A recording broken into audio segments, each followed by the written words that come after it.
Hello, everyone. Welcome to the July 2025 Ask Me Anything edition of the Mindscape podcast. I'm your host, Sean Carroll.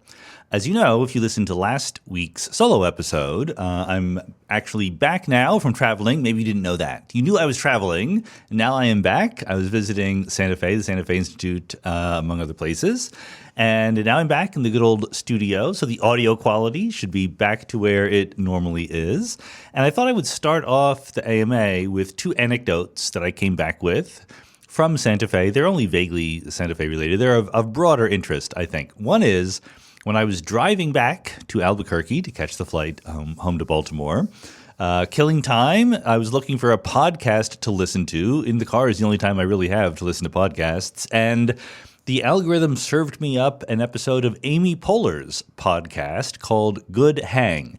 Not a sponsor of the Mindscape podcast, but that's okay. I'm happy to recommend Amy Poehler's podcast if you like that kind of thing. It is not generally my kind of thing, but Amy Poehler had Idris Elba as her guest on the show, and I figured, I'm just driving back to the airport. I'm not in the mood. It's very early in the morning to think about anything very deep. Let's listen to some celebrity chit-chat, and that would be fine. These are two actors, Idris Elba and Amy Poehler, who I enjoy immensely watching on TV and movies, so why not listen to them casually gab?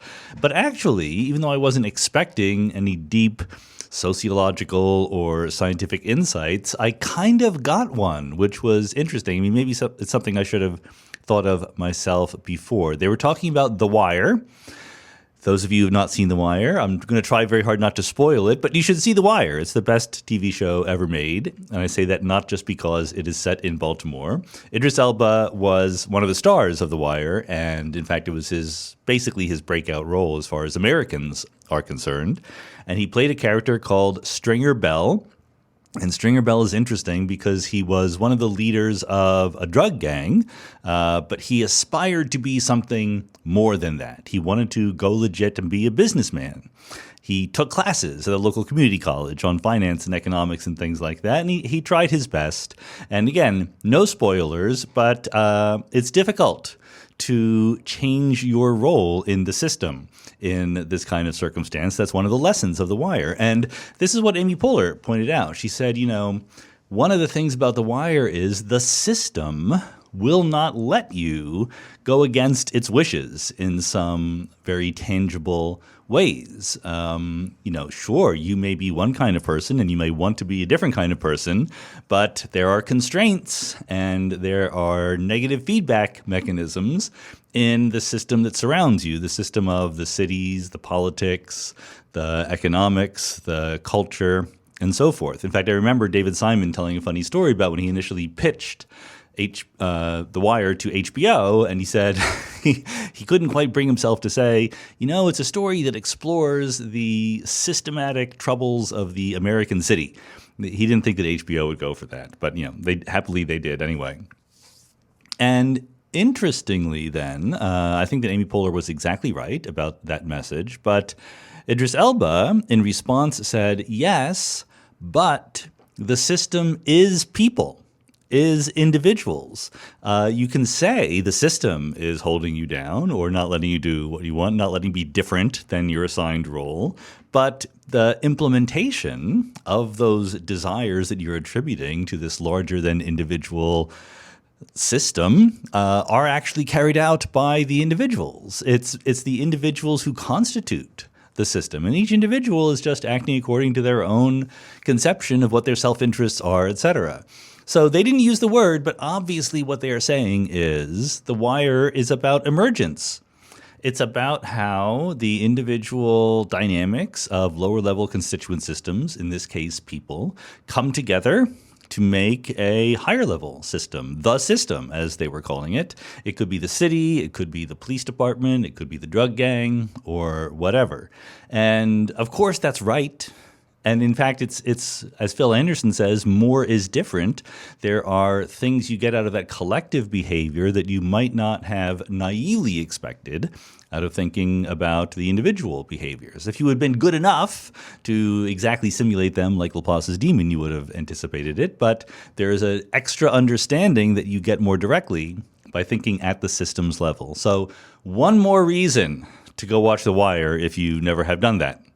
Then the other anecdote comes from thinking about the Natural Philosophy Forum here at Johns Hopkins. We're trying to figure out what future things we should do for the Natural Philosophy Forum. And one thing that we are contemplating is a postdoc program. Of course, this requires money and things like that, but we can dream. And a postdoc program would be, hiring people as postdoctoral researchers in natural philosophy. So some of them would be philosophers, some of them would be scientists, but they would be philosophers who think directly about scientific issues, or they would be scientists who think in a philosophical way about the natural world.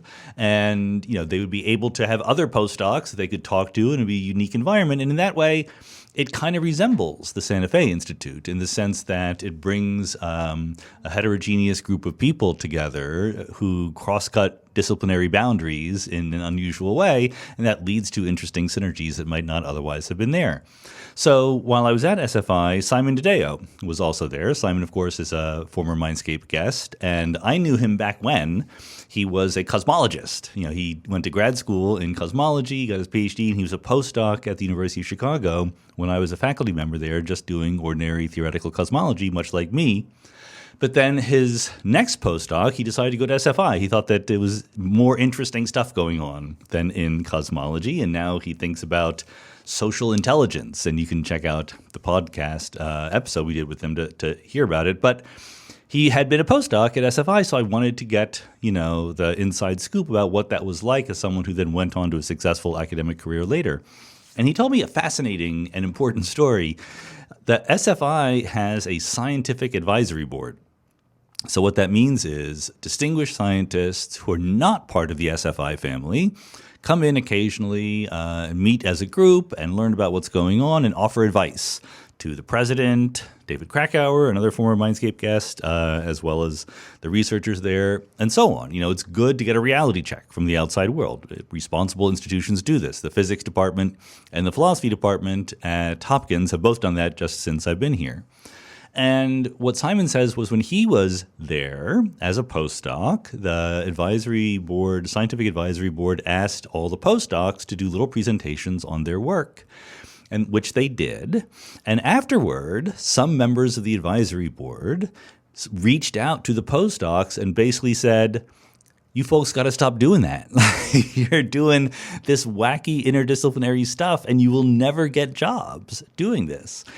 Because remember, SFI has this very active external faculty program where you can be a faculty somewhere else and you can be affiliated with SFI as external faculty, which means you occasionally visit and things like that. It's not a very strong connection necessarily. It can be as strong or as weak as you want it to, basically. And what that means is that almost all of the researchers, at least in the United States of America, who are sort of either doing complexity research or even just complexity friendly, are already affiliated with SFI one way or the other. And for the Scientific Advisory Board, they try to get outsiders. So the people who are on the advisory board are more mainstream. They're more normal. They're more thinking like a typical successful scientist would be. And they just couldn't think that these young people doing, wacky things like applying category theory to the origin of language or something like that would be able to fit into academia in any comfortable way. Academia, which has this system where we have departments and departments doing the hiring. And I'm very sympathetic to that. That's what made me think of it, because natural philosophy would have the same problem. Like if you were a physics PhD and you then got a postdoc doing natural philosophy, would that make it harder for you to continue on as a physicist in a physics department? I don't know for sure, but I very much worry about that. So anyway, Simon says the advisory committee told the postdocs that, and in response, the postdocs just laughed, and they said, well, we like our research, so we're going to keep doing it, and all of them went on to get jobs. It was fine. They did not actually get blackballed by the academic system or anything like that. Unlike Stringer Bell, they were more successful. And, in retrospect, that does make sense for two reasons. One is, however we might like to talk about academia as, not always open to new ideas, etc. Academia is not a monolith. That's the thing about higher level emergent phenomena. They are made up of little pieces, and little pieces are kind of quirky themselves. When you apply for jobs as an academic, All you need is for one department to see the vision and to say, yes, we would like someone like that here as part of our group. And the other thing is that by doing this interdisciplinary stuff, you can do interesting things in a way that you can't do interesting things if you're just doing the mainstream stuff. I formulated that sentence very, very clearly. I'm sure it's going to be misunderstood. It's not that you can only do interesting things if you're being interdisciplinary, but the way in which your stuff is interesting will be different if you're doing it in an interdisciplinary way than if you're doing it just in a normal mainstream disciplinary way. And that difference makes you stand out a little bit when you apply for jobs, and that can work in your favor. It doesn't necessarily work in your favor, but it can. And for these folks, it did, which makes me feel good, which makes me have a little bit of optimism for the fact, the understanding we have of the emergent system that we call academia. It is in many ways conservative in the small c sense of the word conservative. It is in many ways, I almost want to say anti-intellectual, because they're about doing their individual thing, not about intellectual breadth more broadly, and that can be often problematic. And yet, and nevertheless, it is not monolithic, it is not simple, it is not like, oh, this will never work, don't even bother. There's room within the system to try something new and maybe even succeed. To put a cap on it, Idris Elba mentioned that Stringer Bell, the character in The Wire, was inspired by a real person in Baltimore who was a drug dealer, sort of a drug gang leader, who did aspire to become legit and start businesses and things like that. And the real guy succeeded. The dramatic story was better if you don't succeed, but in the real world, it is possible to succeed. Don't take the pessimistic view too literally, keep fighting. This is a lesson that has broader application in the modern world, I think. Anyway, thanks as always to the Patreon supporters of Mindscape who make all of these episodes possible, especially the Ask Me Anything episodes. You could be a Patreon supporter. Just go to patreon.com/Sean M. Carroll and sign up to support Mindscape. And we both appreciate the support, and also you get ad-free versions of the episodes, and you get the opportunity to ask questions in the Ask Me Anything episodes. That's where all these questions come from. They come from the brains of our Patreon supporters, which are some great brains out there. So we're going to get some great questions. Let's go.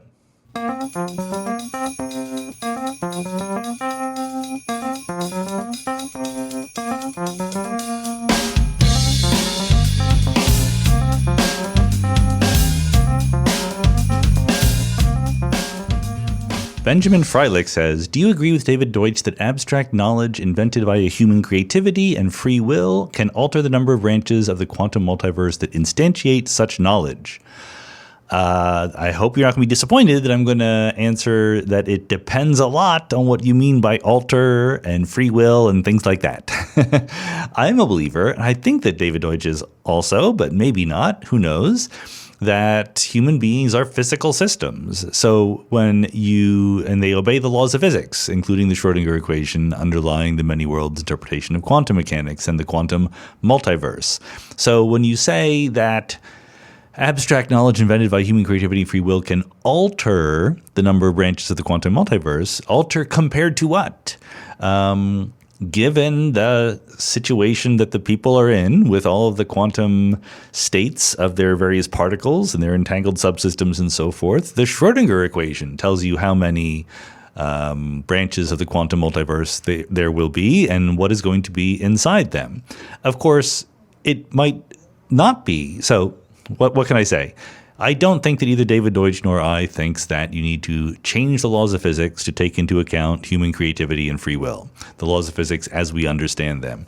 What he might mean by that, and I'm only responding to your question, I don't know exactly the source of the original claim, is that compared to not having a human being, right, compared to like if you replace a human being with a rock, then you might get a smaller number of branches of the quantum multiverse, or at least certainly a smaller number that instantiates such knowledge, okay? So I do believe, as we talked about in the solo podcast last time, that in the course of the evolution of the universe, there come to exist subsystems that manipulate information in very important ways that help those subsystems survive and thrive and reproduce and so forth.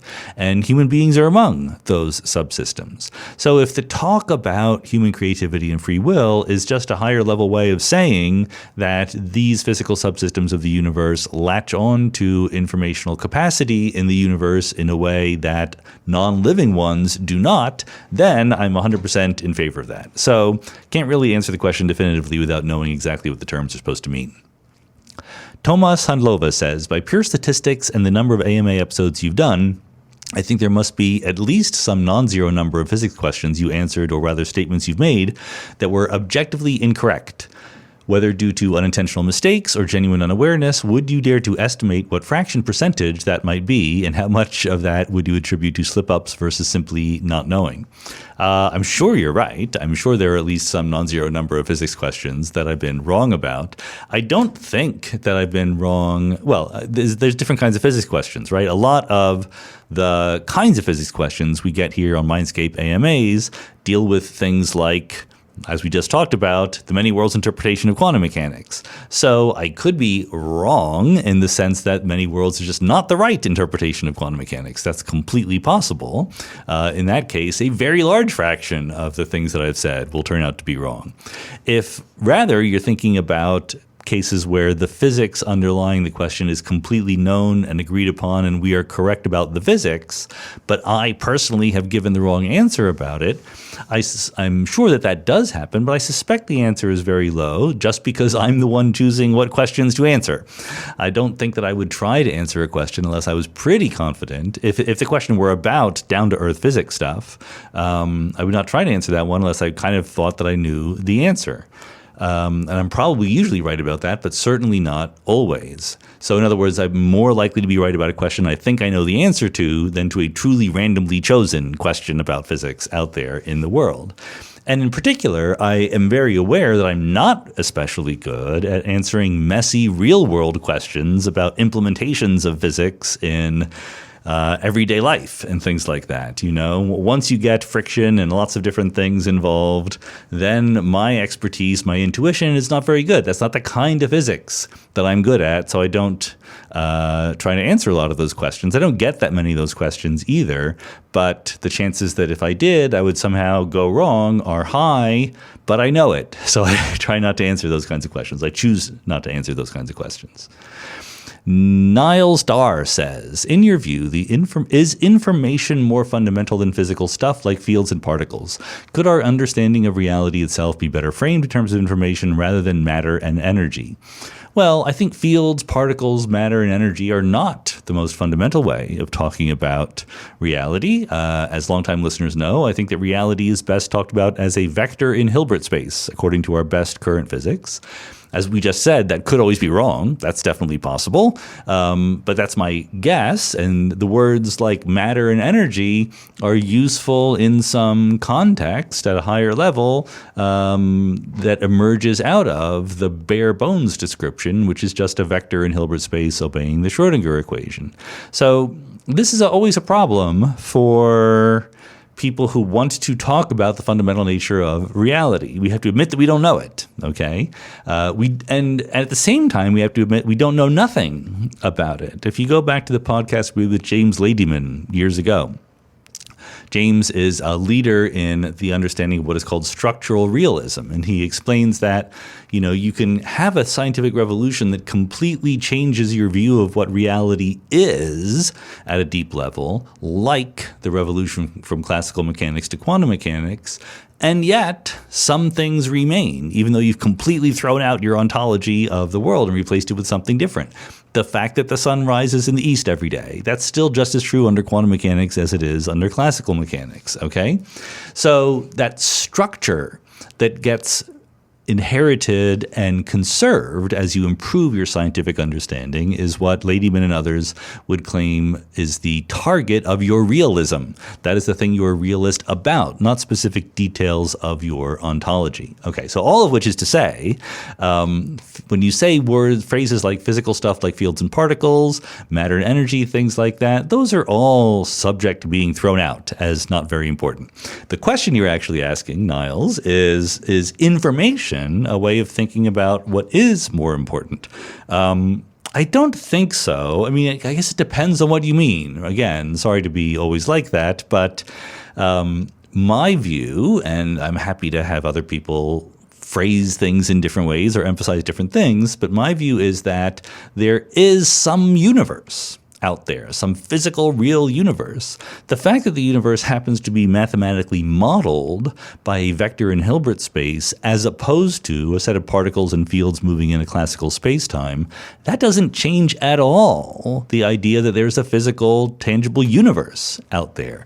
It might be very different than what we learned about in elementary school, but who cares? Why should that be surprising at all? There is stuff. That's why I entitled my little paper about mathematical realism, against mathematical realism, reality realism. I think that reality is real, and we're going to learn better and better ways to model and describe reality, but it's real. Information is one of those ways in which we describe reality. Okay, I think of information very much like I think of energy. You know, you learn in classical mechanics in undergraduate that if you have a particle moving in a potential, then it has an energy, and that energy is the sum of its kinetic energy, 1/2 mv squared, plus its potential energy, whatever that is. And it's very tempting to say the energy is there, right? That the energy exists, and that's fine. You're allowed to say that. But also notice you never have to talk about energy in that context. You could just tell me what the position is and what the momentum is, okay? Then it turns out there's a convenient way of characterizing the state of the particle by talking about its energy, but I don't have to. What exists is the particle, and it has some properties, and one of those properties is its position, one is its momentum, one is its energy. I think of information like a property. It's a property that helps us describe the underlying world. So to think of it as more fundamental than the thing it's describing just seems a little bit wrong-headed to me. Matt Haberland says, would you make a good president? What aspects of the role would you think you'd do well at, and what would you have trouble with? I think I would make a pretty mediocre president, like mediocre in the sense of good enough, but not especially great. I think I have respect for the skill set of being a good president that is very, very difficult to pull off, and certainly not the same skill set that you're trained to develop as an academic and researcher, or even as a podcaster, right? I think I would do well in the debates, if there were presidential debates. I think I would do well at sort of sticking by my principled guns when it came to policymaking, that I would actually try to make the world a better place.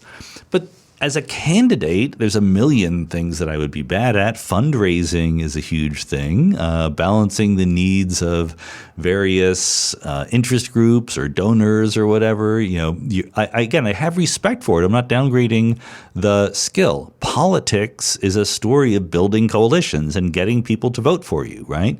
It is in many ways the opposite of being an intellectual, where your job is to stick to the truth and tell the truth no matter what, even if certain people don't like it. The skill set of a politician is to say, well, these groups of people might not agree, but we're going to bring them together for the greater good. And I respect that skill set. I think it's important. It's not necessarily one that I am especially good at. The other aspect, of course, is that politicians are people. They have to persuade their fellow politicians and business people and community leaders, etc., to go along with what they want. That might involve schmoozing and a certain bit of extroversion or whatever it is, none of which I'm especially good at. I can schmooze when needed in short bursts, but I don't love it like a real politician is energized by that kind of thing, and that's just not me at all. Not to mention that I have none of the inner deep knowledge that comes with experience of being a politician. I don't know where the levers of power are located and how to pull them or anything like that. So I think it's a mixed bag, and I would be a pretty middle of the road kind of president. All right, I'm going to group two questions together. Dennis says, it would be great if you could comment on the science and philosophy of Peter Teal, as presented in the interview with Ross Douthat in the New York Times today, 26 June 2025. Scares the hell out of me. And then Eric says, a common claim you see from Peter Teal, Mark Andreessen, and others on the tech right is that scientific and technological progress has stagnated since 1970. They usually point to a lack of progress in areas like medicine, space, and nuclear power to prove this point. I'm guessing they don't point to theoretical physics only because they deem it too niche. Peter Teal does qualify this claim by acknowledging progress in AI, but he says that AI alone is not enough and that the problem of stagnation is severe and the treatment of this problem needs to be dramatic. Do you care to comment? So I'll confess I did not read the entire interview with Peter Teal, or I guess it was even a video. I certainly didn't watch the video. I get bored. I just get tired of it. Peter Teal is a guy, like many people who are successful in business, and I don't think this is anything new with Silicon Valley or the tech right or anything like that, but what are people who are successful in business good at? The answer is being successful at business. That's the very established correlation, okay? They're not necessarily good at anything else, but they kind of sometimes, and not always, give the impression that they think they could be good at anything. Again, not that different than physicists thinking, after being a successful physicist, that they could be good economists or historians if they just put their mind to it or spent 15 minutes figuring it all out. So Peter Teal, when he starts giving pronouncements on grander cultural, political, social questions, just doesn't come off well at all. It's not, I have to laugh at people who, point to successful entrepreneurs like Peter Teal or Elon Musk, et cetera, and say, wow, these people are just like the smartest people around. I know a lot of smart people, and these people are not them. They're very, very good in their particular area, but their area is not understanding the fundamental nature of reality or history or economics or anything like that. That is not what their area is. In particular, there's something that leads to success in business, which is a sort of impatience, a sort of conviction that you know the right answer and that other people who don't immediately agree with you are kind of in the way, right? And you can see this brand of impatience turning into a sort of pseudo-sophisticated view of the world where the masses are holding us down and democracy is failing us and things like that, when really it's just that, the government wants you to have safety standards at your automobile plant or whatever it is.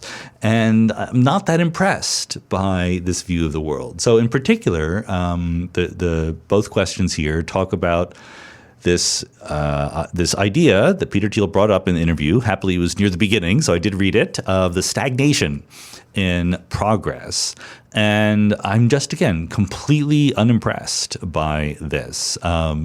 Teal specifically talked about the rate of progress in cancer research, and I think also Alzheimer's research. So if anyone cares about those issues, I would advocate listening to the podcast interviews we did with James Allison and Nicole Rust, both of whom are actual experts in related areas to this, and they will tell you a very different story.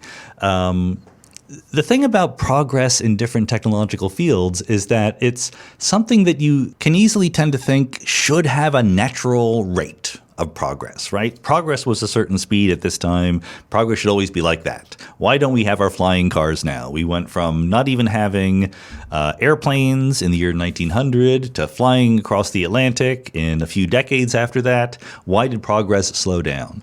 The thing is that progress is always going to be nonlinear and unpredictable because you take advantage of what there is to be taken advantage of. I will tell you an analogy I've come up with. I haven't had a chance to use it yet, but you were constantly bombarded by people telling you that there's a crisis in fundamental physics because we haven't discovered new things at particle accelerators or new ideas or new theories or whatever. Almost always these people think that they figured out the right theory, but forget about that. Just think about the claim that progress has slowed down.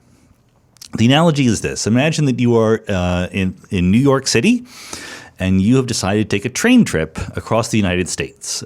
You go west, and you don't, you aim at Seattle, but otherwise you don't take anything specific by way of instructions.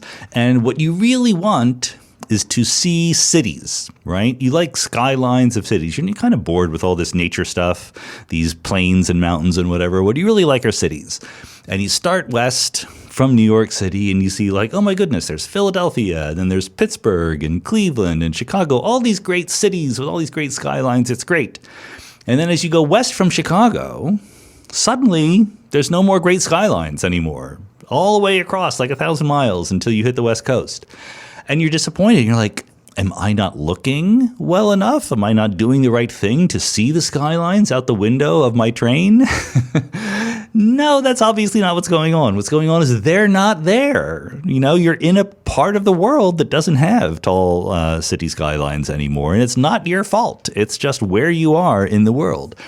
Progress in theoretical physics and experimental physics, which is what I'm most familiar with, is very much like that. It depends on what the universe has to offer you, not just on what you're trying to do. And sometimes you will make a brand new breakthrough that is not only itself important, but like quantum mechanics or something like that, leads to a whole host of other breakthroughs. So it suddenly seems like, oh, we're brilliant. Now we are so smart, we're doing the right thing, we're making progress. And then you make that progress, and then you're back to like normal science again. You're like, oh, now we're dumb, right? Now we're not able to do it anymore. I feel exactly something like this is going on when people think about technological progress. If you think about, in the early 20th century especially, there's a huge amount of progress in transportation, right? Cars and planes and rocket ships, things like that. And it's very tangible. It's right there. You're moving more stuff and you're moving it faster. And it's very easy in your minds to just extrapolate, right? To say like, it's just going to keep going. We're going to have faster and faster airplanes. But there's problems with having faster and faster airplanes. There are problems with the economics of it, with the physics of it, with the sound barrier, with a million different things that get in the way. And so you have to be a little bit less naive than that when you think about the rate of progress.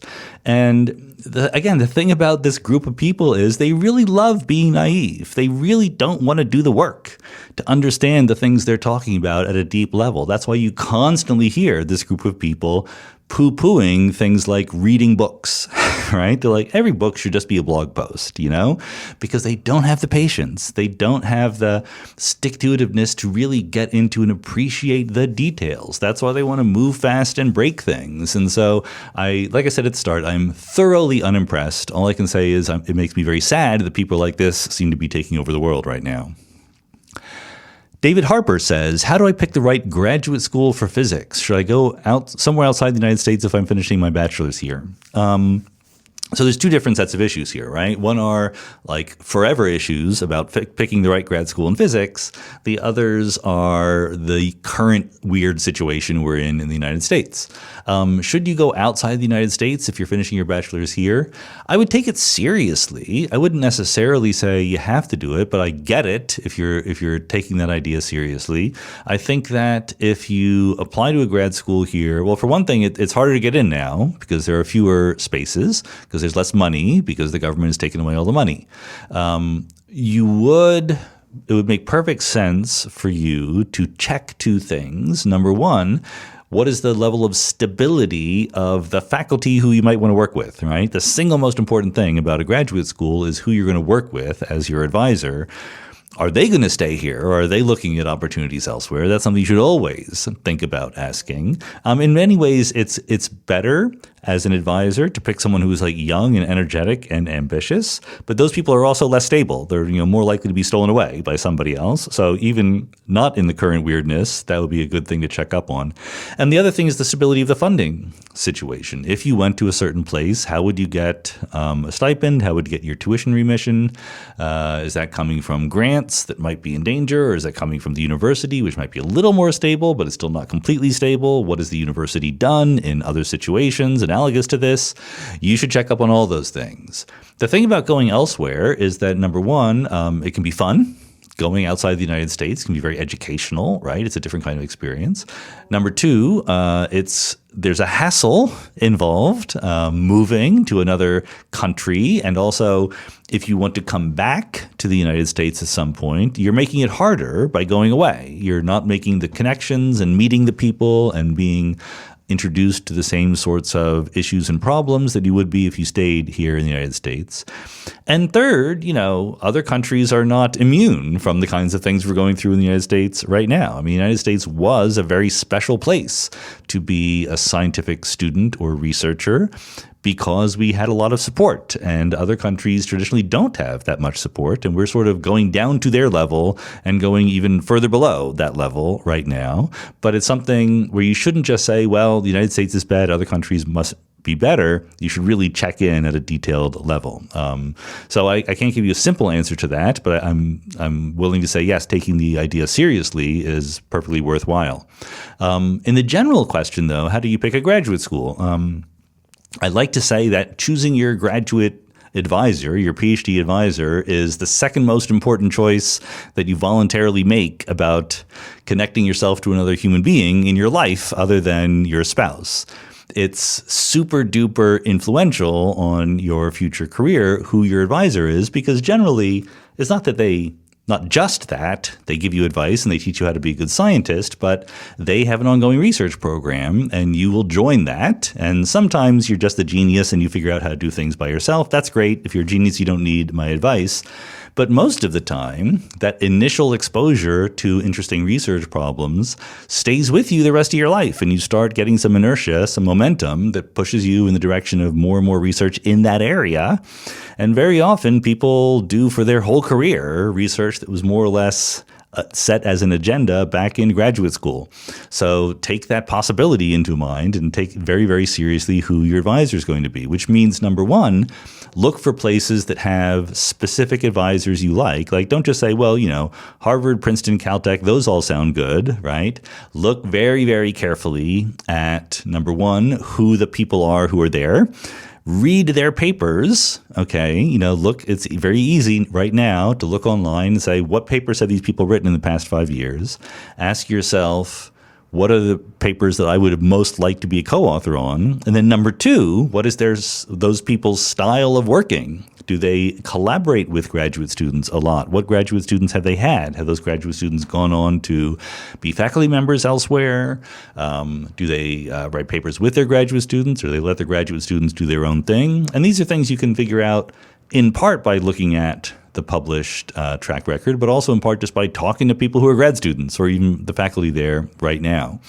And then the other thing is, I'm skipping the obvious things, so like you can go visit and get a feeling yourself, but it is important. It's 5 or so years of your life if you want a PhD in most areas. And so do you want to live there? What are the people like? Do you think it's easy to find a place to live? Are the other graduate students happy? Are they more or less pleased with their prospects? Are the requirements in terms of exams and things like that all things that you think are reasonable, or are the students grumbling about them? All those down-to-earth things, those are perfectly legitimate things to think about and worry about. So the overall short version of that is think very hard about who might be your advisor. And I guess I didn't finish one thought. One thought is, make sure there's a person there who you'd want to be your advisor. But another thought is make sure there's a plausible backup because maybe your first choice doesn't work out for one reason or another. Maybe they leave, or maybe you don't like them, or whatever.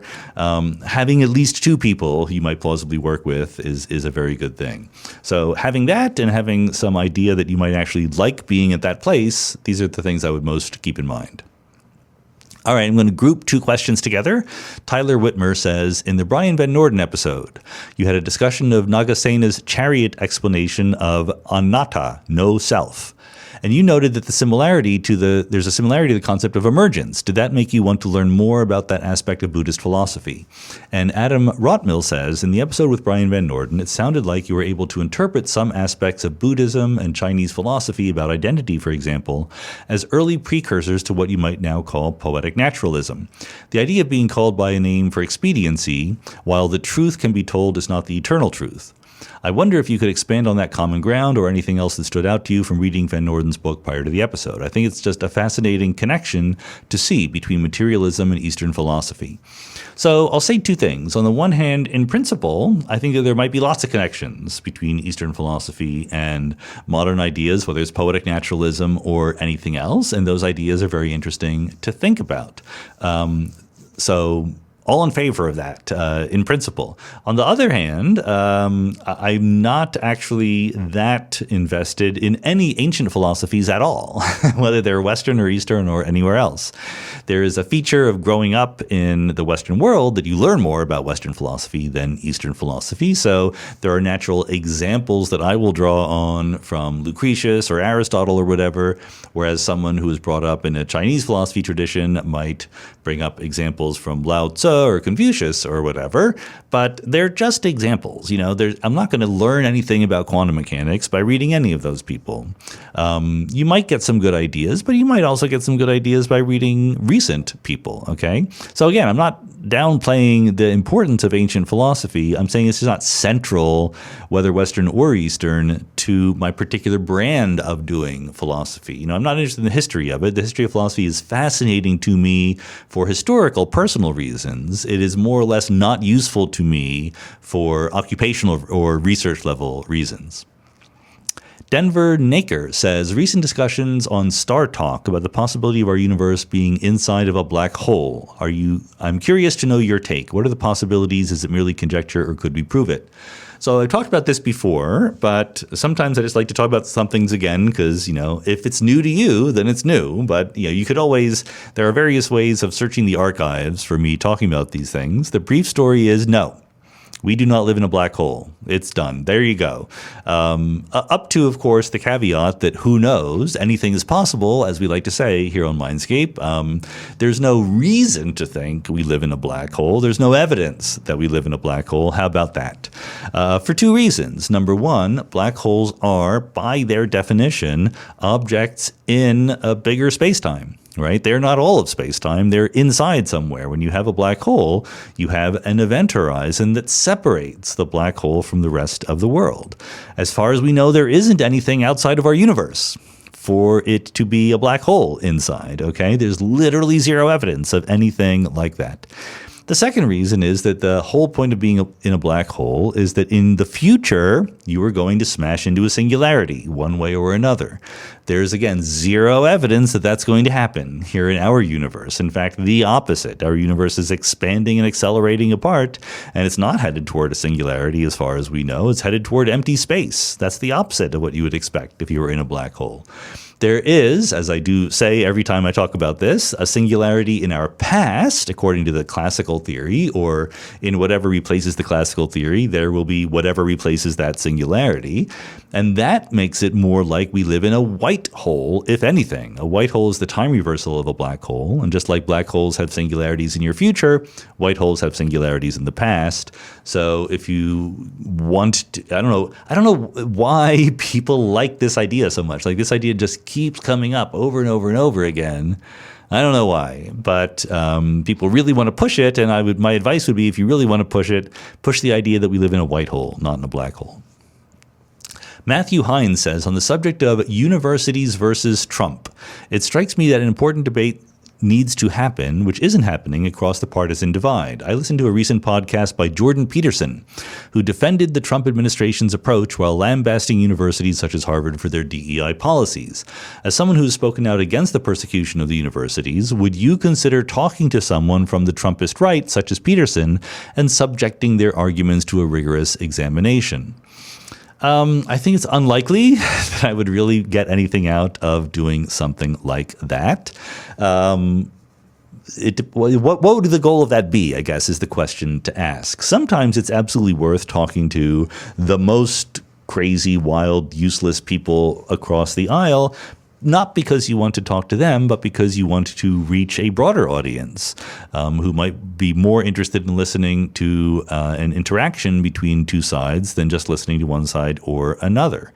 But when you say subjecting their arguments to a rigorous examination, I think that sort of presumes things that are not in evidence, namely the idea that what they have are mostly arguments, and what would illuminate those arguments is something along the lines of a rigorous examination. I don't think that's it. I think that a lot of these people have conclusions, and they come up with arguments to get to those conclusions after the fact. And they do not actually enter discussions in good faith, trying to find the truth. They try justifications for things that they want to believe. And when people like that are out there, talking to them and trying to have a reasonable debate is not actually going to play by the rules. So it's not going to lead to the kind of place we want it to lead to. Again, sometimes doing things like that is useful. We need to reach out to audiences that don't already agree with us. That's absolutely crucial. I'm very much in favor of that. The question is, what is the best way to do that? What is the best way to reach audiences that don't already agree with us, and explain to them how we think, in the broad sense of the word we, whatever that might mean for the particular issue under consideration. And sometimes that might be clashing with somebody who just completely disagrees with you, but other times there's other ways that you can get there. And I'm not quite sure in this particular thought experiment what would be gained from that particular interaction. Casey Haskins says, could you summarize where things stand now with the muon?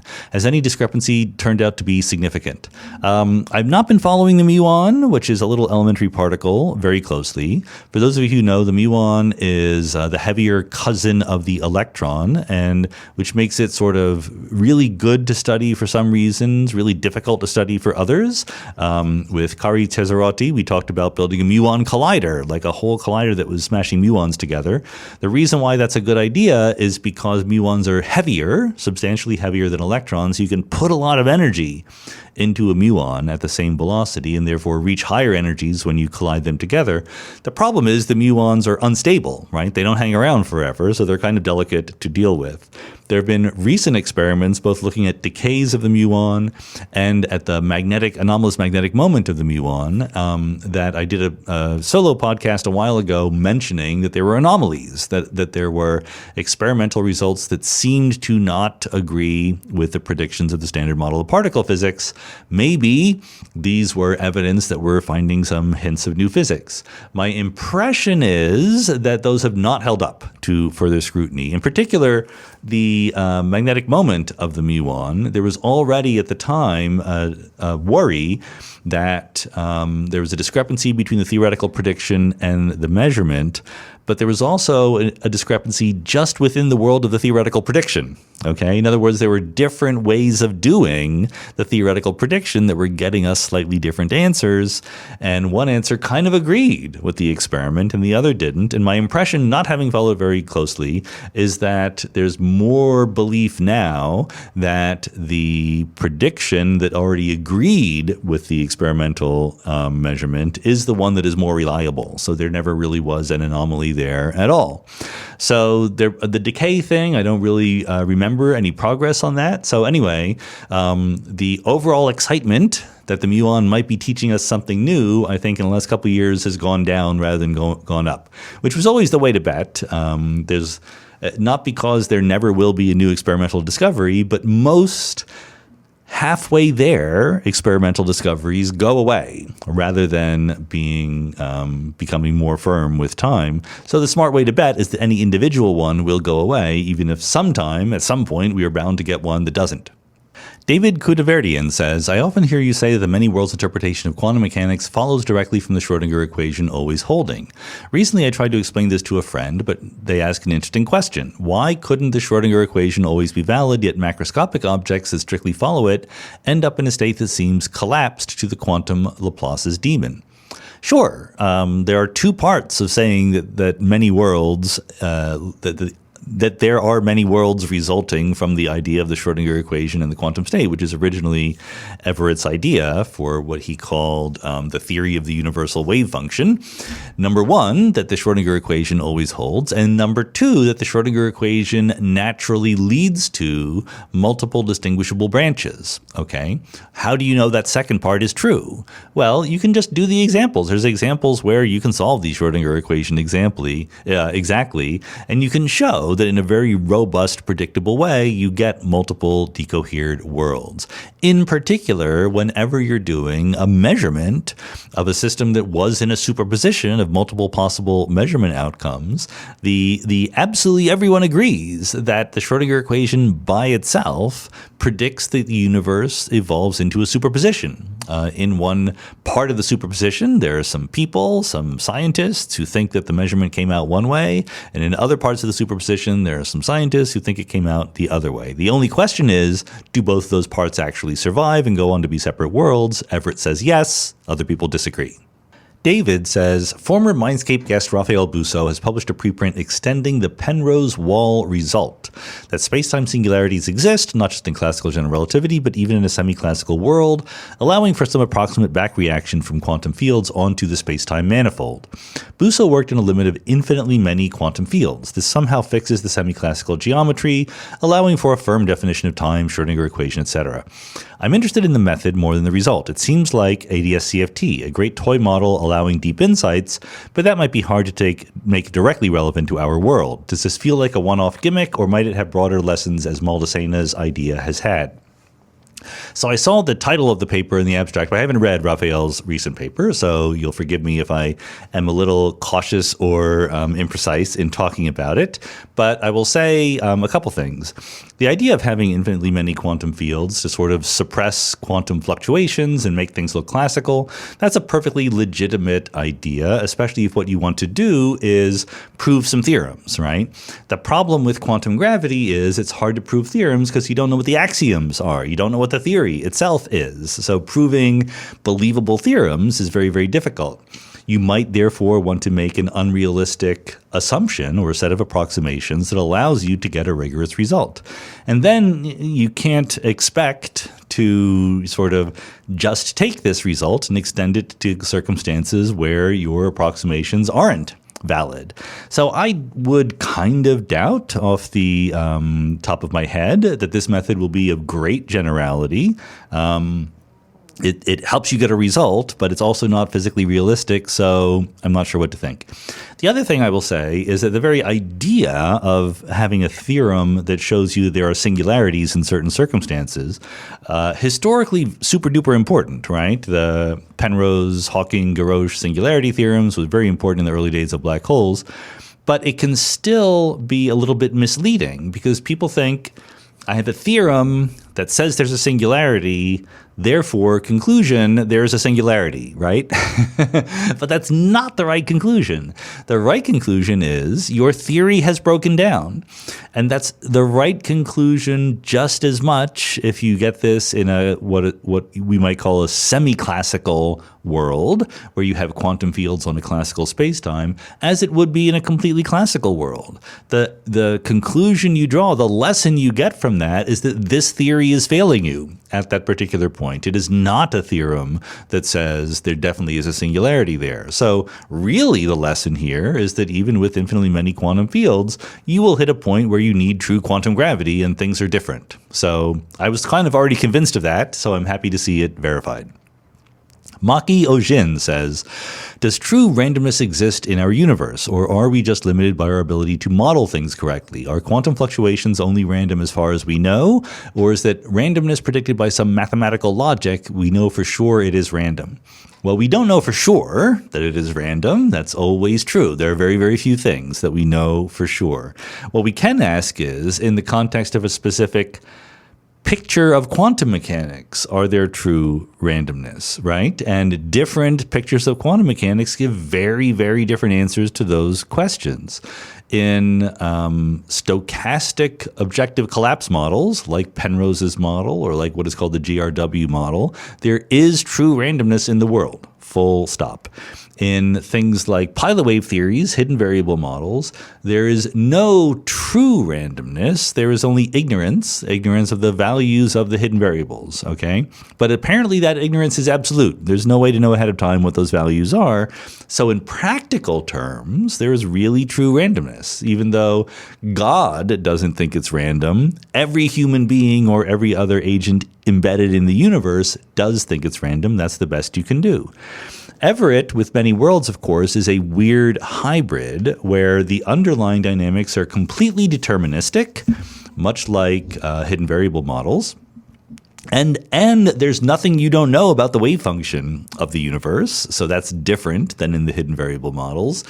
But things still are effectively random because of self-locating uncertainty, because there will come into being multiple copies of you and you don't know which one you are. So self-locating or indexical uncertainty is precisely when you can know everything there is to know about the universe except who you are in it. So that's a kind of randomness that in Everettian quantum mechanics is inevitable. And since that's my favorite view of quantum mechanics, I like to say that quantum mechanics from the observer's point of view is absolutely random. There is randomness in the world.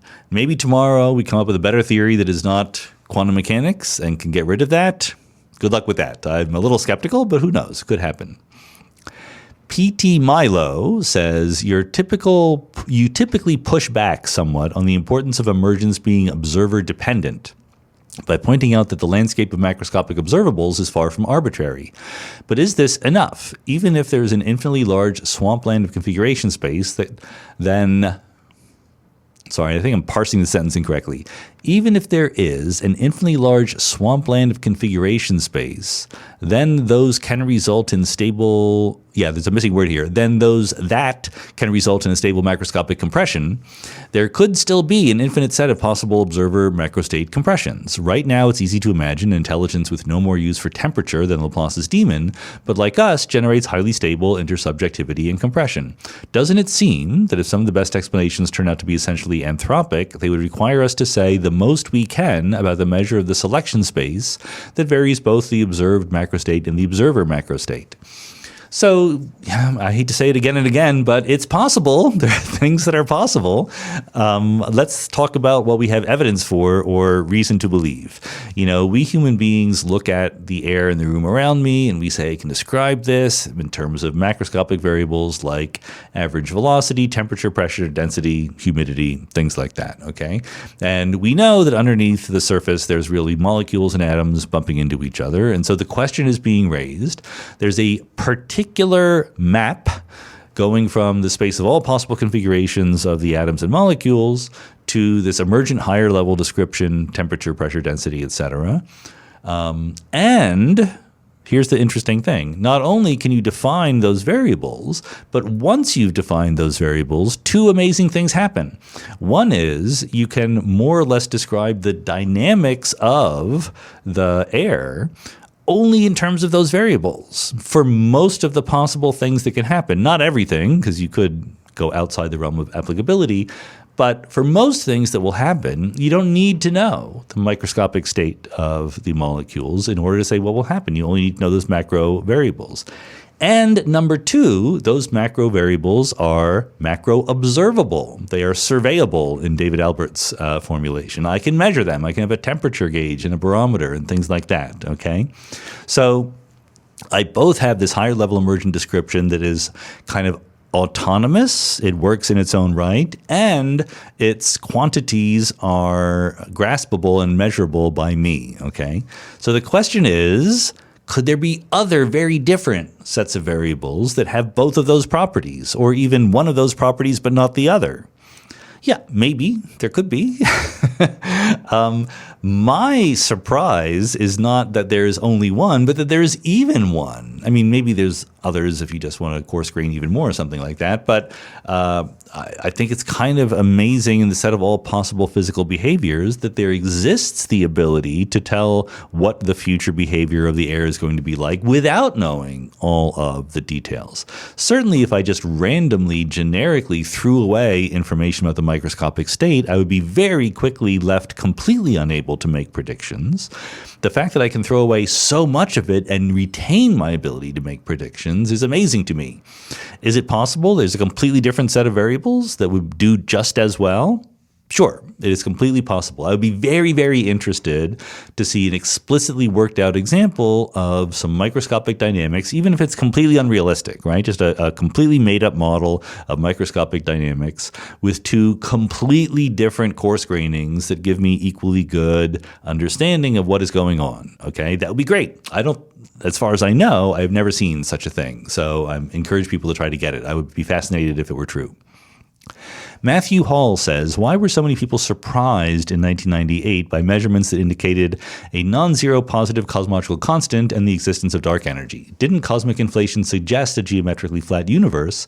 And wasn't the density of dark energy just what was needed to make the universe flat when added to the estimated densities of ordinary and dark matter? Yeah, this is a perfectly reasonable question to ask. And I was there, and I was one of those people who were surprised, so I'm well positioned to answer it.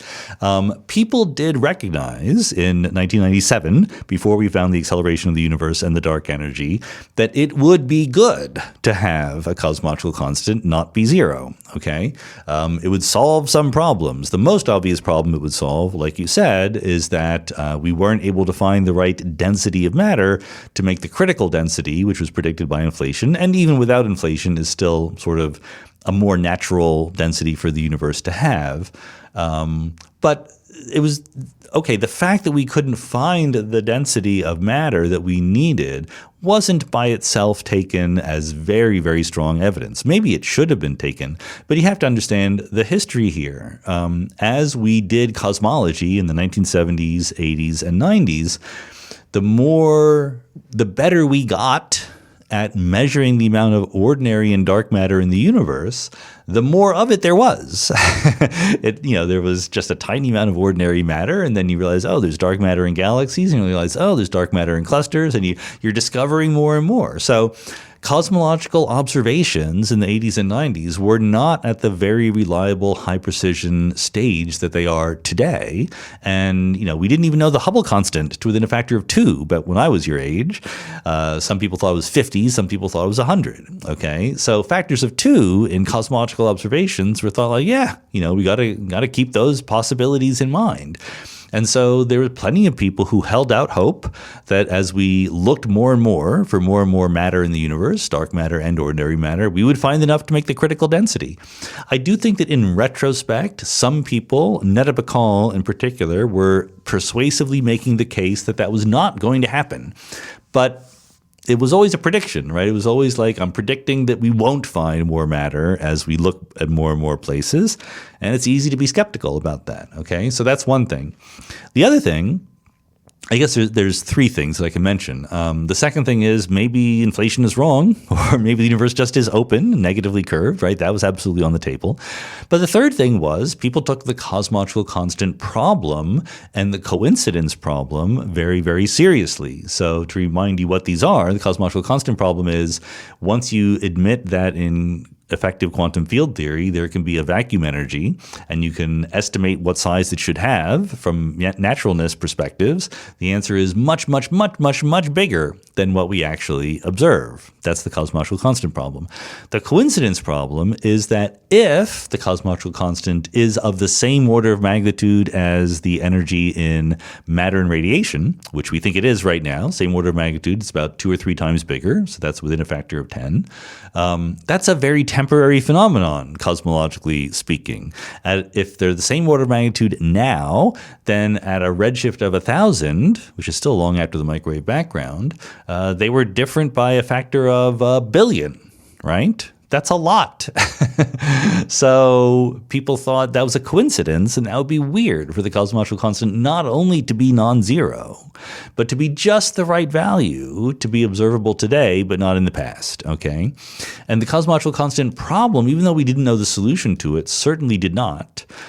People thought that in the space of all possible solutions we haven't thought of yet, for why the vacuum energy is so much smaller than we think it might naturally be, it's easier to imagine that someday we'll find a mechanism that makes it exactly zero, some symmetry, right, some principle, some dynamics, than it is to find a principle that makes it exactly 10 to the minus 120, the natural value, okay?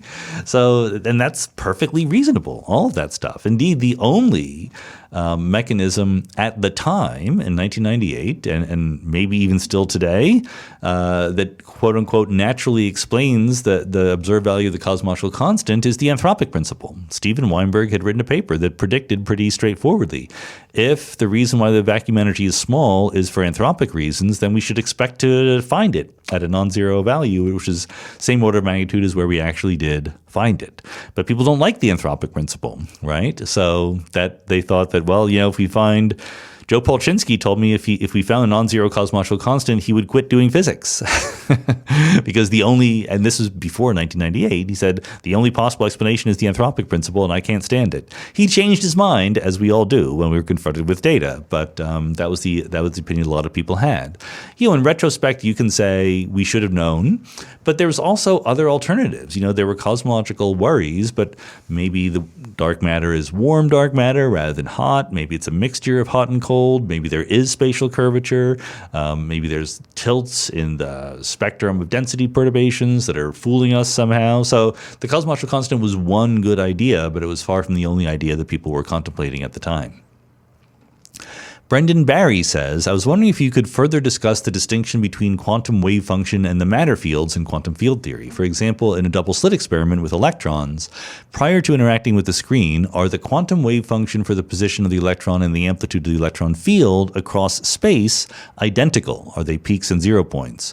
Or is the quantum wave function a superposition of localized peaks in the electron field?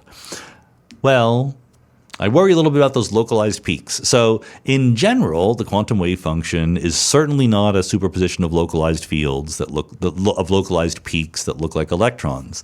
The more accurate thing to say is that the quantum wave function is a superposition of various different possible numbers of electrons, right? It's a superposition of the part of the state where it's the vacuum state, and there are 0 electrons. There are states where there is 1 electron. You have to be careful because the total electric charge should still be 0. So there's a proton somewhere else or a positron somewhere else canceling out, but that's okay. Still only 1 electron, right? And there's part of the state where it's 2 electrons, 3 electrons, etc. This is called Fock space. This is a way of sort of giving some tangibility to the wave function of the electron field. If it weren't for field theory, you would just have a certain number of electrons and they'd be stuck. They couldn't change. In non-relativistic field theory, the number of electrons doesn't change over time. And so your wave function is just a wave function of a certain number of particles. In field theory, your wave function can be thought of as a superposition of 0 particles, 1 particle, 2 particles, etc. But if within that wave function, if you measure or somehow for some other reason know how many particles there are, like you know how many electrons there are, you've made an electron, okay? That's good for you. You now have a wave function of the electron field, but specialized to the case where there is just 1 electron there. Then the wave function just looks like the wave function of a point particle, okay? You don't need to remember that it's a field anymore. The only thing the field is doing for you is telling you how many electrons there are. Once you know how many electrons there are, the field is still doing it for you because the field is doing everything, but you don't have to think about the field anymore. You can just think about electrons.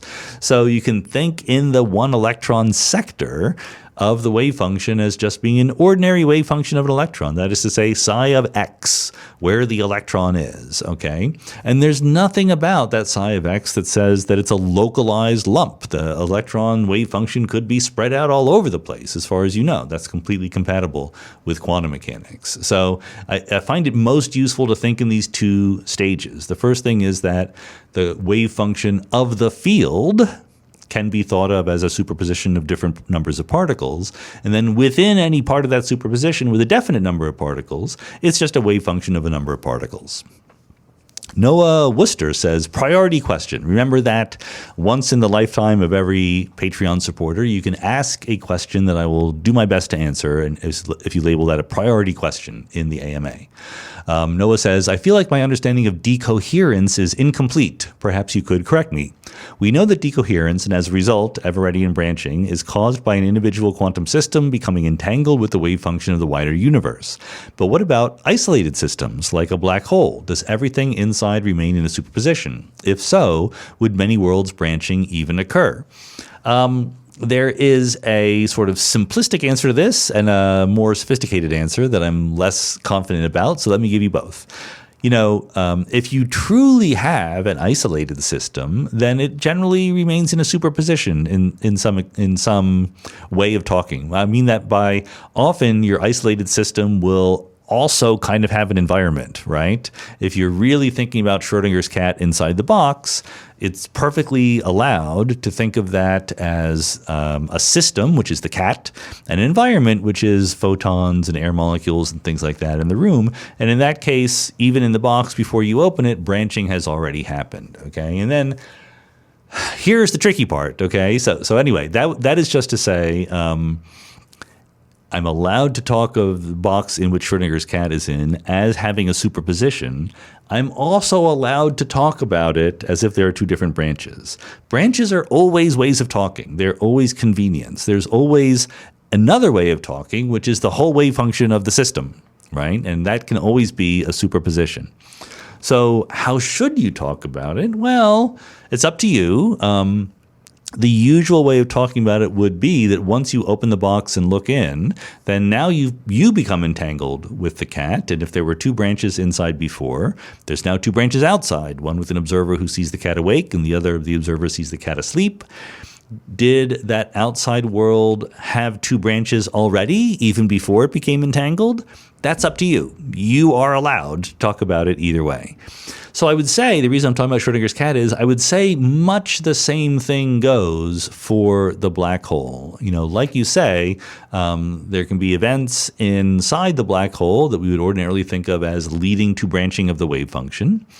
Let's say I throw in Schrodinger's cat into the black hole, and I make it so that, you know, the Geiger counter doesn't click until after it's in the event horizon. So now inside the black hole, there's a superposition of cat awake and cat asleep. Are there two different branches outside?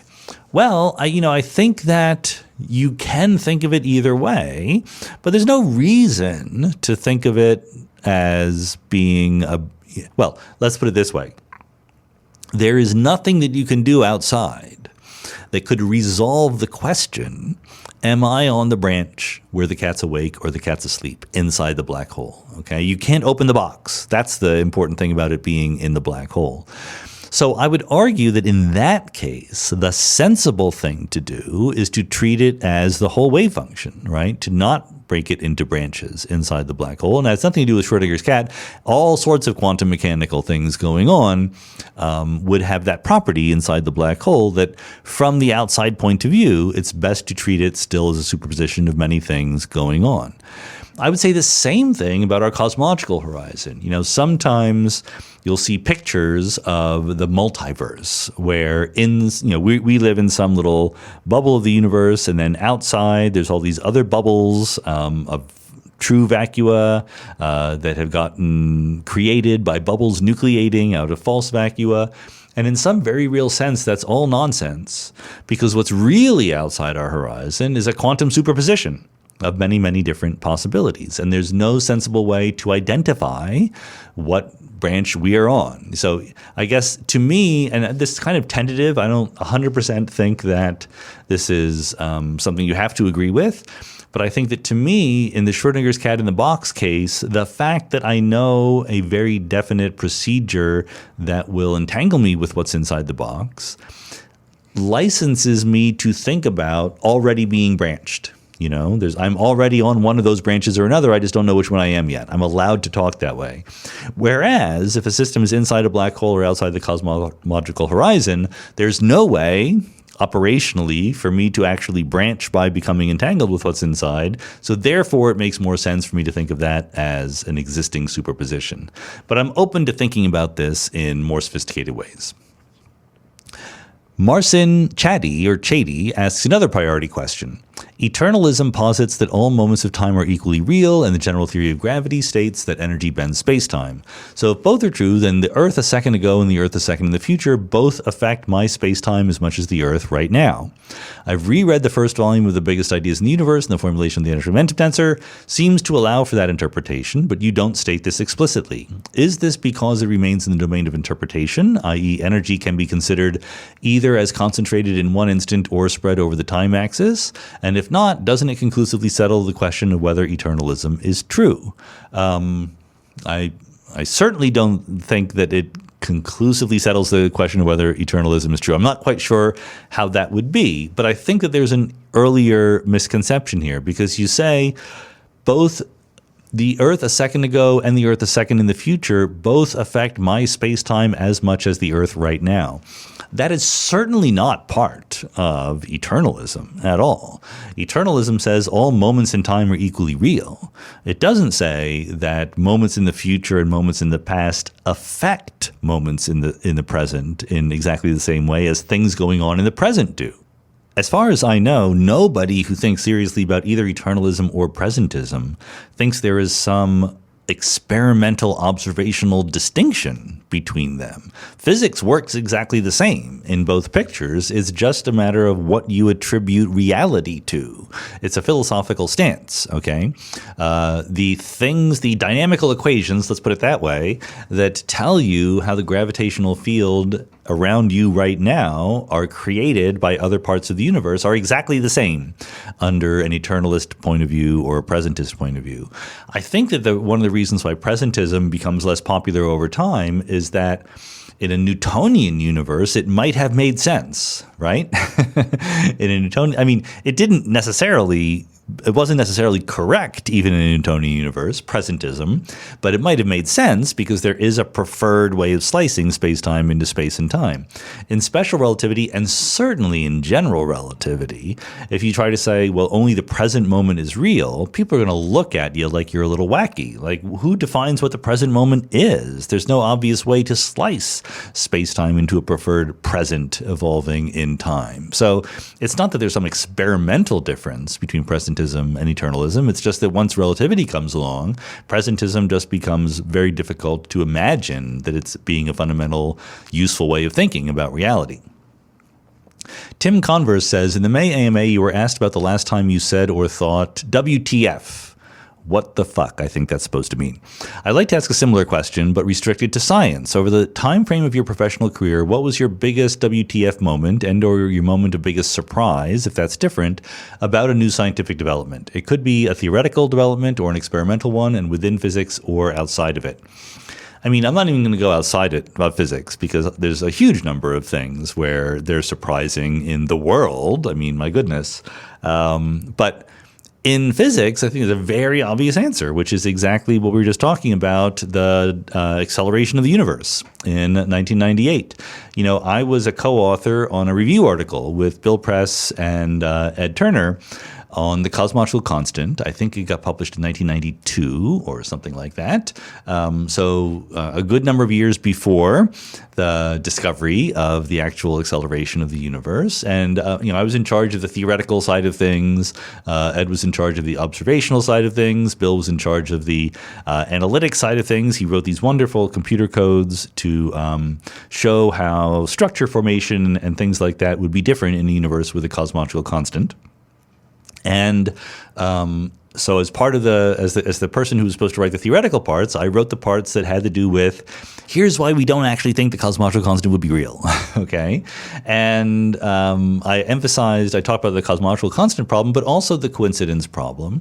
And all of these, none of these are definitive, right? I mean, so what I thought was kind of cute is something that was very common to do among people who cared about these things was to plot omega lambda. So omega is the proportion, the fraction of the critical density of the universe, which is made up by any one particular kind of constituent of the universe. So to say omega equals 1 total is to say the universe has the critical density, that is to say the amount of energy density it needs to be spatially flat. If omega is greater than 1, the universe is positively curved. If omega is less than 1, it is negatively curved. But if omega equals 1, you can divide up omega into omega matter, omega radiation, omega lambda for the cosmological constant, etc. Okay? And this coincidence problem, the fact that the cosmological constant density remains constant even though the matter density is changing as the scale factor cubed, which is a huge difference in rates of change, may let people, there's a natural graph to draw on a log scale, so logarithm of time versus omega lambda. And omega lambda would be 0, 0, 0, 0, and then, at one moment it would tend to shoot up, and now it's going to be 1 forever on this log scale. So it looks like in the early universe you have negligible cosmological constant. In the late universe it's dominating everything, which is exactly what it does. So if you plot that, starting the early universe and going toward the future, the coincidence problem looks very vivid, right? You draw a line where we are supposed to be here today, and it's right smack on this very quick rising slope of the almost step function behavior for omega lambda. What I did, which I was very proud of at the time, I was very young and impressionable, was I took the derivative of that. So rather than just plotting omega lambda, the fraction of the critical density given to the cosmological constant, I plotted how fast is that changing versus time. And then instead of getting a step function or an almost step function, you get an almost delta function and a big peak, right? It's 0, 0, 0, and then it rises up very quickly and then it falls very quickly because the derivative is 0, both in the era where omega lambda is always 0, the earlier parts of the universe, and when omega lambda is always 1, the derivative is still 0. So it's exactly the same information, just shown in a different way. And then when you plot that and put us there again, we're just like lying smack in the middle of this very, very narrow peak. And Mike Merrifield, who was my office mate at the time, I was a grad student, looked at it and he said, "Oh, look, the universe is giving us the finger." Now, the universe wasn't giving us the finger yet because we didn't think it was true. I was trying to marshal the arguments to say that this is unlikely, okay?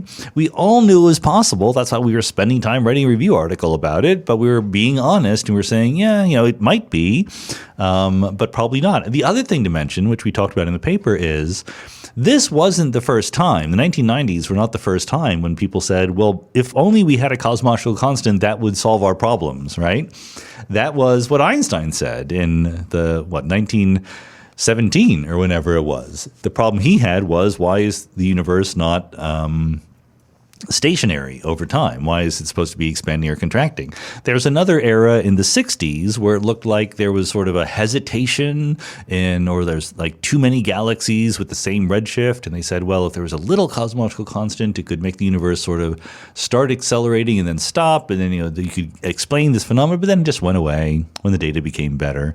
So again, real scientists working in the moment are very aware of the historical trajectories of these things, not just the objective arguments for and against. And they knew perfectly well the cosmological constant had been advocated before and it always had gone away. And that there were much less wild ideas that could explain the data. And so, and I was on that bandwagon. I took those arguments perfectly seriously. I knew about proposed mechanisms like Sidney Coleman's that would set the cosmological constant to exactly 0. I knew there was no good argument other than the anthropic principle that would set it to small but not 0. So I thought it was 0. And it was my good friends from grad school and elsewhere who discovered that it was not 0. So it certainly helped my career when they found that it was not 0, but I was still very surprised. Albin says, I know Unruh and Hawking radiation are kind of similar, but if we apply the equivalence principle strictly, do they actually become the same thing? Like how ER equals EPR connects two seemingly different ideas, could this be a similar case?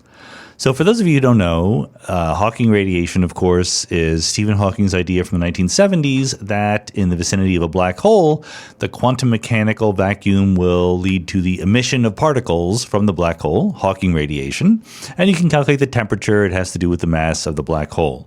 When you look deeply into what's going on there and you try to ask yourself questions like, where does the Hawking radiation come from? Bill Unruh wrote a wonderful little paper where he said, I can imagine a very similar effect in empty space. A space with no black hole at all, no curvature, just Minkowski space, flat space-time, the vacuum of the quantum field. So there's no particles around whatsoever. And Unruh said, what if I have a detector, so a particle detector, something that if there were a particle, it would detect it. And I say, I put this particle on this detector on an accelerated trajectory. So this is not really physically realistic because there's no rocket engine or whatever. And even if you did have a rocket engine, it would run out of fuel at some point. But imagine you had a detector that was accelerating at a constant acceleration forever, okay? Then it's interesting because you're accelerating forever, you go faster and faster, and you can define a future light cone that you never leave. There's basically a horizon. It's much like a black hole. There is a set of events that if someone else were to pass this horizon, they could never catch back up with your perpetually accelerating detector. So a perpetually accelerating detector is basically next to or in the vicinity of an event horizon for all practical purposes, even though it's in perfectly empty space, okay? So, interestingly, Unruh showed that detector would detect radiation, even though it's in the vacuum state. You're supposed to define the vacuum state as the state in which there are no particles, right? It's the lowest energy state, but the detector detects particles. How is that possible? Well, we can go into the details of the quantum field theory here. What a vacuum state looks like to an accelerated observer is just fundamentally different from what a vacuum state looks like to an unaccelerated observer. So when you define a vacuum state or a zero particle state, that is always with respect to some notion of what it means to be standing still. And by definition, an internally accelerated detector is never standing still. It's accelerating. It's not on an inertial trajectory, so it's okay for it to detect particles. And there's a very close formal analogy between this so-called Unruh radiation and Hawking radiation. Indeed, if you look in the last chapter of my general relativity textbook, Space-Time and Geometry, I talk about quantum field theory and curved space-time, but we really don't do curved space-time. I do the Unruh effect, so you can see how thinking carefully about the quantum vacuum state can affect what you observe depending on how you're moving through space-time. And if you think about what it would mean to sort of live on a platform that was constructed around a black hole, or even actually, let's bring it more down to earth. Think about what it's like to live in your house. Your house is in some sense a perpetually accelerated reference frame, right? Because it is accelerated with respect to the geodesic that would be falling down toward the center of the Earth in the vicinity where you are right now. You don't detect any Hawking radiation because you don't get Hawking radiation just from being in an accelerated reference frame. You need a horizon, okay? So is there Unruh radiation that you would detect? Probably you would detect some Unruh radiation, but there's no event horizon on the Earth, so it's not exactly the same as Hawking radiation. Anyway, that was a digression. What Albin is getting at is, are they secretly exactly the same thing? They're not exactly the same thing because of the phrase that you used, apply the equivalence principle strictly. That's very, very difficult to do, to apply the equivalence principle strictly, because the equivalence principle says that certain things are equivalent in small enough regions of space-time, namely that you can't tell the difference between acceleration and a uniform gravitational field in a small enough region of space-time, which is to say it's a limiting procedure. If you strictly apply the equivalence principle, it's only true in a region of space-time of zero size, so you can't detect anything at all. So there's kind of no such thing as applying the equivalence principle strictly. There's a very close formal relationship between the Unruh effect and the Hawking effect. Indeed, they're both basically versions of saying what do certain kinds of detectors detect in certain vacuum states in certain spacetimes. But the detectors are different and the spacetimes are different, so they're not strictly the same. I mean, all of this is still ongoing stuff. Just earlier this year, as I mentioned, Chris Chalou and I submitted a paper on what Hawking radiation looks like as you fall into a black hole. And the answer is you have to be very, very careful about your detector and how exactly it's moving and how exactly you switch it on and switch it off. You basically don't have enough time when you're crossing the event horizon of the black hole to set your detector to on long enough to detect any appreciable radiation. P. Walder says, do you have a view of whether conscious experience is substrate independent or does biology make a difference? In a recent paper titled The No Body Problem, Anna I don't know who this person's name is, Shiunika addresses the hard problem of consciousness by suggesting that qualia align with the idea that living systems are fundamentally driven by a homeostatic imperative to maintain their existence. The paper argues that these imperatives are what distinguishes machines based on silicon substrates from agents based on biological substrates. The paper further suggests that the substrate differences may be what accounts for the subjective experience, including qualia of biological systems such as humans from machines. Ultimately, the paper suggests that it is the existential context, as signified by unavoidable death, that creates the necessity of qualia to provide the incentive to maintain homeostasis and thus avoid death. Does this seem like a plausible set of ideas? I'm always very careful trying to comment on papers I haven't seen. I have not seen this one. So it sounds close to things that I would see plausible, but from this particular paraphrasing of it, maybe pushing a little bit too far. It's actually very close to a recent paper by Anil Seth, who was a Mindscape guest not too long ago, on biological naturalism and consciousness and AI. And Anil's paper I actually have read. I'm one of the people who was invited to respond to it in the journal, which is still an ongoing process. But Anil's point was sounds very similar to what you say, Ciaunica, Chonica. Anna Chonica says in her paper. And the way that I would say it in sort of the way that sounds most reasonable to me is the following. It's not an anti-physicalist idea, right? It's still totally physicalist, but Anil is arguing against the idea of substrate independence, much as Chonica is. And Anil's angle on it is that we too often focus on what is called computational functionalism. We think of the brain and the mind as performing a calculation. And as I interpret his point, sure, they do that, but they do other things as well. And you're missing those other things if you just try to mimic a brain or a mind as an AI agent. They're based in biological systems where you get a lot of inputs other than simply, the text that you're reading or listening to in spoken word. And again, there's biological imperatives to stay alive. As Antonio Damasio would have said, there are feelings that you have in order to maintain your homeostasis. There's a lot going on over and above what you are modeling in the form of an LLM or something like that. And I'm actually pretty sympathetic to this. I've said things like this before, that the differences to me between current versions of AI and biological intelligences are much more striking than the similarities, exactly because of this biological embodiment. I don't think I would go so far as to think that these arguments really lead us to a complete rejection of substrate independence. I mean, all the arguments are about functions, right? About trying to maintain your survival, trying to maintain your inner workings and things like that. I don't see any reason in principle why you couldn't mimic these in a different kind of substrate, right? In a mechanical one rather than a biological one. I take the sort of the most persuasive version of the argument to be something like, if you really tried to embody something that was conscious or just even intelligent or sentient, as Jonathan Birch would call it, if you really try to put in all the ingredients over and above the sort of computational power, you would basically end up reinventing biology. I think that's plausible in some sense, and I really don't know the answer one way or the other. But certainly I think it's a very good sort of pushback on the idea that we can just write a computer program and declare it to be conscious. Spock says, are you open to Mindscape guest suggestions from listeners? What catches your eye? I'm curious if I was close with one who brings his own martini and sparks unique insights.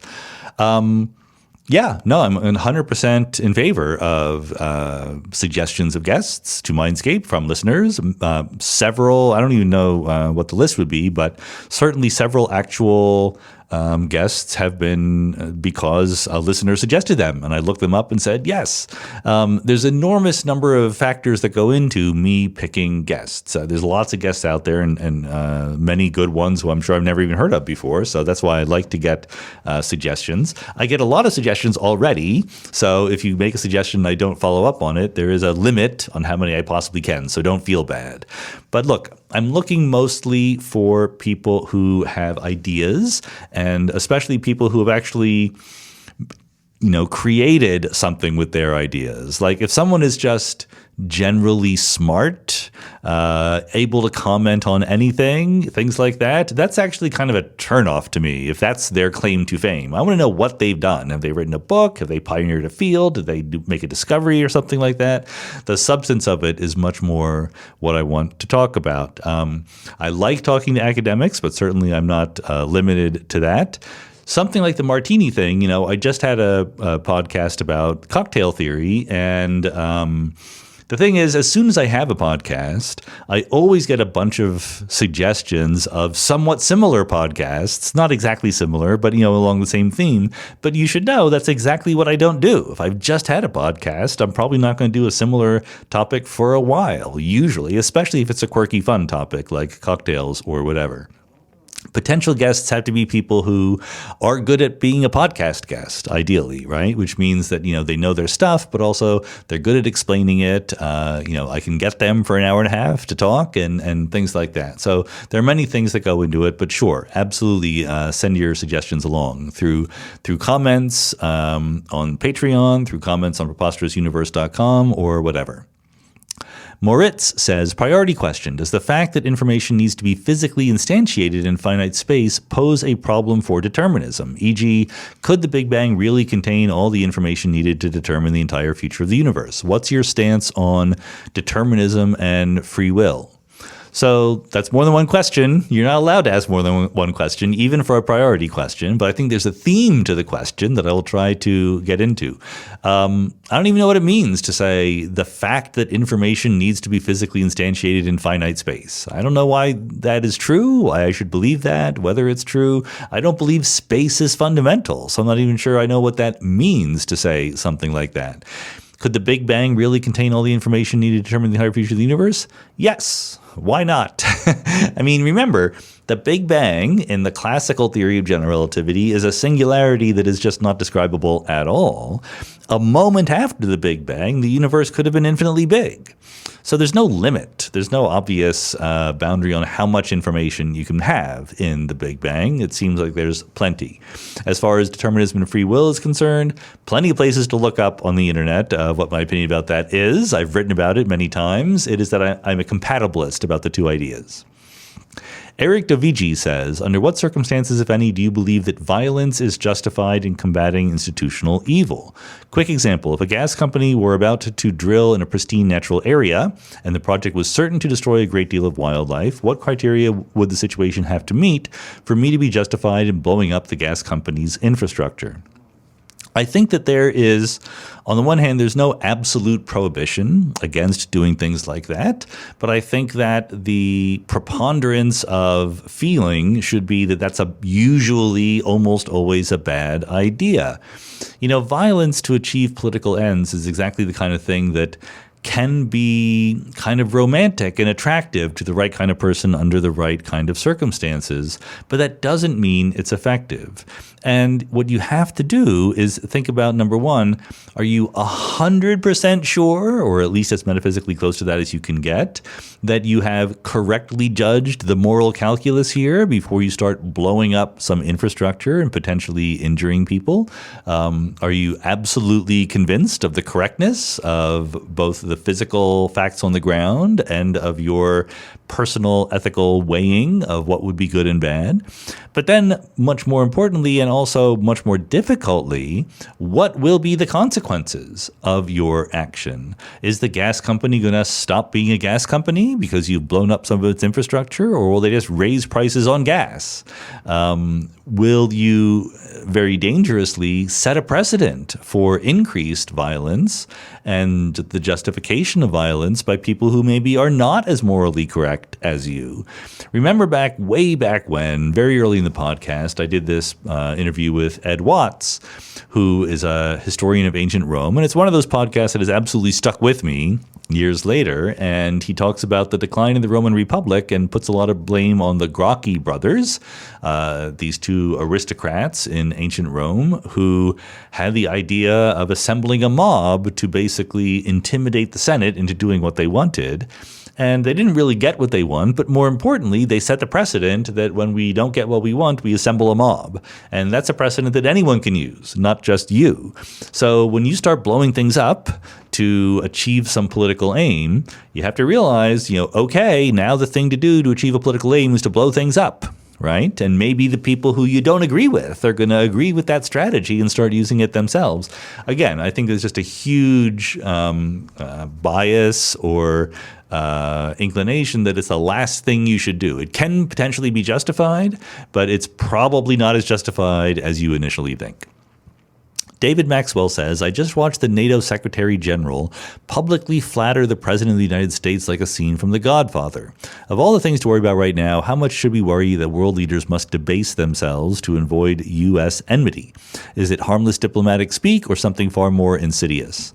I think that of all the things to worry about right now, that's a very, very tiny one. I mean, it makes the United States look foolish that we have leaders who are susceptible to this.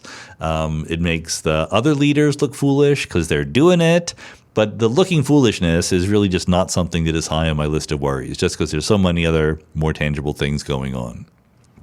Yazan al-Hajari says, people often say there's a touch of madness in every great mind. How do you balance that intense logical side of your work with your emotions and that little bit of creative madness? Do you have any outlets that let that side of you shine? Well, I don't quite agree that there's a touch of madness in every great mind. Either that or maybe my mind is not all that great. I think that among physicists who I know very well, some of them you could absolutely kind of perceive a touch of madness. Others are kind of, they're kind of logical and straightforward and, matter of fact about the work they do. I think that I'm, relatively under control when it comes to those things. I can occasionally be creative, but I don't think it necessarily leads to anything or is involved with anything that anyone would recognize as madness.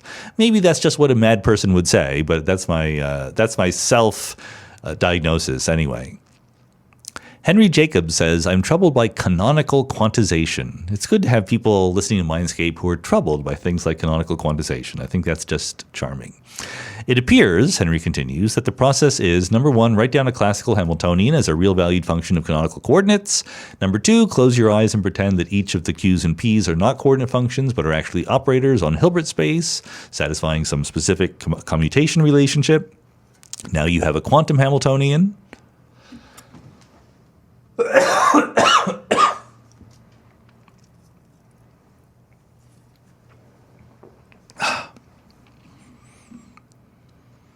And step 3, forget that step 1 ever occurred so that the only memory you have is of the operator obtained in step 2. Perhaps this can be done with a good knock to the head.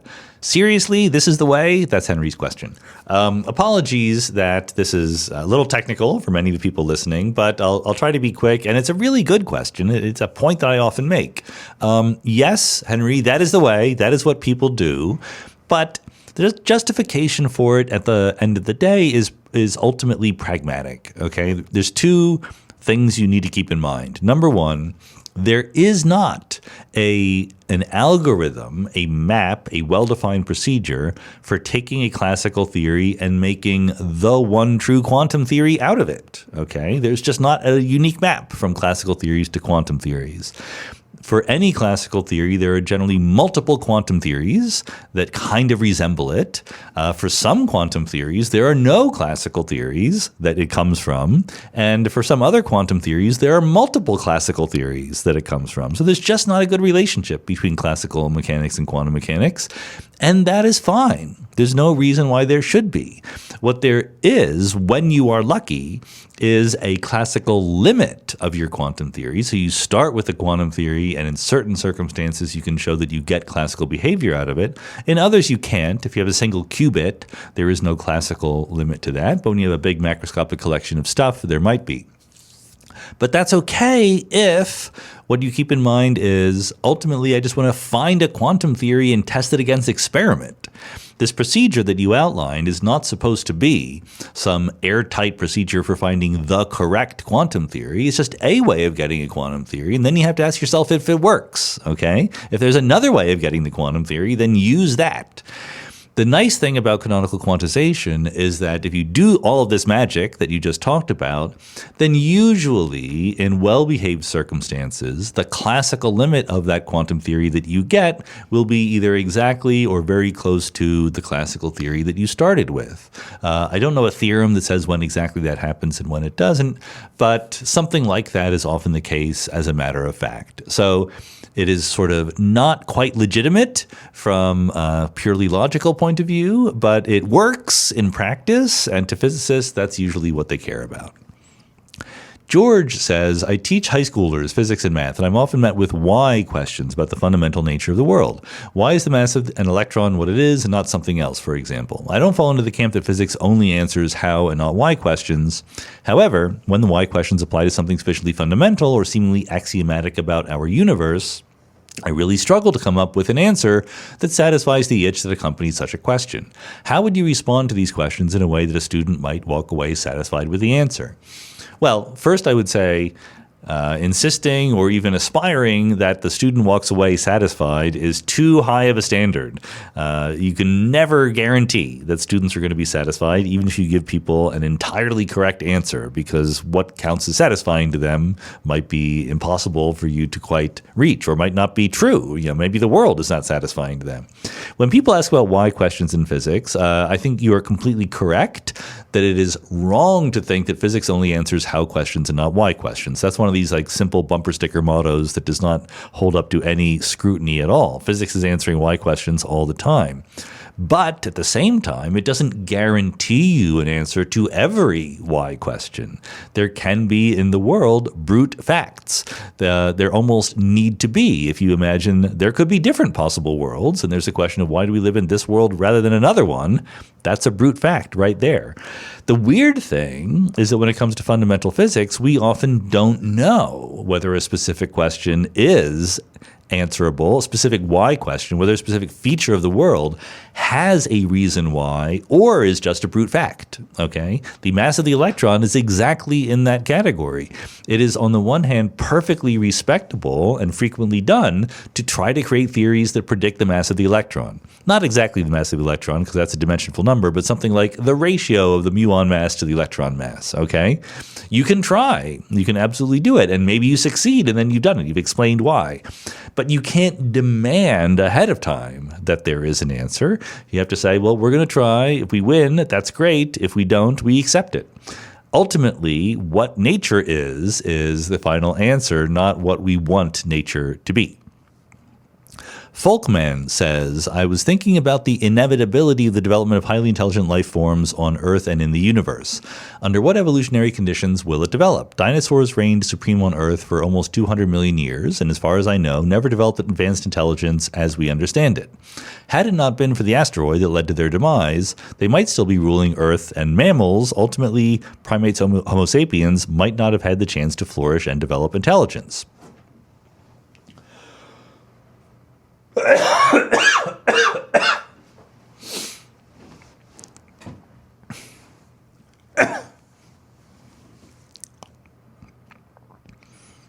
Intelligent life on Earth almost seems like a fluke. What do you think this means for the chances of intelligent life developing elsewhere in the universe? I think what it means is that we have no idea what the chances are of intelligent life developing elsewhere in the universe. On the one hand, you're right. We know it's possible for life to exist even in highly complex forms here on Earth for hundreds of millions of years in a row without getting all that intelligence, because it happened. You can't deny that it happened. And then there was an event that was kind of unpredictable. And this often happens in evolutionary biology in particular, in complex systems more generally, that when you put some external, you subject the system to some external jolt that changes things dramatically, it might suffer some temporary decrease in viability, but it also starts examining and exploring new parts of configuration space and parameter space, which turn out to ultimately be actually more robust and favorable and fit than the ones that it was already trying. So it goes perfectly naturally with the metaphor of a fitness landscape. I talk about this in the big picture. In the fitness landscape idea, which has its limitations. It's not perfect, but it's pretty good for sort of getting some intuition. You imagine a rugged landscape as a function of what genome you have, okay? The problem is genomes are very big, and we can only imagine sort of two-dimensional landscapes, so that's already a problem. But let's imagine we can do it, and imagine that high peaks on the landscape have a lot of fitness and reproducibility and things like that, so populations of species naturally sort of move up via natural selection to the peaks of the landscape. Now, maybe there's a peak far away that is even higher, that would be even more fit, but in between you and there is some valley, right? The dynamics of natural selection give you no way to cross that valley because you just go by random motions, and most of your random motions are pretty small. So they will, if you're already on one peak, generally take you to places of even lower fitness. That's why the jolt from the asteroid is so important here. Now, what does this mean for the development of intelligence? I think that it seems to me very likely that under a wide variety of circumstances, developing intelligence is useful to biological fitness. On the other hand, it may be that there's a wide variety of circumstances where you don't have any intelligent beings in the ecosystem, and you're more or less stable in whatever configuration you're in, and you see no reason to undergo the dramatic changes that evolution would require before developing intelligence. Or maybe not. I mean, arguably, as we talked with Peter Godfrey Smith, arguably octopuses are intelligent in a sense, and maybe if you gave them enough time, they would build spaceships. I really don't know. Maybe they can't build spaceships no matter how intelligent they get because of the differences in living in water versus living in air. So I'm trying to be very humble about these things. People make these definitive sounding statements, but I think that there's a lot we don't know about exactly what went into the ability of human beings, not just to be intelligent, but to technologically influence the world around them, to really shape it and control it in ways that require not only intelligence, but a lot of other factors as well. Who knows how many contingent lucky events were part of that? You know, my evil twin, Sean B. Carroll, wrote a whole book emphasizing exactly that. And we had a podcast conversation about it, the important role of contingency and randomness in the development of life on Earth. So I think it's perfectly legitimate to simultaneously hold two ideas, that intelligence is generally adaptive and a good thing for evolution to find, and at the same time, there might be a tiny probability that it actually is found out there in the space of possibilities. I don't know. The probability might be large, might be small. I'm pretty open about that. Jeff Stone says, aside from my day job somewhere out there in the sciences, I am 62 years young, very health and diet conscious, semi-serious amateur athlete and international mountain sports adventurer. Over the past 6 weeks, my assumption of immortality has been challenged by a diagnosis of an advanced and serious form of cardiovascular disease, followed by cardiac catheterization and stenting. Now, rather than training and adventuring, I'm spending 3 sessions per week in a cardiac rehab program, exercising at walking speed indoors while EKG telemetry is continuously monitored in real time to keep me safe. My biggest issue is anxiety. By that I mean overwhelming panic attack, emergency department visit level anxiety. I'm receiving professional help of every kind. I'm happy to report that the Mindscape podcast, your audiobooks, and your sonorous voice are a welcome break from my own chaotic stream of consciousness. You already serve as a gentle supplement to other forms of mindfulness and contemplative practice. Do you have other specific words of wisdom for me? I'll just close my eyes and listen. Jeff, thanks for writing this, and I'm sorry to hear about these kinds of problems from someone who is of a similar age cohort as you. I have not faced that exact situation yet, but we're eventually all going to come to it, right? I think that I've said this before, that it's one of the great failures of our society, how we're bad at thinking about the fact that our lives are always finite, right? I don't want to say even thinking about death, because that's a little bit too dramatic, but we do tend to think that we want to live forever, and in fact, it's not going to happen, right? We kind of know intellectually it's not going to happen, but we ignore that fact. I did have, as early as episode 10 of Mindscape, I talked to Megan Rosenblum about the death positive movement, a movement of people to try to sort of recognize the reality of death, the necessity of it, and accept it. And, not necessarily to think it's good, but to think that it's something that we need to accept, therefore we should learn to do it. And I don't even know, for Jeff's question, I mean, it's not necessarily a question of mortality and, our facing limited time horizons, but also one declines in health and in ability as one grows older. You don't bounce back as much as you used to. Those are all things that we have to deal with. But I do think that the finitude of our lives is the big thing, right? Is the thing that leads to these moments of anxiety and inability to sort of know what to do, because you're powerless, right? You are by definition powerless. You can maybe do the right exercises, do the right health routines, and survive for longer rather than shorter, but it's all going to come to us. The end will come to all of us. I think on the one hand, it's entirely legit to feel anxious in the face of that sort of powerlessness. It's not a mistake to feel anxious about it. It would be a mistake to let that anxiousness overwhelm you and prevent you from living the life that you have. I don't like giving out words of wisdom. I can suggest things to think about. I think that just thinking about it, I just think facing up to it and really thinking about what it would mean is already the single biggest step that you could take, which you're already obviously doing. It's very, very difficult to conceptualize death because by construction, there's nothing it is like to be dead. Thomas Nagel might think there's something it's like to be a bat, which is different than what it's like to be a human. There isn't anything that it is like to be dead. There's no point of view. There's no perspective. We're not dead and looking back and going, oh, well, I regret doing that. There is only what we're thinking while we're here and we're alive.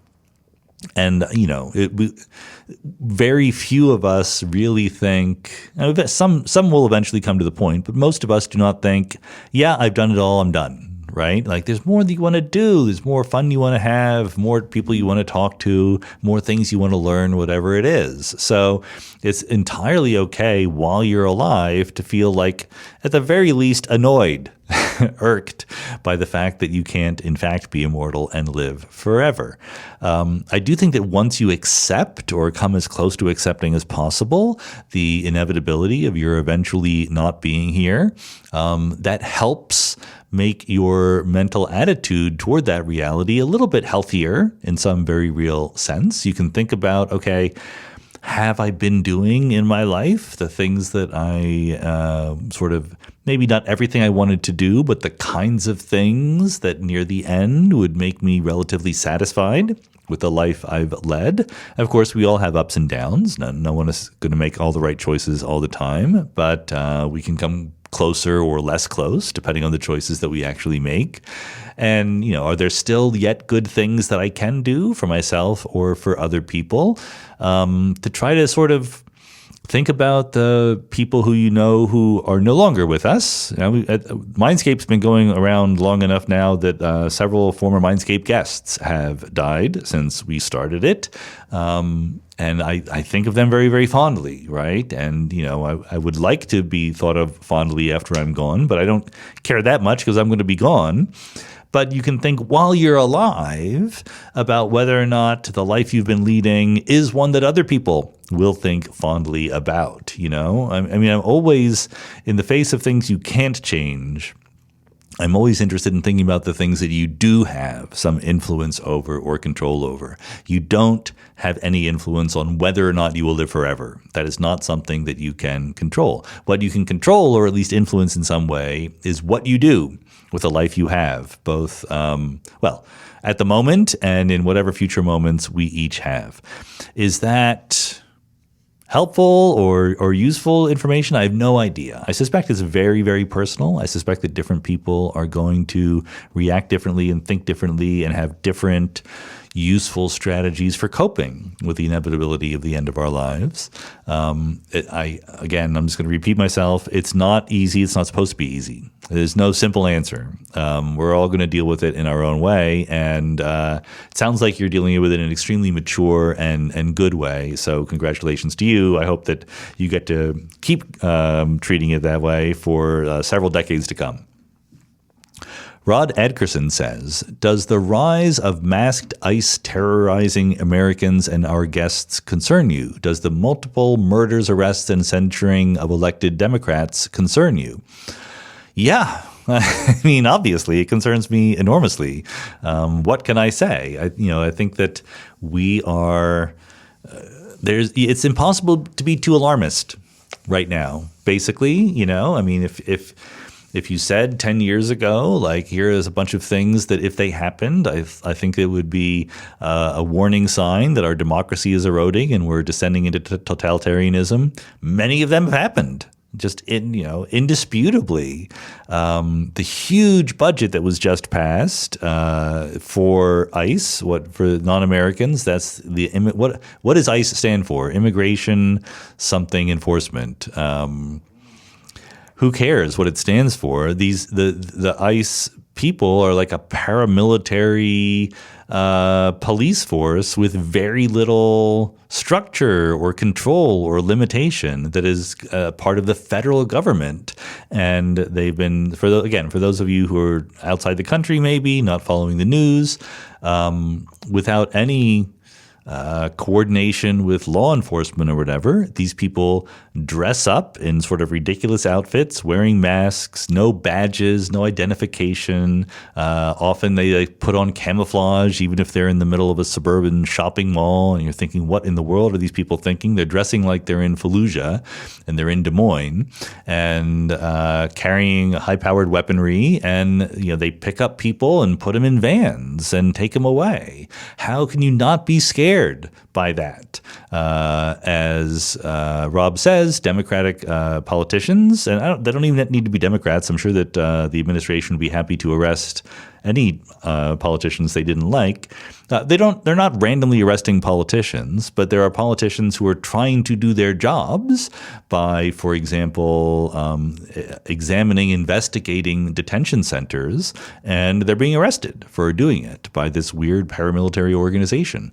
It's very, very bad. What can I tell you? I think that we're basically building concentration camps in Florida right now. We're bragging about how many people can be sent there.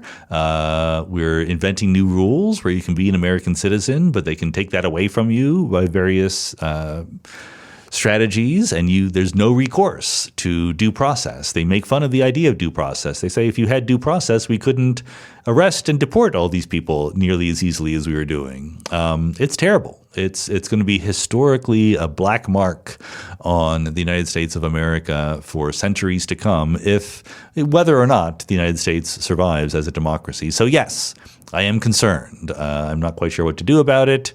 What little I can do, I'm doing. Claim says, how can we still see the cosmic microwave background nowadays?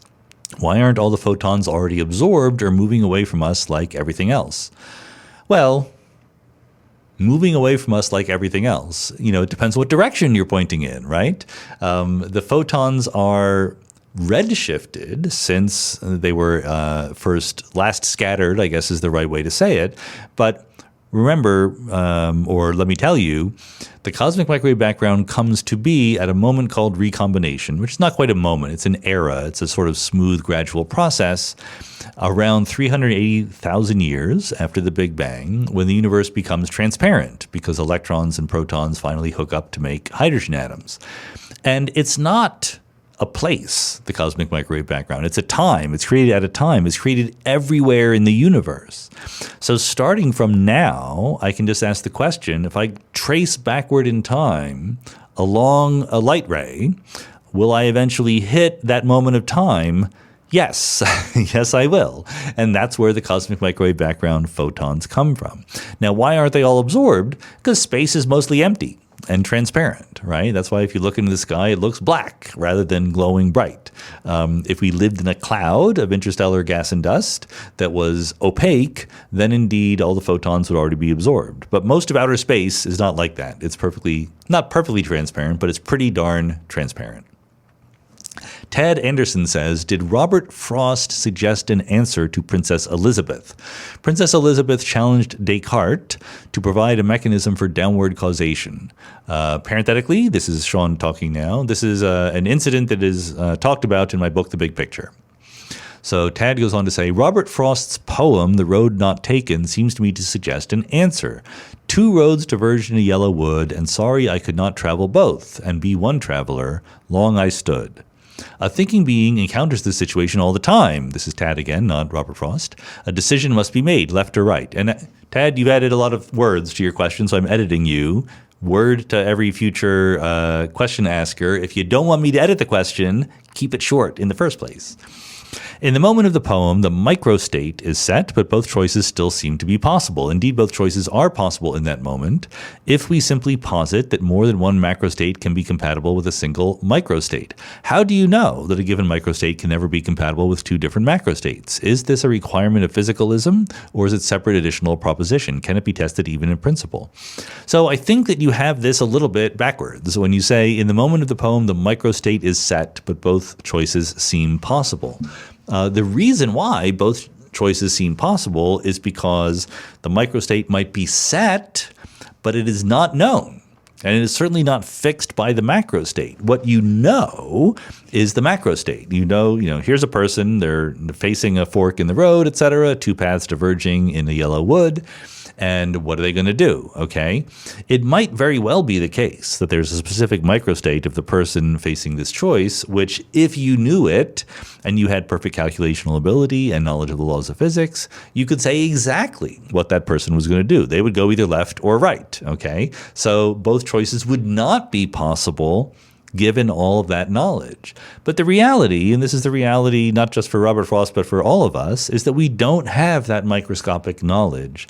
The idea that we are making choices and that there are many things that are possible in the future is because of our incomplete knowledge. So the issue is not that the microstate is set and it is compatible with multiple macrostates. That is just not how emergence works in the examples that we know and understand. It's that we know the macrostate before the decision is made, and is compatible with many, many different microstates, some of which correspond to going left, some of which correspond to going right. Sean B. says, I am not a fan of the simulation hypothesis, but I often wonder about the mathematical structure of the universe. If we can model the origin mathematically and deterministically, doesn't that suggest we might be mathematical objects embedded within a larger mathematical framework? No, it does not suggest that. I don't know why it would suggest that. If you thought it suggested that, what about the people doing the simulating? Are they modeling their universe mathematically and deterministically? And are they therefore likely to be in a simulation themselves?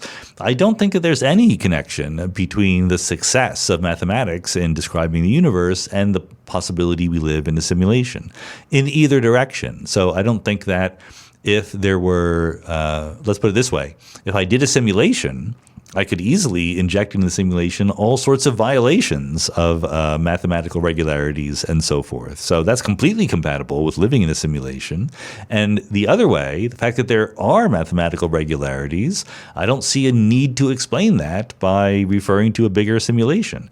Mathematical regularities are perfectly expectable, I think. This is a question we don't know the answer to. This is one of those questions we just talked about before. Is there a reason why our universe obeys laws of physics? I don't know. Maybe it just does, but I don't feel the need to explain that by referring to a higher level who is simulating me. Victoria Lucas says, I'm a medico-legal death investigator from Texas and an atheist, but some of my experiences have troubled me over the years. What are your thoughts on deathbed visitations? These are not near-death experiences, but deathbed visitations on people that are in the process of dying. Why do you think dying people hallucinate dead relatives or friends and not living ones? Well, I think dead people hallucinate all sorts of things because they're dying. because their bodies and minds are failing. This is no more weird to me than why I have weird dreams at night. Like when I'm dreaming, my body and brain are perfectly healthy. I had very weird dreams last night where Jennifer and I were living together in Chicago, which we never have actually done, but I used to live in Chicago, and we were searching for an amplifier. I really don't know why we were searching for an amplifier. It makes no sense, but that's okay. It's not supposed to make sense because it's kind of random little associations bouncing back and forth in my brain. When you're close to dying, why do you remember people who you haven't seen for a long time? Again, this just seems like not at all implausible to me, especially when the alternative is supposed to be completely violating the laws of physics in order to make these former known people actually real somehow. Peter Schuller says, how do you reach out to potential guests of the podcast when they don't know you? If you send an email, what do you say? Is there any tension between getting someone's attention, proving your email is worth reading and or taking seriously, and coming across as self-aggrandizing? Yeah, that's a good question. As someone who receives a lot of emails myself, I like it when the emails are short. So I don't like it when someone sends me an email and I have to read to paragraph 3 to find out what it is they're saying. So I do send out emails myself, and they're generally very short, and they start with, I'm writing to ask whether or not you'd like to be a guest on my podcast, Mindscape, and then I give a link to the podcast. And then maybe another couple sentences about what the podcast is about, what we could talk about, things like that. And that's it. Sometimes it works, sometimes it doesn't. I have no problem at all with people who don't want to be on the podcast. That's fine. I say no to a lot of other podcasts. So I don't generally hector people. Like sometimes people will write back and say, oh, yes, sure, that sounds good, let's do it. And then I'll write back to them and say, okay, let's pick a date. And I never hear from them again. Those people I will hector a little bit. And again, it's probably not their fault. I get it. I've been there too. Sometimes you just don't get around to answering the emails. But I'm not going to, try to prove to someone that they really should be on my podcast. That's a choice that they're welcome to make or not.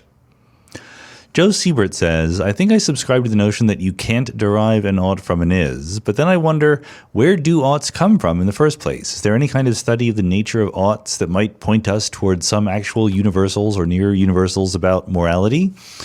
Well, yeah, there's plenty of people who think that they have a way of getting universals or objectively true facts about morality. Russ Schaefer-Landau, who was a previous guest, is a leader of such people, but they don't have a unified front. There are plenty of different approaches to doing that. My answer is that there aren't any actual universals or near universals about morality. So the question, where do oughts come from, is from us, from individual people and collections of people trying their best to figure out how to reconcile their moral intuitions with how they think systematically about what is right and wrong. And we call that endeavor moral philosophy. And it might never be objective. It might never be realist in the sense that the physical world is real, but that doesn't make it any more useful for that. Blake McEwen says, when my cat needs something and she gives me that look, I go and do the thing she needs, and she responds as if we communicate. I believe she is conscious, and I suspect you feel the same way for Ariel and Caliban.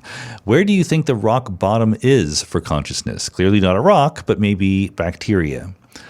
Well, my own view, which is not anything close to educated or set in stone or unwilling to be changed by further data or even persuasive argument, is that it's a continuum. I don't think that there is necessarily some phase transition where you go, oops, before you were not conscious, now you are. There might be a series of small phase transitions that give you different capacities that are part of being conscious. Maybe even microorganisms can have a certain amount of information processing or self-awareness. Later down the evolutionary ladder, you have the ability to plan and imagine, as Malcolm McIver talks about. There's a whole bunch of things that go into being conscious. So I don't think that there is any such thing as where the rock bottom is. That might sound like I'm cheating out of the question, but those are my honest feelings. Zach McKinney says, what is your level of credence that consciousness is a substrate-dependent phenomenon?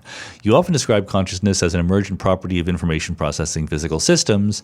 However, when speaking with Christoph Koch, you took issue with his hypothesis that consciousness might arise from a state of quantum superposition on the grounds that superposition is not an objective fact about a system, but rather depends on the choice of informational basis to describe the system. Does it follow that you believe consciousness must be substrate-dependent because the presence or absence of consciousness in a physical system is an ontological question, whereas any definition of consciousness in terms of pure information processing will necessarily fall subject to the arbitrary choice of what properties of the system to count as information?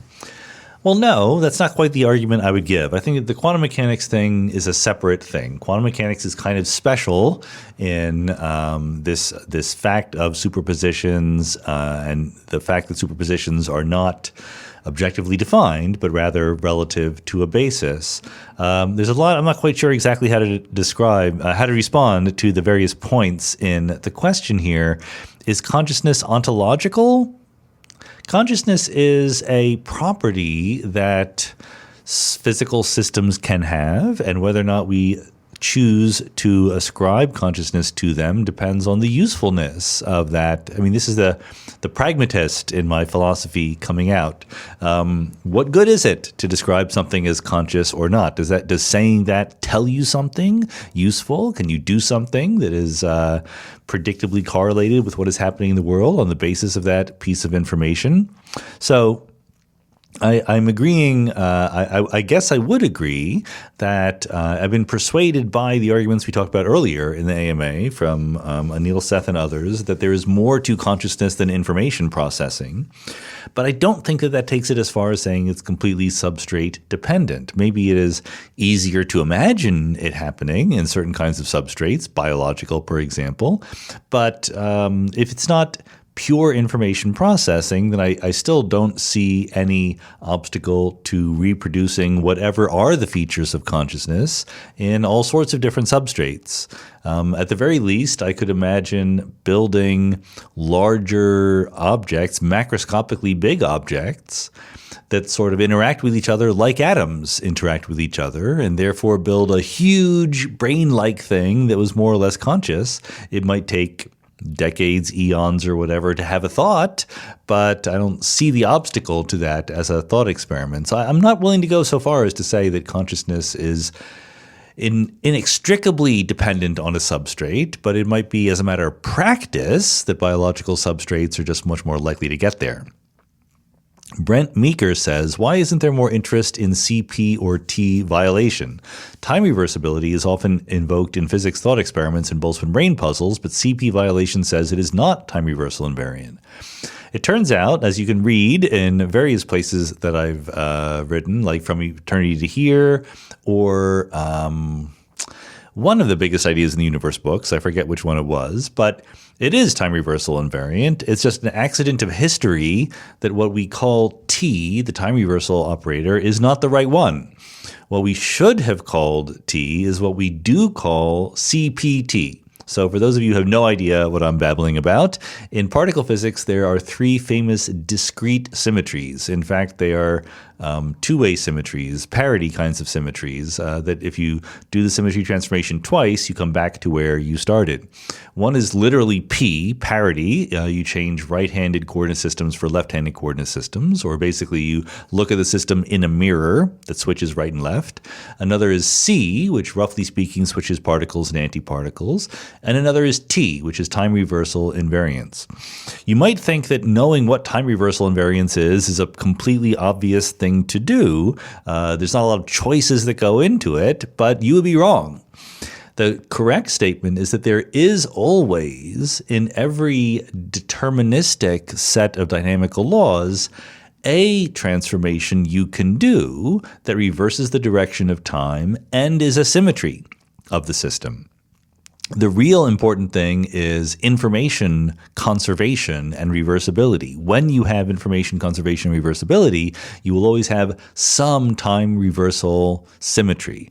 So, for example, in electromagnetism, it turns out that if you do time reversal, the electric field is unchanged, but let's put it this way, I can make up whatever transformation I want. And then I can ask, is it a symmetry?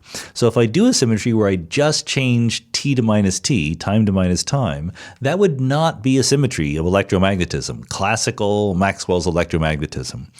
What I need to do is take the magnetic field and also reverse it, but not the electric field, okay? So E goes to E, B goes to minus B, and T goes to minus T. That is a good time reversal symmetry. Indeed, in Hamiltonian mechanics, where you have positions and momenta, the thing about Hamiltonian mechanics, which I do beat on about in the first volume of The Biggest Ideas, Space-Time and Motion, is that you truly treat position and momentum as two independent variables. You do not define momentum to be the mass times velocity. You derive that that's a fact, but in principle, those two things are separate. And the right time reversal invariance operator sends x to x and p to minus p, as well as t to minus t. It reverses momentum and time. So basically, you have to think about what would make a good time reversal operation. In the case of quantum field theory, the good time reversal operation that is a symmetry is called CPT. You change t to minus t, but then you also change the parity of the system and you charge conjugate it. You change particles to antiparticles. D. Dashevsky says, it seems like the number of mechanisms for faster-than-light travel, such as stabilized reversible wormholes or Alcubierre warp drives, require negative mass exotic matter. Is there anything to this similarity, or is it mere coincidence? Also, is there any reason to interpret those results as anything more than a fancy way of saying, this could work if it was possible, but it's not, so it won't? For the latter question, I think that's more or less the way I think about it. This could work if it was possible, but it's not, so it won't. We don't have any theorems to that extent, as far as I know. At least we don't have any theorems that we completely believe, in part because we don't have a full theory of quantum gravity, right? So we're trying to work with classical gravity and some approximations about quantum mechanics and matter fields and stuff like that. So it's hard to know these things for sure. And there's another problem, which is very much a problem of principle. For those of you who don't know, the Alcubierre warp drive was an idea. Miguel Alcubierre, a Mexican physicist, wrote down a metric on space-time. I don't even want to say a solution to Einstein's equation, because every metric is a solution to Einstein's equation for some kind of matter fields, right? The matter fields might not be realistic, but I can write them down. What does it mean for matter fields to not be realistic? Usually it involves negative energies or negative masses. If such fields existed and were sort of macroscopic and big and manipulatable, they would probably mean that space-time itself was just dramatically unstable, because you could make a big blob of negative energy and a big blob of positive energy while conserving energy overall. And by quantum mechanics, that would happen all the time, and it clearly doesn't. So in realistic circumstances, you probably don't get appreciable amounts of negative energies, and things like the Alcubierre solution require some negative energies. So anyway, what Alcubierre did was he wrote down a metric that looks like the following thing. If you just imagine flat space-time, so you imagine Minkowski space, and I have this thing called where I am now on Earth, and then Alpha Centauri is 4 light years away, and you would think that it takes me 4 years worth of travel to get to Alpha Centauri. That's hard to quantify because you're in a certain reference frame, right? And in a different reference frame, it's different, but there's a number, which is how long it takes to go to Alpha Centauri and back. And that's at least 8 years, right? That's the speed of light limit, and that's very well defined. So Alcubierre came up with a distortion of Minkowski space that was basically in the form of a bubble, okay? And this bubble looks like it zooms out to Alpha Centauri and it zooms back. And you could imagine putting a spaceship in this bubble, and the zooming out goes much faster than the speed of light. But to be super duper careful about that, it looks like it goes faster than light would have gone in the original Minkowski space. The point is, you have changed the metric on space-time so that nothing actually goes faster than the speed of light. It's only a comparison between what actually happens and what would have happened in a completely different universe. So does that count as going faster than the speed of light? Well, for all intents and purposes, you can, if you could build this so-called warp drive, you could look like you were going faster than the speed of light. It raises huge problems with the initial value problem of general relativity. That is to say, given the initial data, how do I evolve it forward in time? Things like that.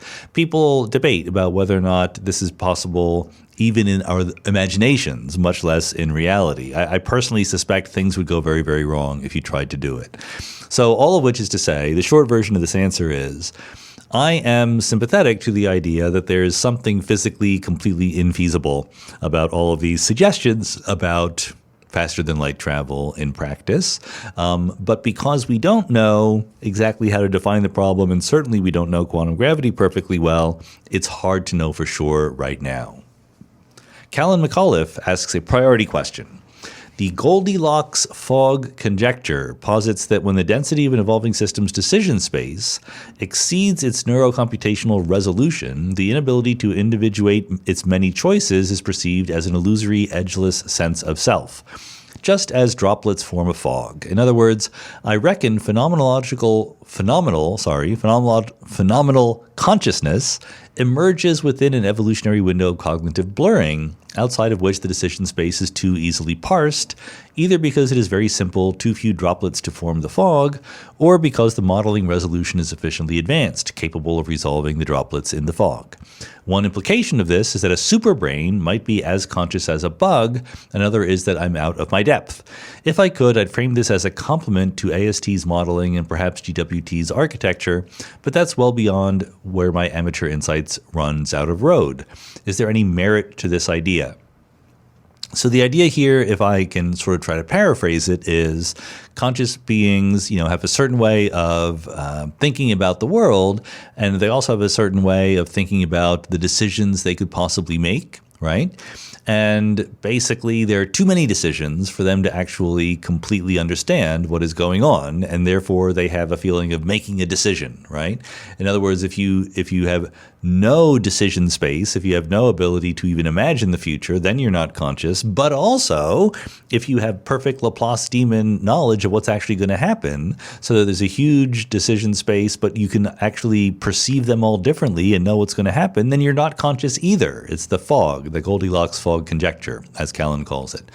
I have no idea whether this is on the right track or not. I guess one thing I would say is it seems to fall far short of really accounting for everything you need for consciousness. I mean, maybe there's some relationship between your ability to perceive what will happen and your ability to imagine different possibilities that is an important part of consciousness, but there's certainly other parts as well. Self-awareness, things like that. I am conscious that it is warm in the room, right? I don't know where that would fit in to this description. So I think that you need to do a lot more work to really call this a good theory of or criterion for consciousness. Sam Hartzog says, what is your take on fascism as a concept or label? It seems to be notoriously ill-defined from an academic standpoint and only ever truly cemented around a particular regime in hindsight. In your estimation, do labels like this help or harm public discourse with regard to current world affairs? I think that labels like this are not super duper useful, honestly. They can be useful for propagandistic reasons, rhetorical reasons, getting the people who are already on your side to get all riled up, which are all perfectly good reasons. Sometimes you want to do that. But in terms of calm, careful deliberation about what's happening, they are less useful, which is why I don't think you will ever hear me talking about, for example, the Trump administration as fascistic or so forth. I will talk about them as totalitarian or authoritarian or anti-democratic. Those are less loaded emotionally and more purely descriptive terms. I think that it's natural to understand why people want to leap to words like fascist or Nazi or whatever. Precisely because they do convey an enormous amount of emotional punch. Words like genocide, likewise, right? Concentration camp, which I used before. But concentration camp, I think you can really argue, is directly applicable in this situation. It comes with connotations that may or may not be completely there. And I think that's the problem also with fascist. Fascist had a clear meaning around the time of World War II and before, in the context of Italy and arguably Nazi Germany as well. And you can argue about what it meant, right? Was it only specific to that time, blah, blah, blah. And then as soon as you start having that argument, you sort of lost the bigger argument. The bigger argument is if you have a government that is even somewhat resembling fascism in, its authoritarian impulses, its use of secret police and things like that. That's what matters to me. It's not the label.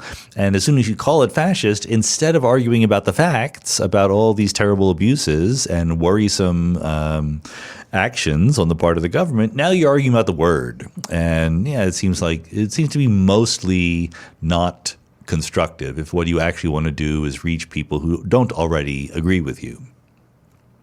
Red Antonov says, as best as we can measure, the universe appears to be spatially flat. What does your gut say? Do you believe it's case closed, or is there room for a more precise measurement to deliver a surprise non-zero curvature result? So there's two things to say here. One is that we can only see part of the universe, remember. So when people talk about the geometry of the universe as either being positively curved, negatively curved, or flat, for one thing, it's an approximation because the universe is not perfectly smooth and isotropic.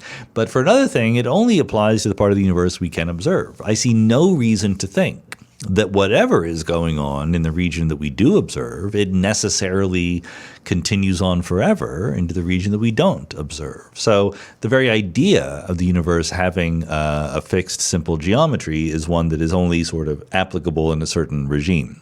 That's one thing.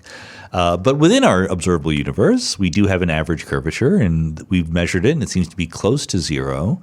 I was surprised when we discovered the cosmological constant, as I've already admitted earlier. So since then, I tried to have learned my lesson, and I tried to be open-minded. It's tricky because you don't want to be too open-minded. You don't want to be so open-minded that you're paralyzed with indecision. I think that the chances that we detect a non-zero curvature in space are small, but not zero. We don't understand the space of possibilities well enough. We don't understand what happened at the Big Bang or inflation or whatever replaces that to really say for sure. If a model like the model that Jennifer Chen and I put forward, where we live in a baby universe that is a little bubble, if something like that is true, then you would expect there to be a small positive curvature in space. But we don't know how small. Maybe it's 10 to the minus a million, right? And then it's certainly unobservable. If, on the other hand, we live in a true vacuum state that came from a bubble of a false vacuum state, then you would expect the curvature to be small and negative, right? So we really have no very good idea of what to expect there. That's why we keep doing the measurements. Steve G. says, in a recent AMA, you said that you saw zero barriers in principle to some kind of computational architecture doing everything that human beings can do, as similar processes could absolutely be replicable in machines. For a machine to extrapolate from knowledge and experience in truly original and creative ways, do you think the machine would need to exhibit awareness and qualia? My feeling is that these would be necessary to generate a truly novel concept, although I struggle to explain why I think this. For one thing, I think the word qualia is just bad. I don't like that word. You notice I never use that word except when I'm reading somebody else. It's very ill-defined what a qualia is supposed to be. I don't know it when I see it. So consciousness, I think, is slightly better defined. Sentience is certainly better defined. Awareness is somewhat better defined. So I'm willing to use those words. To do things in truly original and creative ways, I think the barrier to that is much lower than you might think. I see no barrier to a very non-self-aware, non-conscious computer creating what appears to us as an original work of art, an original visual image or an original piece of musical composition, etc.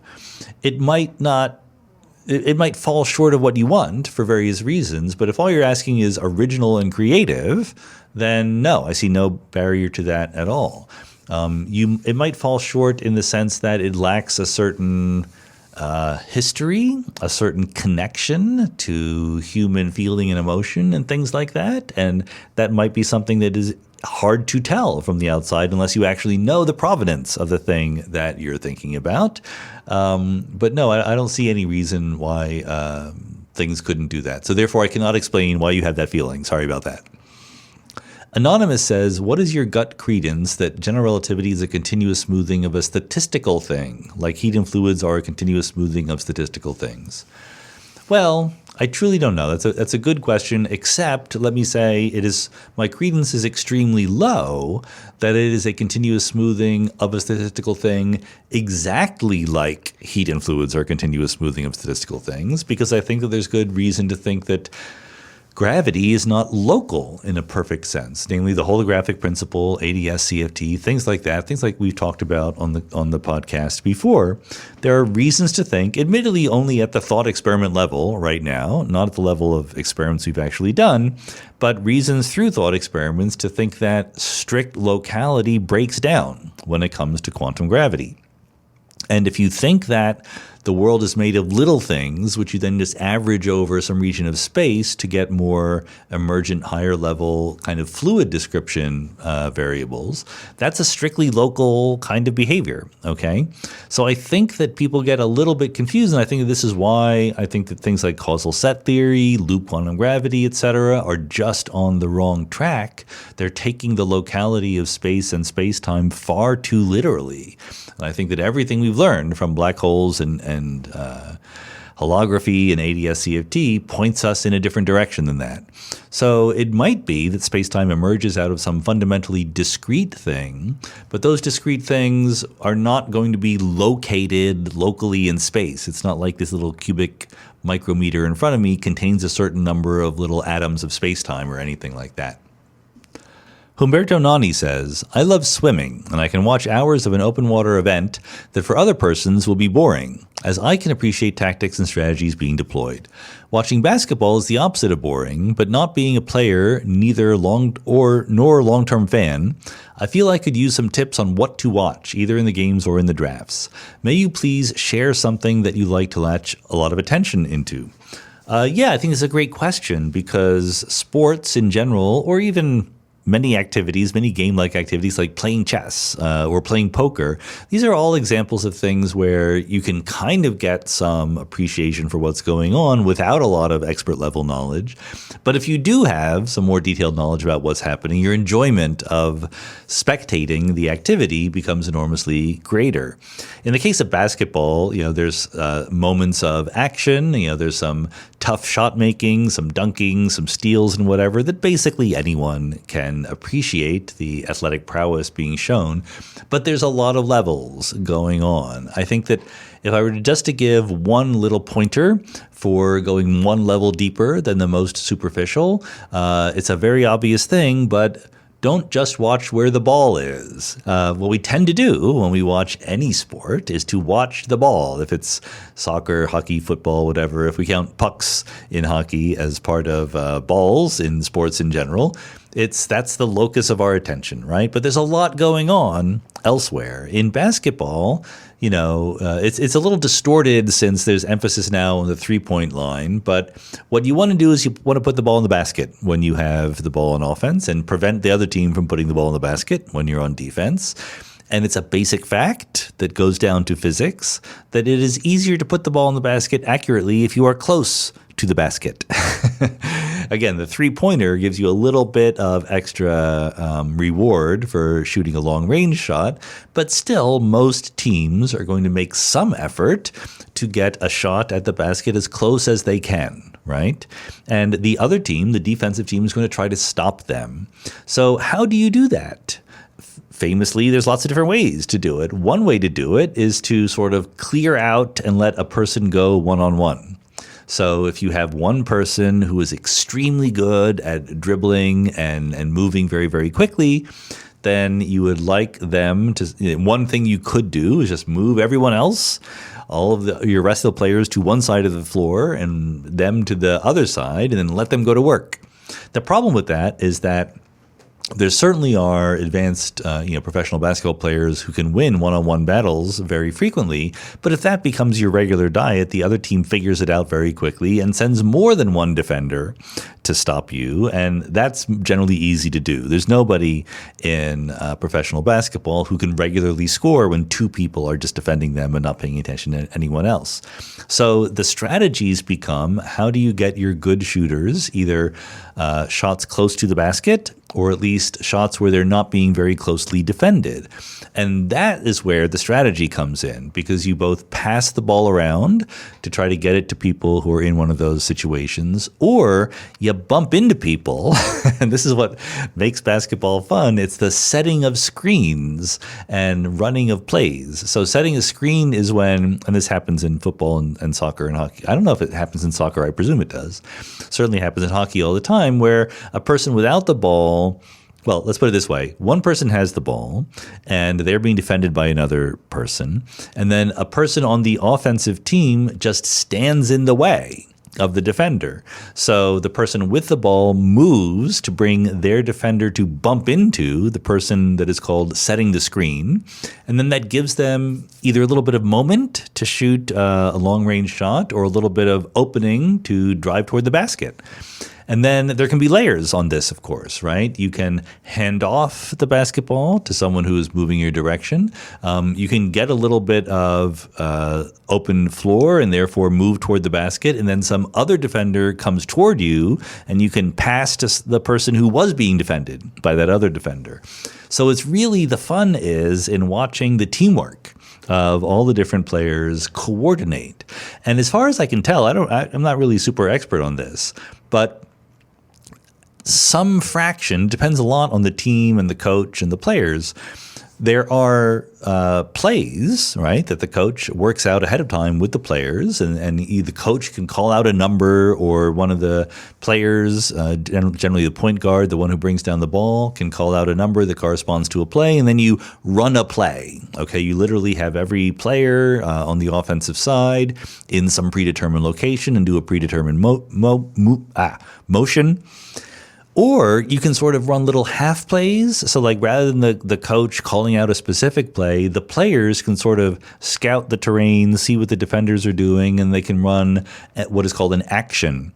An action is less than a full play. It might only involve, two players or maybe three players. And they're sort of spontaneously improvising around some set idea, like that pick and roll that we just talked about, but with a special wrinkle that these players have worked out ahead of time. And so, that's what's fun for me about watching basketball, is this constant interplay of structured running of plays plus improvisation plus amazing athletic feats of agility and jumping and shooting from a long way away. Darren Vigliotti says, how and when did you first come across the concept of poetic naturalism? Did you take to it right away, or was it something that grew on you over time? How did it change the way you thought about the nature of reality and the universe?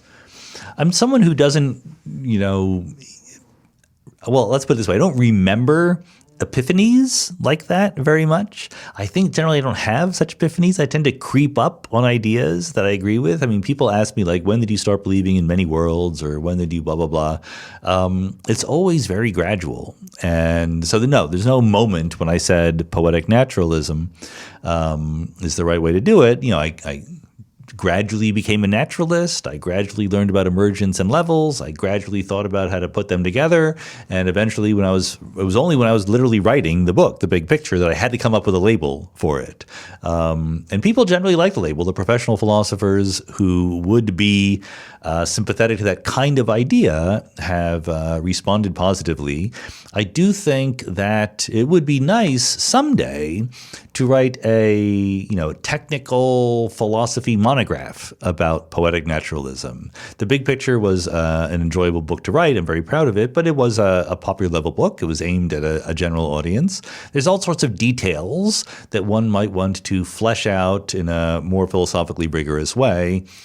Maybe someday I will do that. That is who knows? It depends on how long I live, how much energy I have. That's one of the things on the very, very long list of things I would like to someday do. Ross says, in your excellent conversation with Edward Miguel, you asked whether state policy can positively shape culture, paraphrasing a bit. Miguel pointed to Tanzania's decades-long effort to cultivate a national identity, and you seem supportive of its success. That struck me, since efforts to engineer patriotism often raise red flags for me. For example, China also frames its policies in Xinjiang as promoting national unity and reducing conflict, ostensibly a similar goal but widely condemned. How do you think about the trade-off between encouraging social cohesion and protecting cultural pluralism? When does a national identity project become ethically problematic? Is it purely a matter of method and severity, or are there more fundamental differences? Yeah, I think it's an excellent question, actually. And in my view, as not an expert in international relations or political science or anything like that, I have no problem with the idea of a national identity or a patriotism. In fact, I think it's a good idea, if anything. Of course, they can be misused, right? For better or for worse, there's a tendency in different countries for patriotic sentiment to sort of be mobilized by right-wing forces or by more nationalistic forces, let's say, in order to create a barrier between the nation and everyone else. And therefore, when you have a in-group, out-group barrier, it increases the chances that both you will think less well of the out-group and maybe even come into conflict with them, all of which is bad, okay?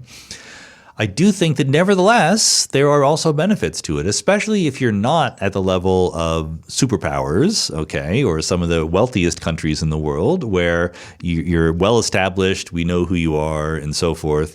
In a country which is still in the developing world, maybe even a country that has boundaries that have been kind of arbitrarily drawn during the post-colonial process and so forth, I think the story is different. I think that it does have a more positive connotation to think of generating some social identity within the country. Hopefully, I would argue, I would want that social identity to be open and welcoming and cosmopolitan and allowing all sorts of different ethnic groups or religious groups, etc., into the project. How easy is that to pull off? I don't know. This is why I'm not an expert in these things. But I would not, take the experience of having lived in a developed, heavily industrialized, powerful nation and say, well, in this context, we have some negative connotations of nationalism, therefore we're going to worry about it in this very different context. It's okay to worry about it, but I think we have to be very, very open to the idea that when the context is that different, the implications are going to be very different also. Rod Adkerson asks a priority question. If we were to map human relationships or human behavior, or the behavior of all life on some set of axes, do you believe it's possible that those points would correlate with some metaphysical biology where we might ultimately find intelligent life? I really have no idea what is going on with your question, Rob. Sorry about that. Some set of axes is just ill-defined. Human relationships or human behavior. So one axis could be how many people are in the relationship. How strong is the relationship? Human relationships or human behavior are two very different things. You would need very different axes to describe them. And I presume you're imagining mapping like empirically the actual relationships of human being and stuff like that. And so by definition, all the points that show up on the graph correspond to intelligent life. So if you're asking, do all possible intelligent creatures live at the same places on such a graph? I would be highly skeptical of that. I mean, we know that right here on Earth, among species who are not as intelligent as us, but still social species like ants or even different kind of primates have very different kinds of relationships and behaviors. I see no reason why aliens wouldn't be similarly diverse in how they went about such things. Okay, I'm going to group two questions together. One is from Wonder and says, if there are a finite number of branches in many worlds, what happens when we reach that number? Is that what happens when we reach maximum entropy? And Marie Roscoe says, I've recently listened to an interview with Stephen Wolfram. He brought up something that has been boggling me, merging of branches of many worlds in the many worlds interpretation. Could those branches possibly be merged? It sounds counterintuitive to me. I would like to know where you stand on that being a many worlds person. Yeah, it's so on the one hand, entirely possible in many worlds for two things that you thought of as separate branches to merge again. What does that mean? Well, what it means is you have two different branches of the wave function of the universe. to make things simple, let's imagine we've separated out system and environment, right? So we have a certain set of things in the world, which is basically every macroscopic object. I'm not thinking just like a single spin or a single cat. Literally every macroscopic object in the world is part of the system. And then all the microscopic degrees of freedom that we don't keep track of, the position and velocity of every photon in the world, that's part of the environment, okay? And the thing that separates branches of the wave function is that the environment entangled with one branch is perpendicular to the state of the environment entangled with the other branch. Perpendicular orthogonal as vectors, okay? The two environments are just pointing in different directions in the Hilbert space corresponding to the environment. Now, you might say that sounds pretty specific, two vectors being perpendicular. I can easily imagine two vectors that are not perpendicular. In order to merge two vectors, two branches of the wave function, all that has to happen is that their environment states need to line up with each other. So they're parallel rather than perpendicular. And maybe that doesn't sound that hard. But what you have to keep in mind is that the Hilbert space corresponding to the environment is very, very big, very, very high dimensional, right? When we talk about the dimensionality of real-world Hilbert spaces for big macroscopic things, you're thinking about numbers that look like 10 to the 10 to some number, okay? 10 to the 10 to the 50th, 10 to the 10 to the 80th, or something like that. Very, very, very high dimension. And what that means is a mathematical fact that in high-dimensional vector spaces, any two randomly chosen vectors are incredibly likely to be perpendicular to each other to a very, very high degree of precision.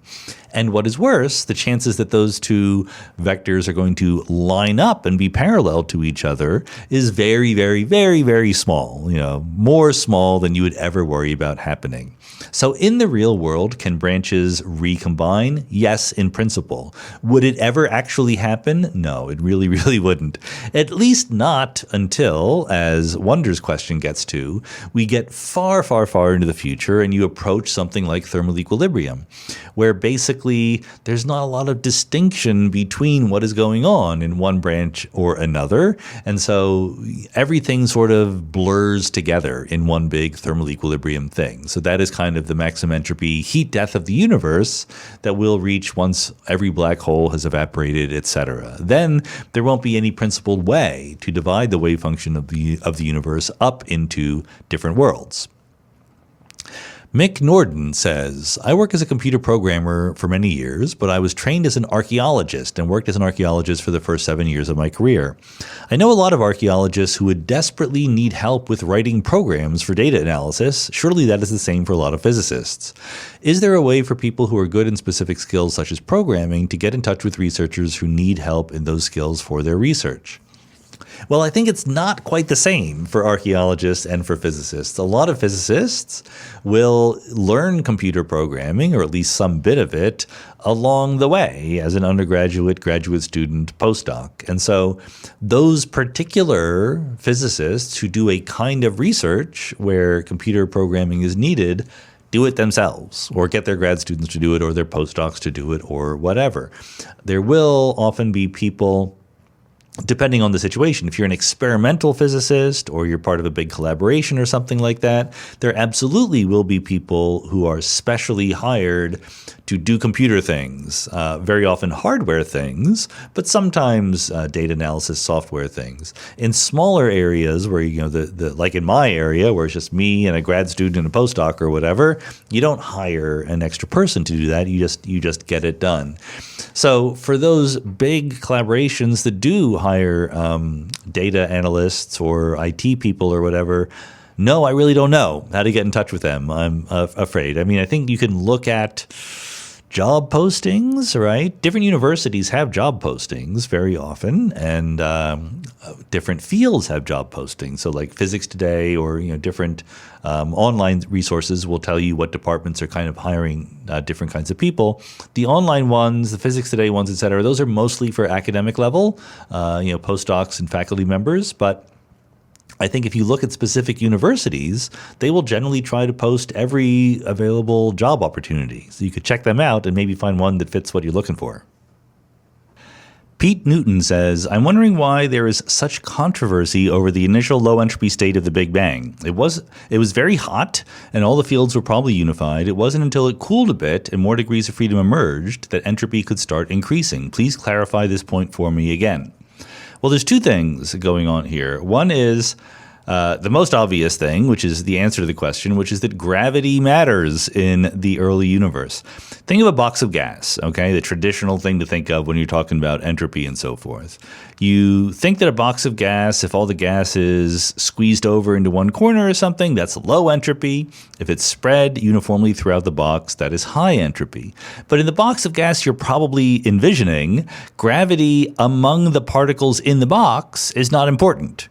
Maybe you're sitting on the Earth's surface and there's some gravitational fields, there's a gradient of density or whatever, but forget about that. The mutual gravitational force in between the particles is irrelevant. It's there, but it's incredibly tiny, and in fact, quantitatively, there's pressure inside the gas in the box, and that pressure is much more important than the gravitational field. So therefore, uniform, constant temperature is high entropy.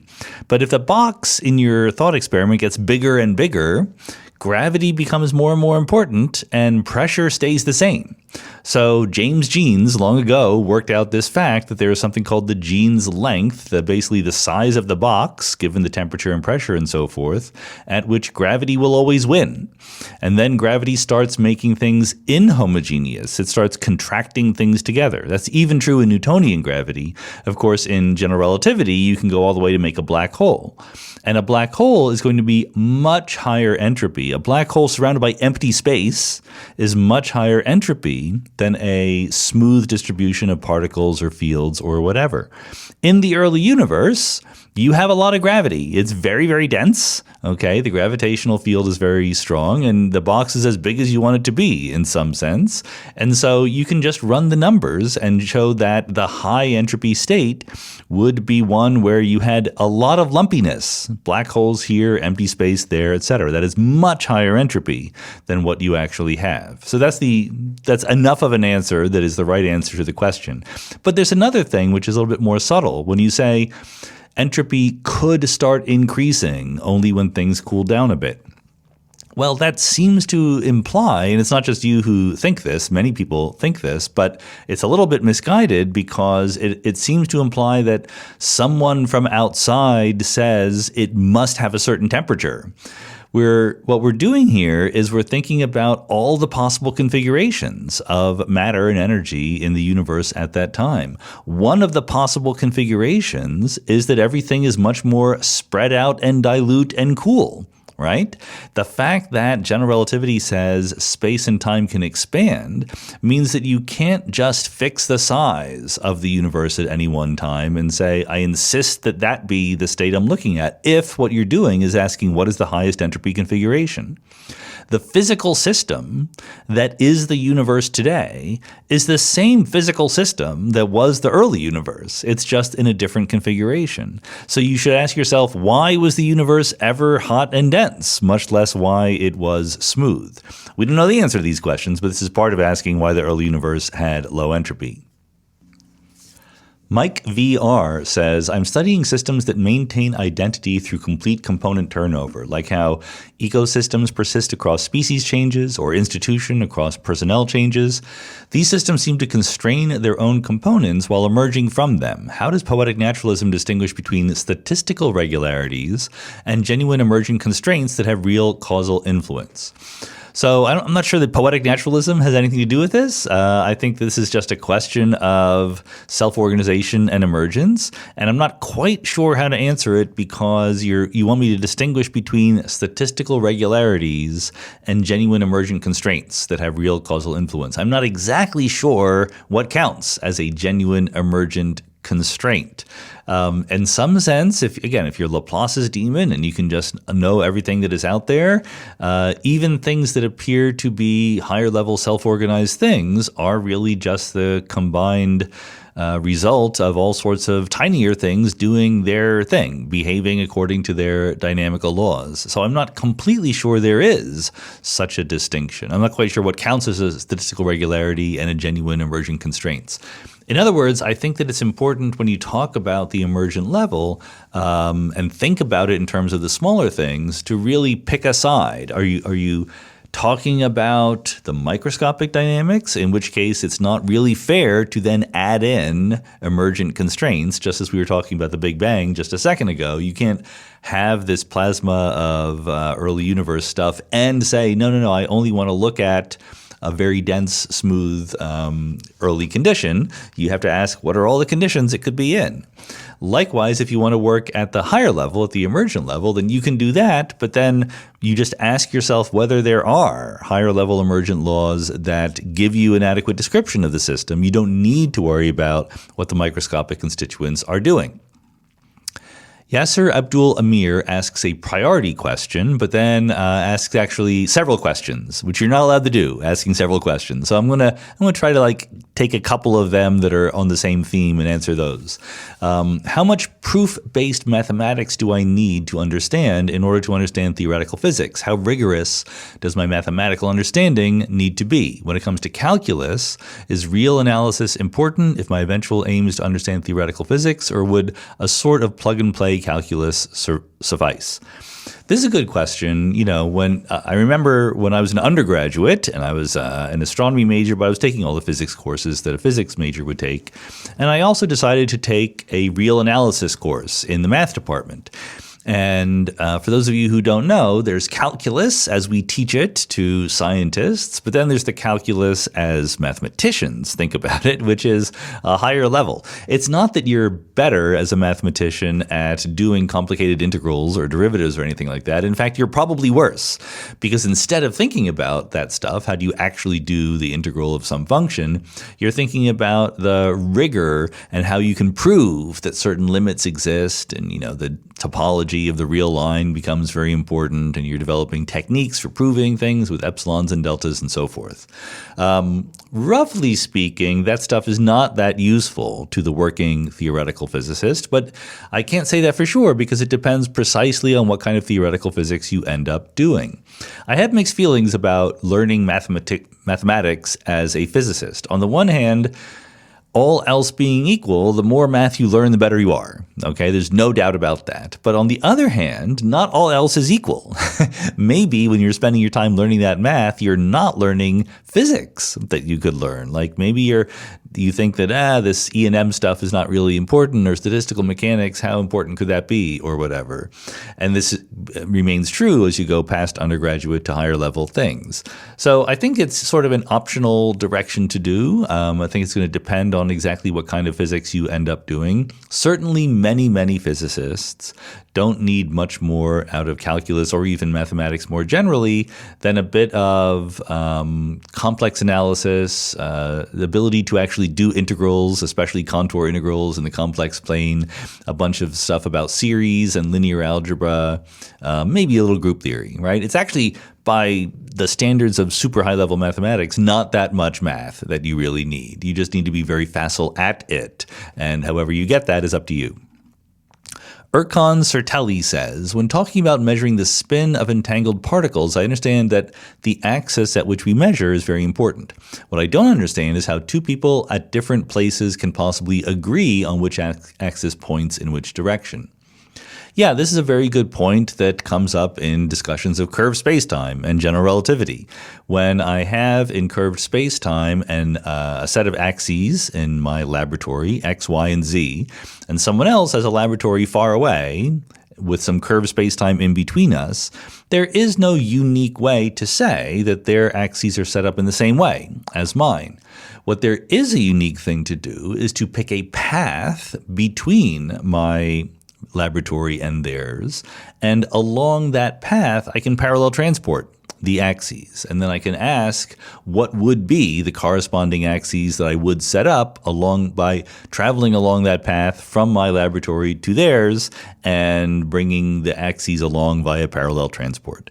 The reason why that's sufficient for talking about these experiments is that you do indeed need to travel with a particle that has some spin from one laboratory to the other, and therefore you are basically parallel transporting its spin vector. Now, actually, in practice, space-time is pretty close to flat.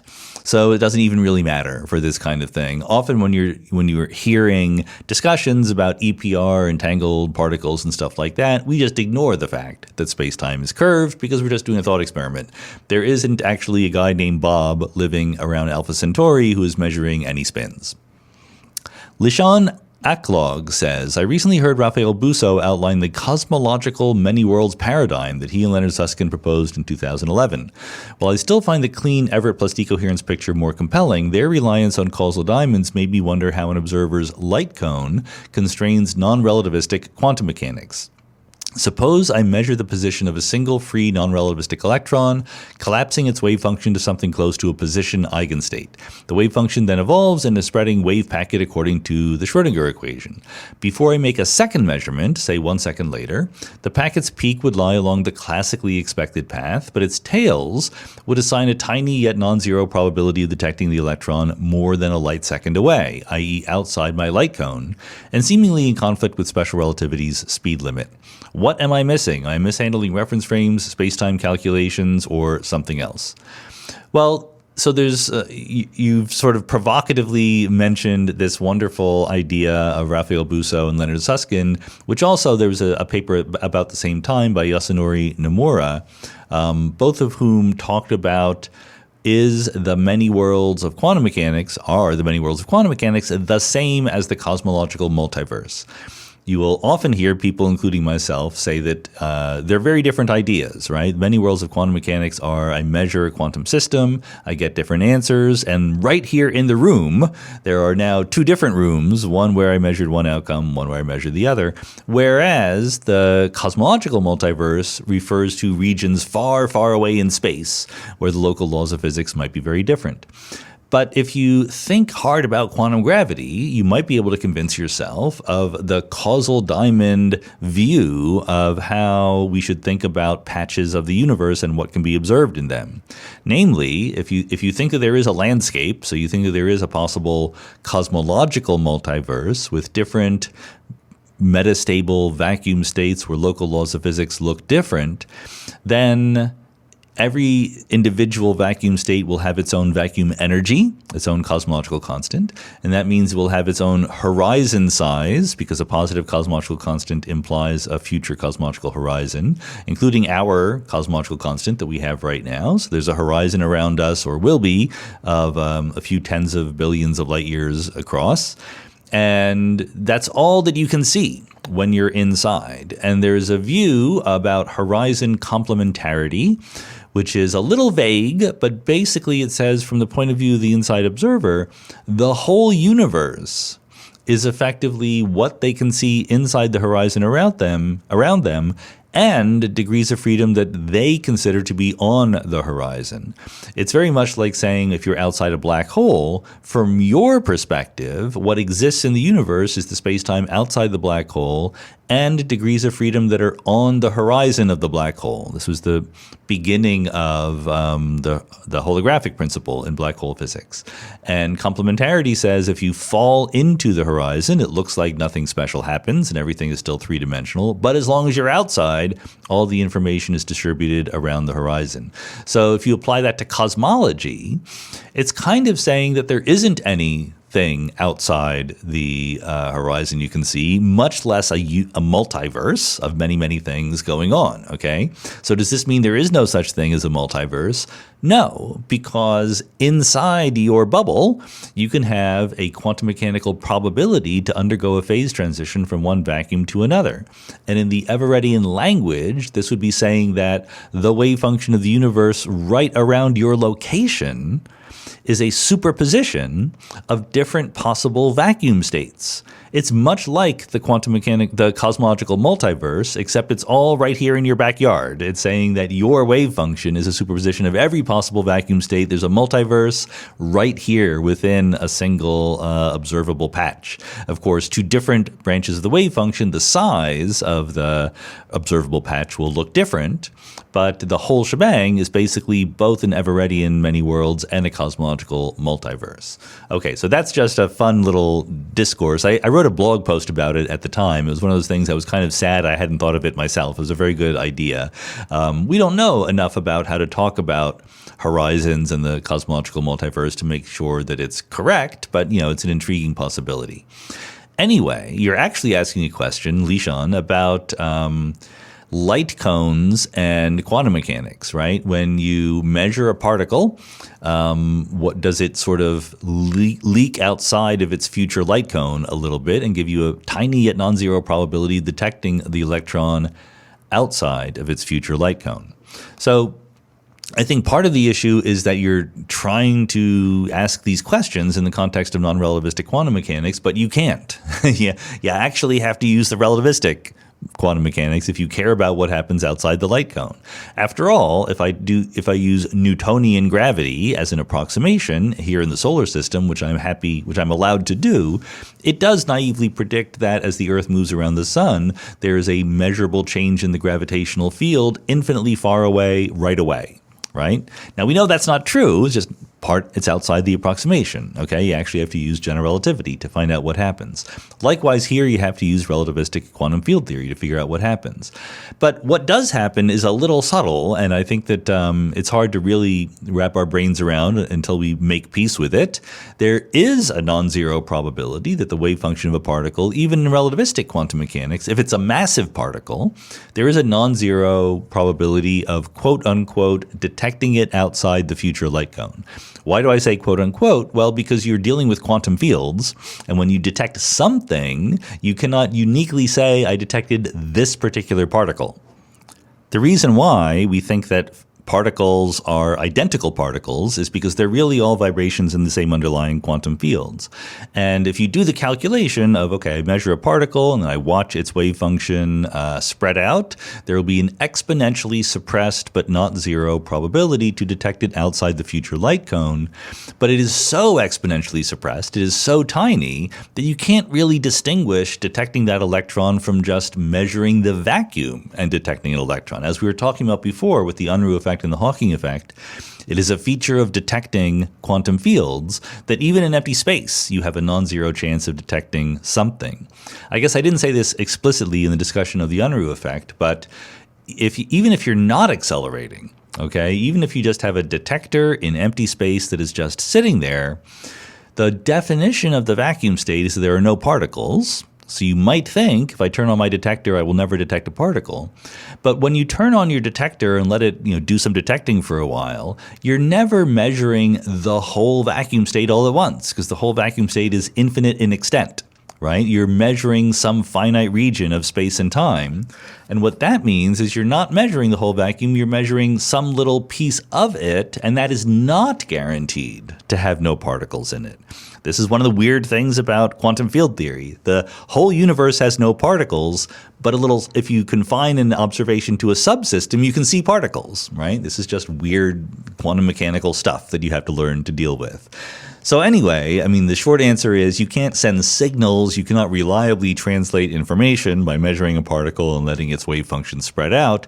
But if you run through the calculation and are super duper careful, there is a non-zero chance that you detect it. You're just not exactly sure what it is that you detected.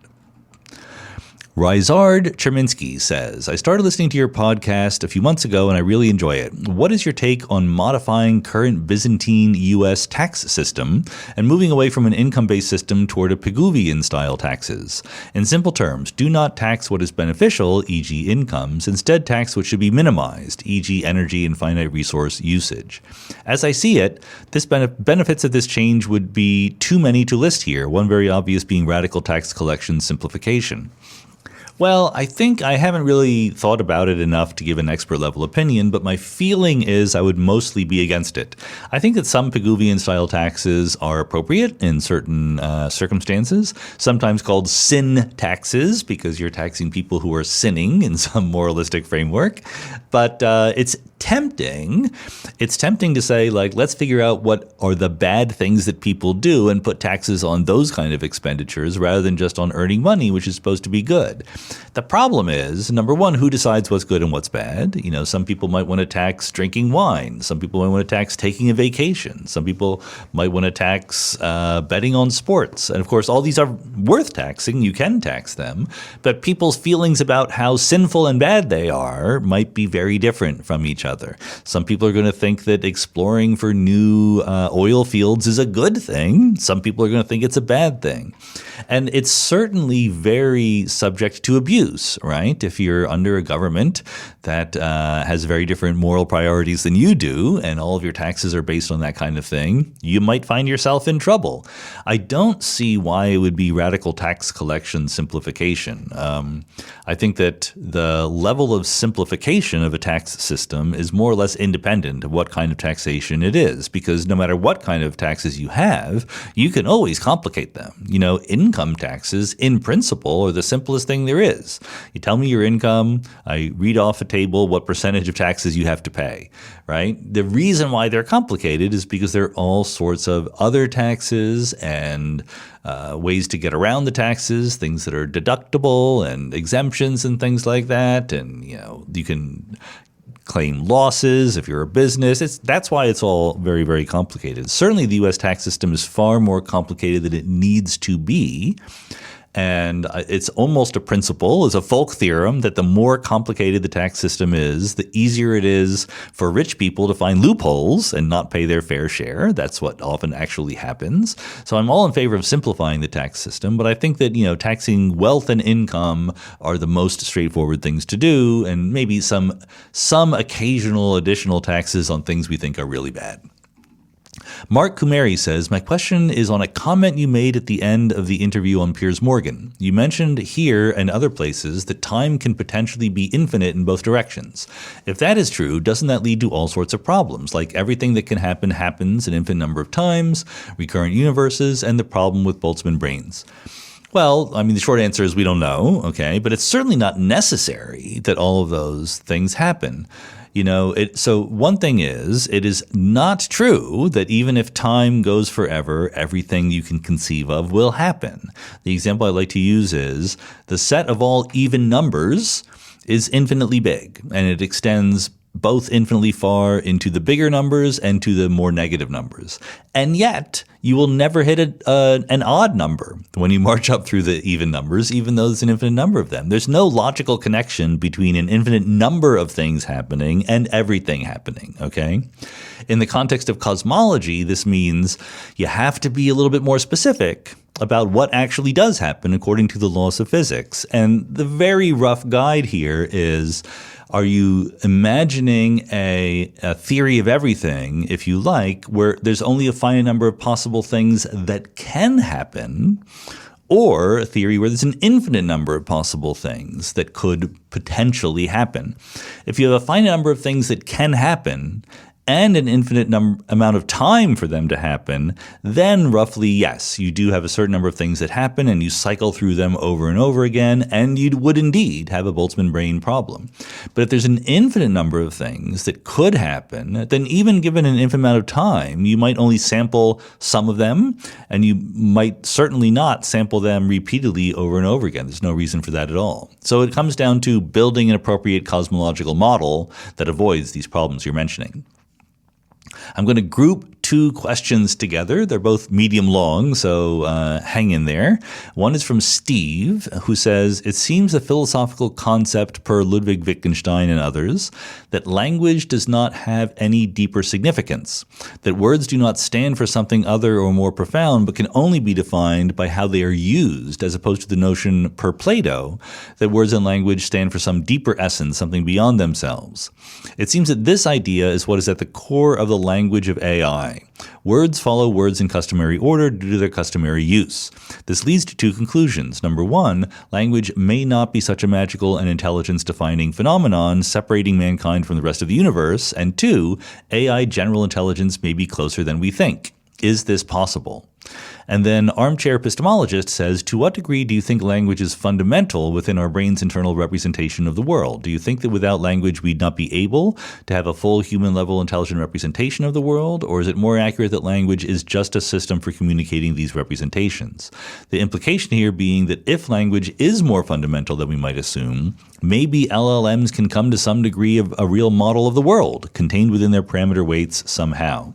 So both questions are about, how fundamental the idea of having a language is, and roughly asking, once we have a language, isn't that halfway to being intelligent in some way? I guess the first thing I would say is I'm not quite sure what the threshold would be to say that you have a language, right?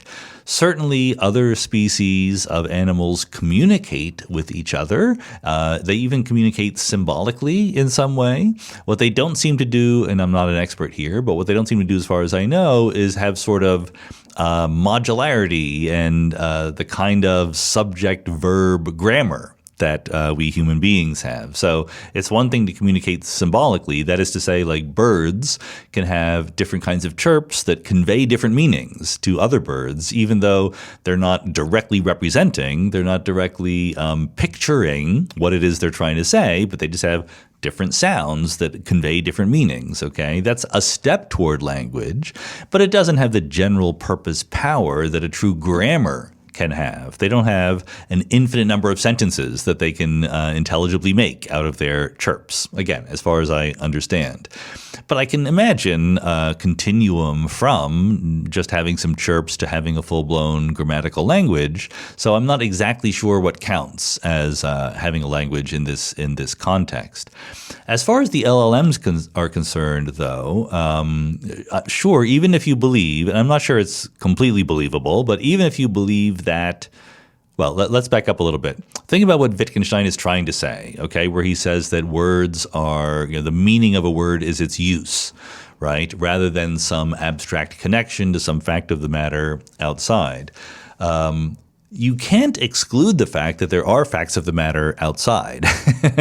When you talk about the meaning of a word being its use, you can't just look at words and how frequently they appear next to each other. You have to look at the context in which they are used. When certain things happen, certain words are used to describe those things, right? You can't completely divorce yourself from the outside world, even if you think that the meaning of words is not found in one-to-one representational map from those words to the world.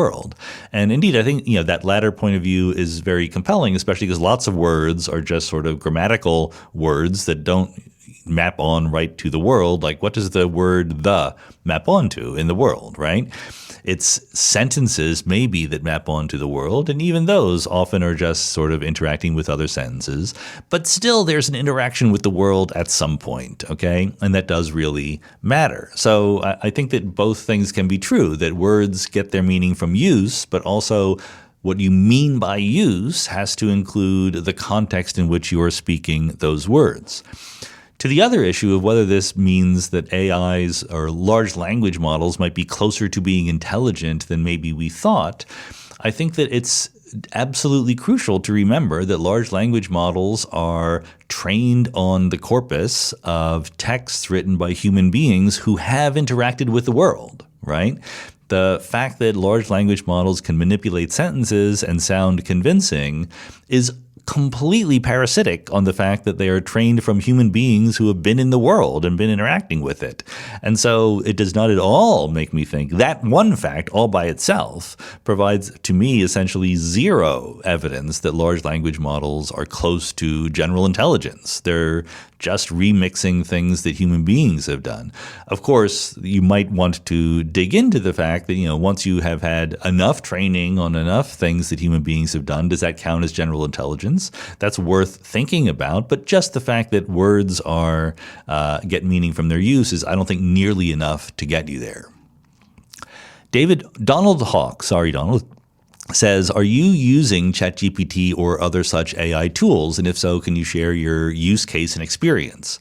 I didn't want to mix this up with the previous questions, but it follows naturally on them. I use LLMs, AI things all the time. I think it's super duper useful. I think there's an obvious use case, which is The LLMs are sort of like a dynamic Wikipedia, right? Wikipedia is great because it's crowdsourced. It's not just from the mind of one person or the mind of some group of people.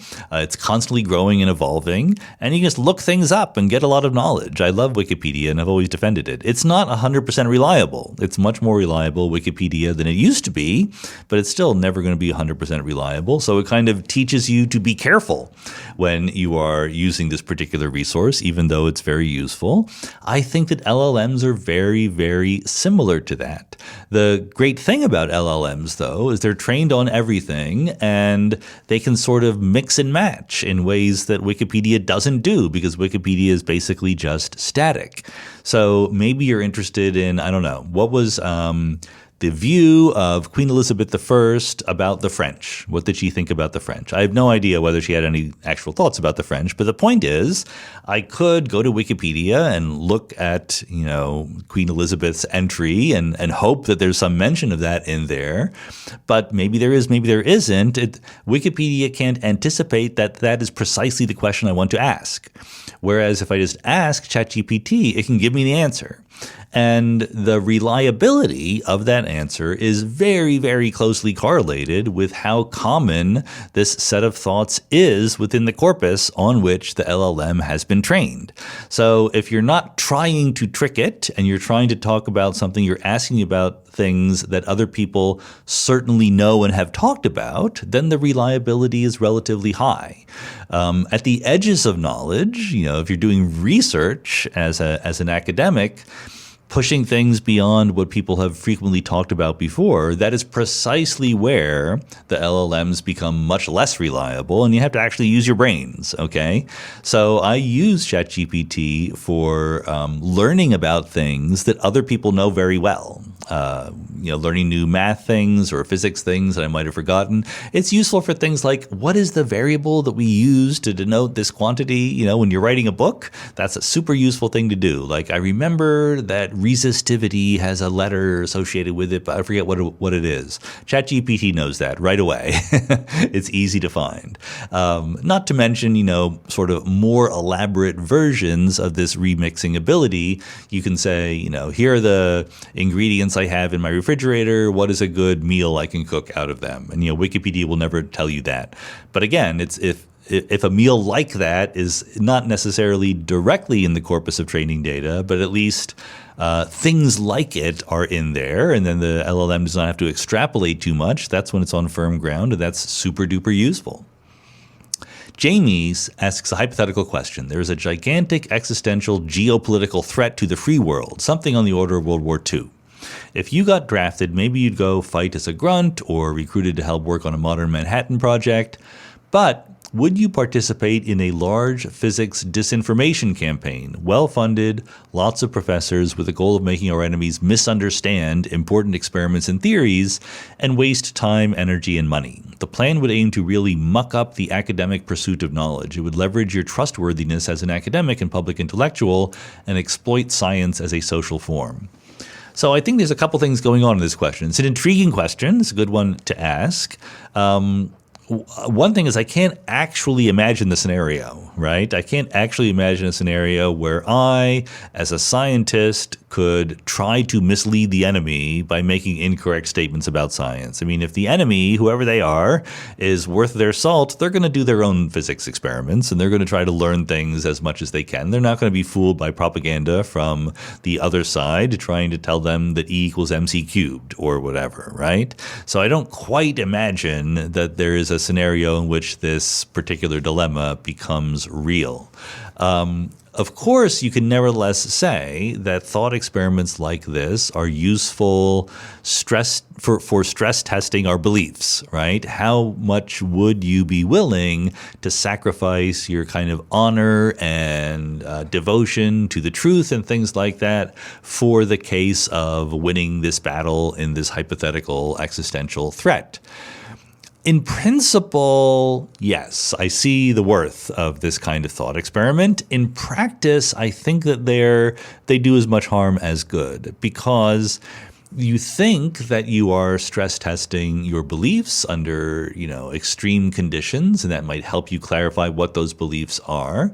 But the fact is, it is nearly impossible to realistically assess what the conditions would be. There's a lot of variables that are left out of the statement of the problem that really, really do matter, right? I mean, there are questions like this of the form, if you knew for a fact that there was an atomic bomb that was going to go off and destroy New York City and only one person knew it, would you be willing to torture them to get the information about how to defuse the bomb?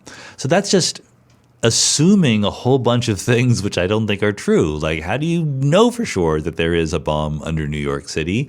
Do you really think that torturing them would increase the chances of getting a correct answer from them, which I'm skeptical about? So I see the temptation to lean into these thought experiments, but I'm also very, very skeptical that we should take them too seriously. Schleier asks a priority question. It's puzzling that humanity as a whole is acting in ways most humans wouldn't want: ecocide, genocide, gross inequality, etc. I've started to view our whole civilization as a teleological organism with a goal of growth and with us as its components. While resources were plentiful, the best growth strategy was to provide everyone access to resources. But once resources grow scarce, the best growth strategy is to concentrate power in fewer and fewer individuals who benefit from growth while disempowering everything else. This is the stage we are at today: growing inequality and authoritarianism. Eventually, resources will dwindle and the organism will die, and maybe something else will emerge if anyone is left. Does this resonate with you at all? Not really. No, I don't think it does. I mean, a little bit of resonance because, we're trying to understand why the world is headed in a certain direction, and I'm all in favor of thinking through different hypotheses. But there's a couple things that don't quite convince me. One is, if you think about, gross inequality, genocide, ecocide, would we have been equally worried about this 25 or 50 years ago? That's a very short time scale historically, but there were people who thought just a short time ago that we were getting rid of all those things, right? That history was going to end and we're going to just be happy liberal democracies from now on. So these short-term fluctuations are things that I'm a little bit reluctant to read too much into. A second thing is, as you say, Schleier, the whole world is acting in ways most people wouldn't want. Well, I'm not sure what most people would want. I don't think that most people's wants are indeed very coherent.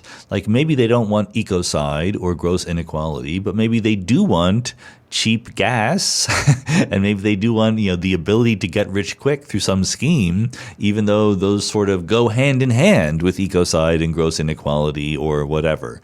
So I'm not sure that there is such a thing as what humans would want in any coherent way. Or at least I think that you should think much more carefully about what that might mean. Finally, I think it's very wrong-headed to assign any teleological notions to the global civilization. I think that on the one hand, people around the world are very different from each other. Societies around the world are very different from each other. They have different values, different goals, and also this teleological thing is it seems to me as wrong as saying that gas in a box has a teleological goal of going to its highest entropy state. The gas does go to its highest entropy state through the random motions of the molecules inside. As we talked about in the intro, talking about the wire in Baltimore, the system is made of people, and people are going to do what they do given the constraints and the opportunities they have. And then there is some collective behavior that comes out of all of that. It's a little bit too anthropomorphic to assign goals to the system as a whole. Sometimes that can be a useful way of talking, and maybe you can establish that in a particular case that's a useful way of talking. I'm just skeptical. I'm resistant to talking that way unless you really, really establish that that is the best thing to do. I don't think that the global civilization is thoughtful enough to have a goal of something like growth or something like that. I can easily see why individual parts of the global civilization would be growth-oriented in practice, because individual people within the societies want certain things and they're driven to do that.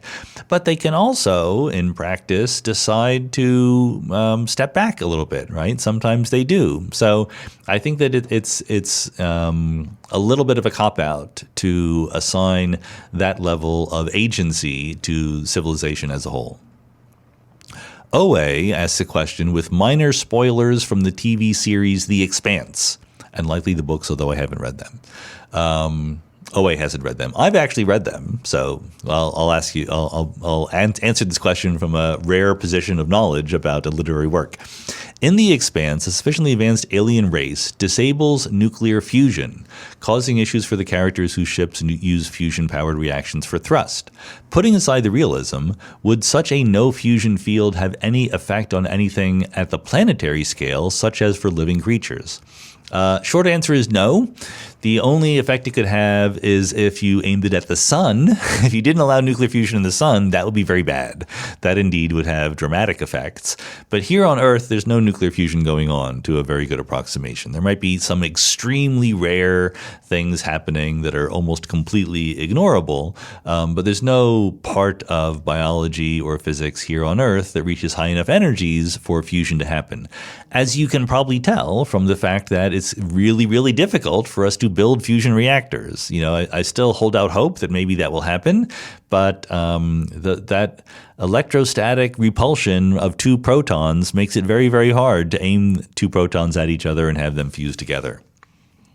Jeffrey Segal says, I enjoyed the talk with Brian Van Norden. The discussion of language and meaning of life was particularly stimulating. As a biologist, I believe that any analysis of the meaning of life should account for the role of natural selection in shaping both our species and all forms of life. Natural selection tends to favor organisms that efficiently detect and exploit salient features of their environment, essentially those that can identify emergent environmental properties relevant to fitness. From this perspective, the search for meaning might be understood as the search for environmental regularities that inform adaptive decision-making and enhance survival and reproductive success. In that sense, one could argue that the meaning of life resides in the emergent properties that exert selective pressure on organisms. Admittedly, this interpretation lacks emotional resonance, but it may offer a biologically grounded framework for thinking about the meaning of life. I'd welcome your perspective on this view.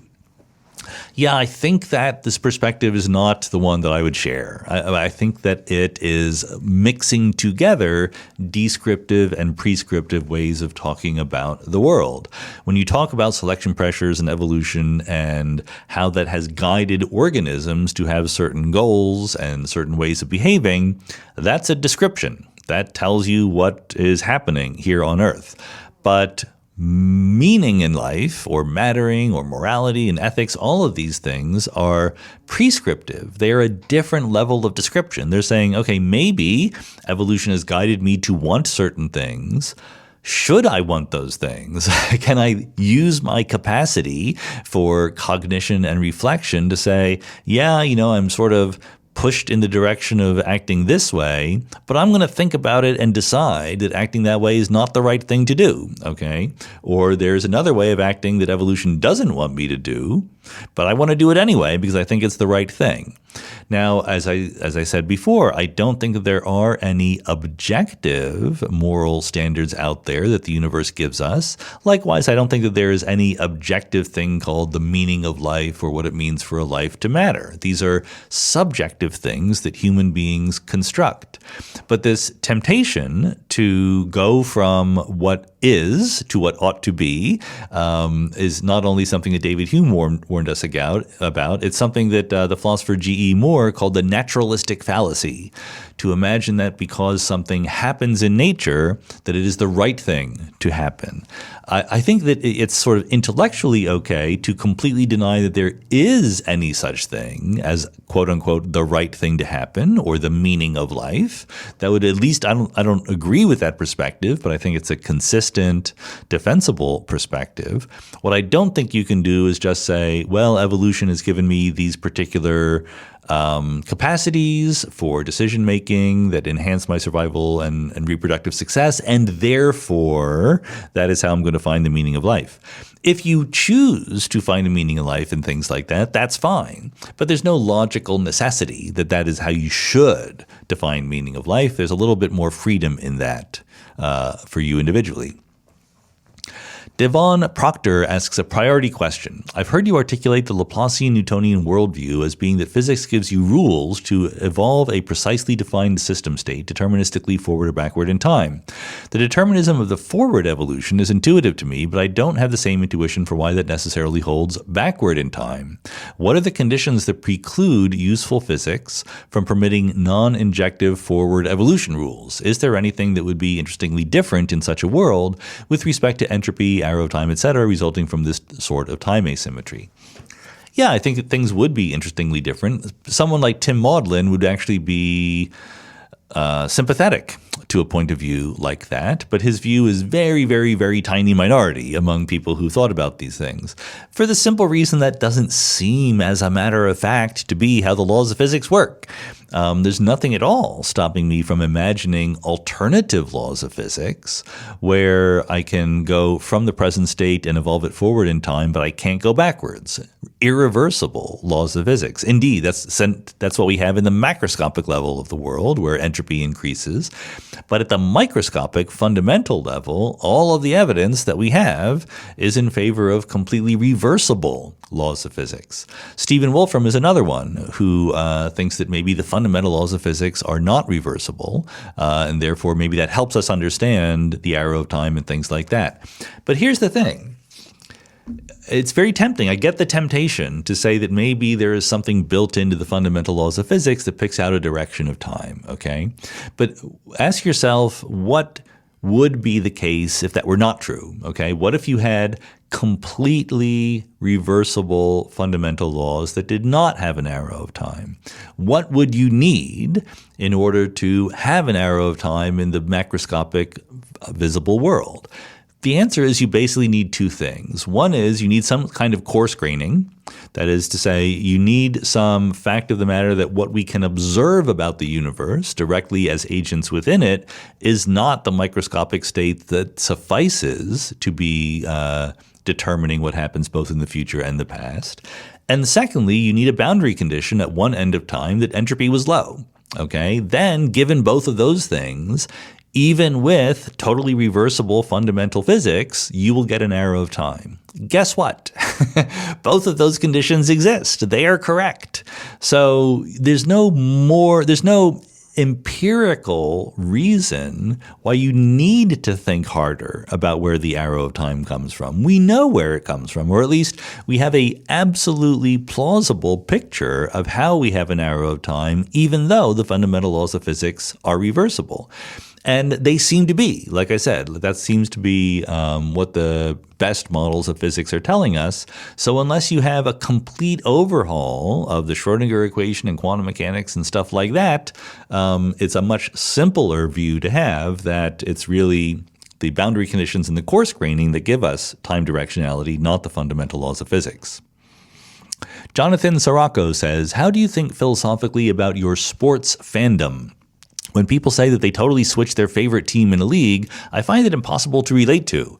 If I've ever tried to do it, my real allegiance would come back whenever my new team faced my old team and the facade would be gone. Have you ever had a favorite NBA team other than the 76ers? If not, do you think you could ever switch? I think this is a good question because there's absolutely a certain amount of arbitrariness about how one becomes invested in a certain sports team to root for, usually having to do with accidents of geography and history about where you're born. Although very often people, when they're young, there's some team that was doing really well and they started following them, even though they're not geographically where they are. You know, if you grew up in the early 90s, no matter where you lived, there was a non-zero chance you'd be a fan of the Chicago Bulls because Michael Jordan was there and romping through the league. Likewise, if you grew up in the 80s, it might have been the Celtics or the Lakers or whatever. But there is absolutely arbitrariness about it. It's not like there is some metaphysically correct team to root for. And I do think, one thing I think, which not every sports fan agrees with me about this, but I think it matters that the people on the team that you're rooting for are good people to root for, you know? I think that I would not root for the 76ers if they started having no people on there but real jerks in one way or another. And indeed, this comes up in a very tangible way when you think about trading away fan favorite players, right? You can take this sort of bloodless perspective on managing a sports team that says, we just want to win games. So it doesn't matter that someone is given, some player has been on our team for 15 years and is beloved by the fans. If we can trade them away and get some slightly better player for it, we should do it, right? I actually don't think that. I think that there is value in getting some kind of connection to the human beings that are the athletes playing on these teams and rooting for them. So I could imagine in principle situations where I switched my allegiances, but in practice I don't think it's going to happen. The other thing, of course, is that I do temporarily root for other teams if they're not coming right up against the 76ers, exactly because they seem plucky and root-forable. I thought that the recent NBA Finals between the Indiana Pacers and the Oklahoma City Thunder was a great example of two teams that are both quite charming in their own way. I was happy to root for both of them. Slight preference, I was rooting for Indiana just because they're underdogs, and one of their heroes was TJ McConnell, who got his start with the 76ers and is a great player, easy to root for. But Oklahoma City, also easy to root for. So it's not like, let's put it this way. It might be that 3 years from now, if OKC wins 3 championships in a row and starts getting a little arrogant about it, they will turn heel and people will start rooting against them and hope that someone overthrows them. But for right now, it's their first championship, the first championship for Oklahoma City as a city in, forever in terms of professional sports leagues. So I was totally happy that they won. Scipio says, my girlfriend's family all voted for Trump, but they are lovely and kind people in all the interactions I've had with them. The same is true for several of my neighbors. As Trump's presidency continues to become, in my opinion, more and more disastrous, I am having a harder time understanding seemingly good, kind, well-meaning people who voted for and support this administration. How do you, in a philosophical sense, square this seeming contradiction?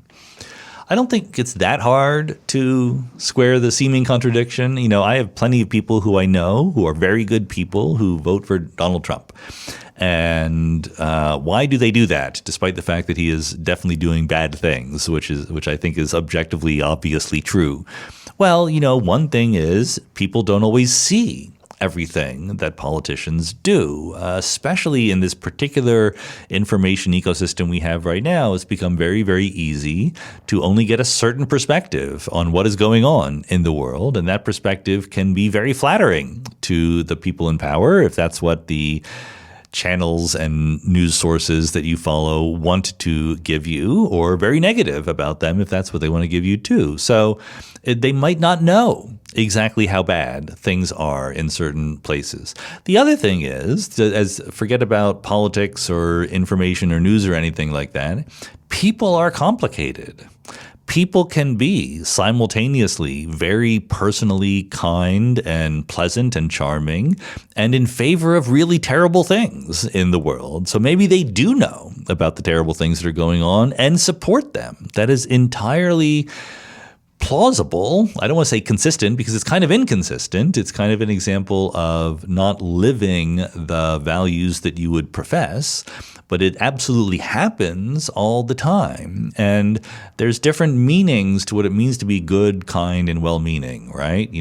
If you're charming with people you know and are having over to dinner, but you're in favor of throwing other people who you don't know into concentration camps and deporting them without due process, then how well-meaning and kind are you really? I think that all of those things count. The answer is you are well-meaning and kind to a certain extent, but not to another extent. Those are both possible at the same time. People are complicated, and that's never going to go away.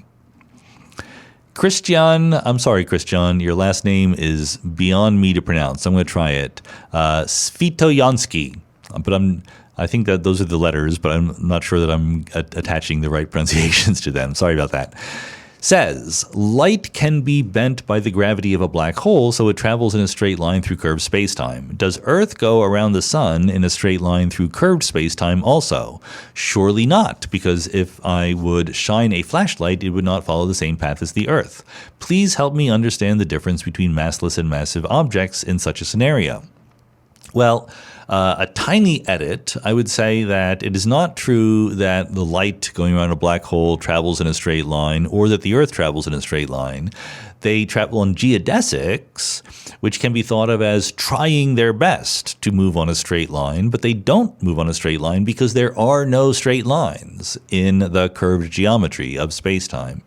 On the surface of a globe, a classic example, you try your best to move on a straight line. You take a shortest distance path, but you end up moving in a great circle around the equator or a line of longitude or whatever. So it's not exactly the same, so your intuition is a little bit different. But more importantly, to the question of, yes, the Earth does go in a geodesic around the sun, so it's doing its best just like the beam of light is. The fact that this is not a contradiction to if you shine a flashlight, it would not follow the same path as the Earth is just because you have different initial conditions, right? You're pointing your straight line in different directions. I can have two straight lines that are not the same straight line, even though they start at the same point. Right? They can intersect each other at a point, but move off in different directions. Something that is moving at the speed of light and something that is moving slower than the speed of light are necessarily moving in different directions in space-time. So it is completely unsurprising that they follow different paths, even though they're both following geodesics. P-Value Skeptic says, I heard you mention a story about a PhD student who used a large language model to generate fake data for a paper that supported the conclusion that AI boosts productivity.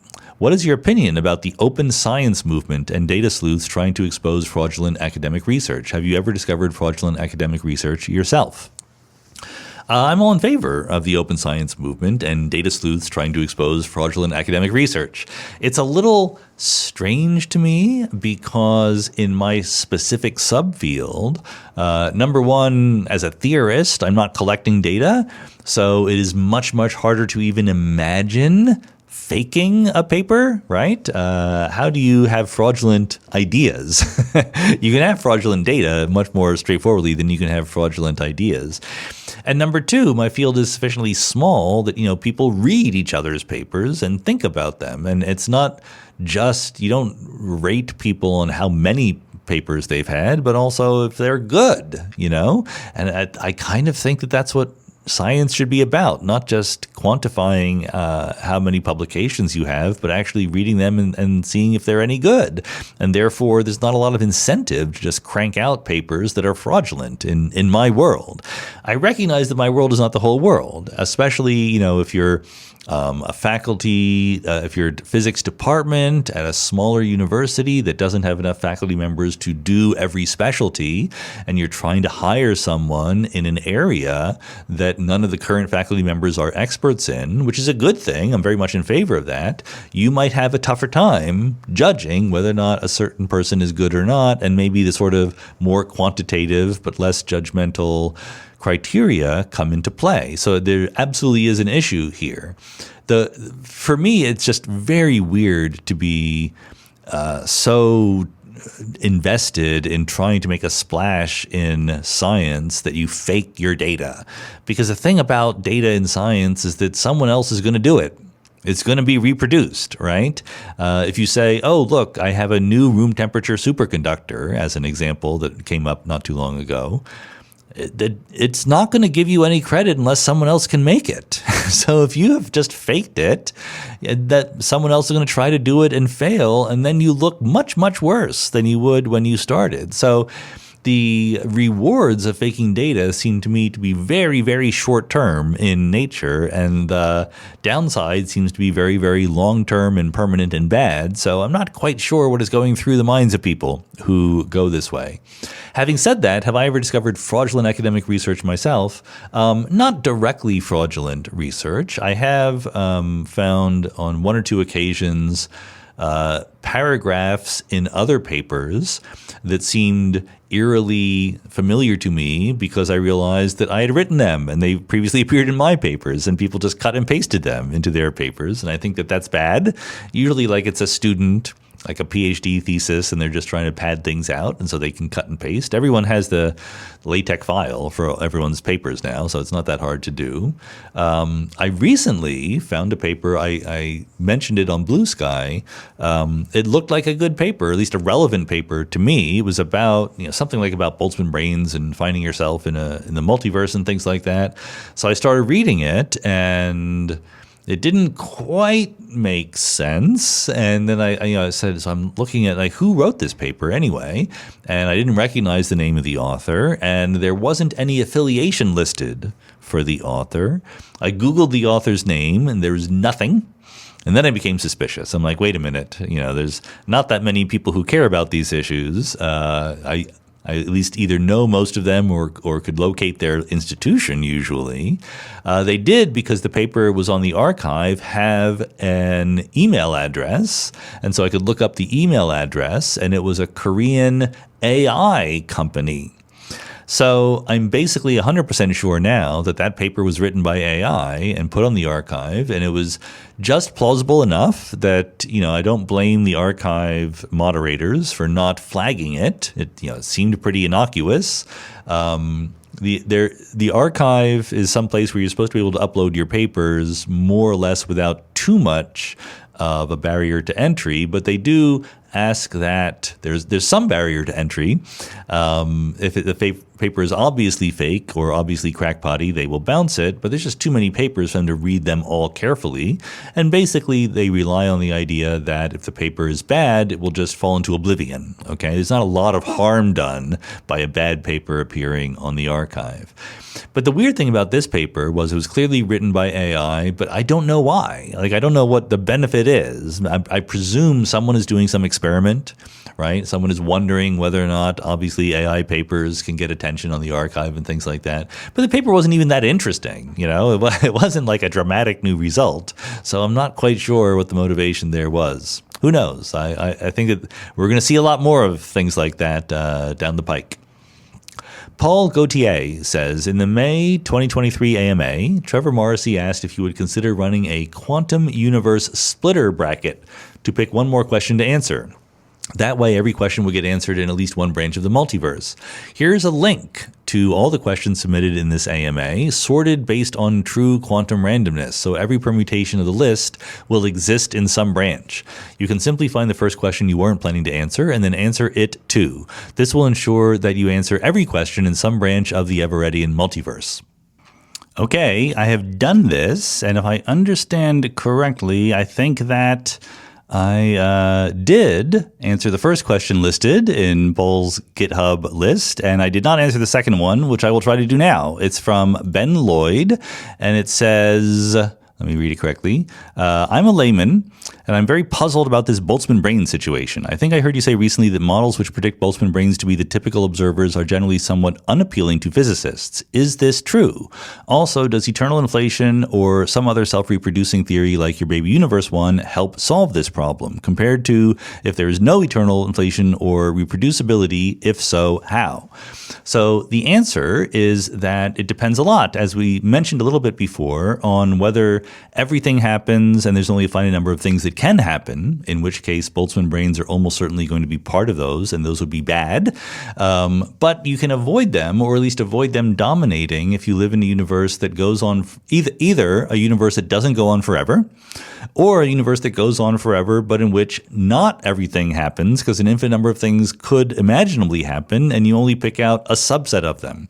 Remember, you can have an infinitely big subset of an infinitely big set that is still sort of measure zero, right? I mean, the integers are infinitely big, and the real numbers are infinitely big, and the integers are a subset of them, but it's sort of infinitely small subset.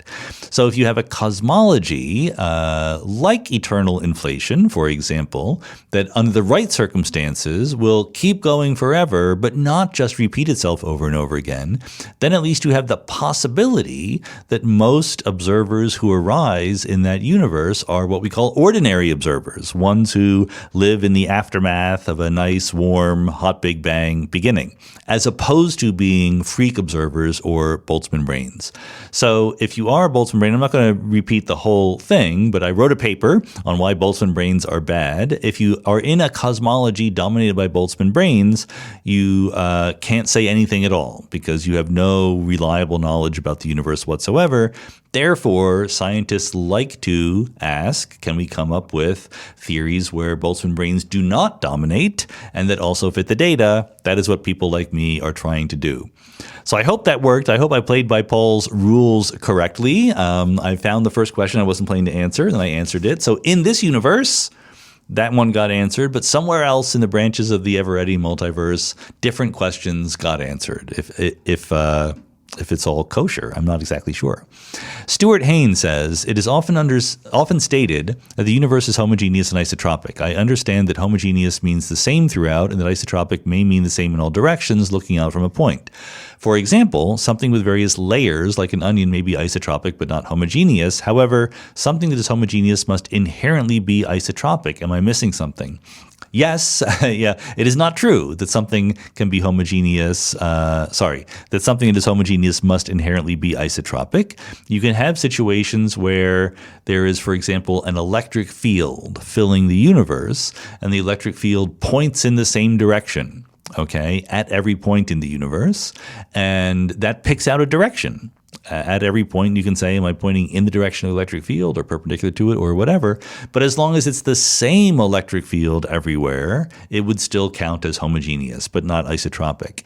Indeed, I wrote a paper with Mark Wise and Lottie Ackerman some years ago on what would happen if inflation were not isotropic.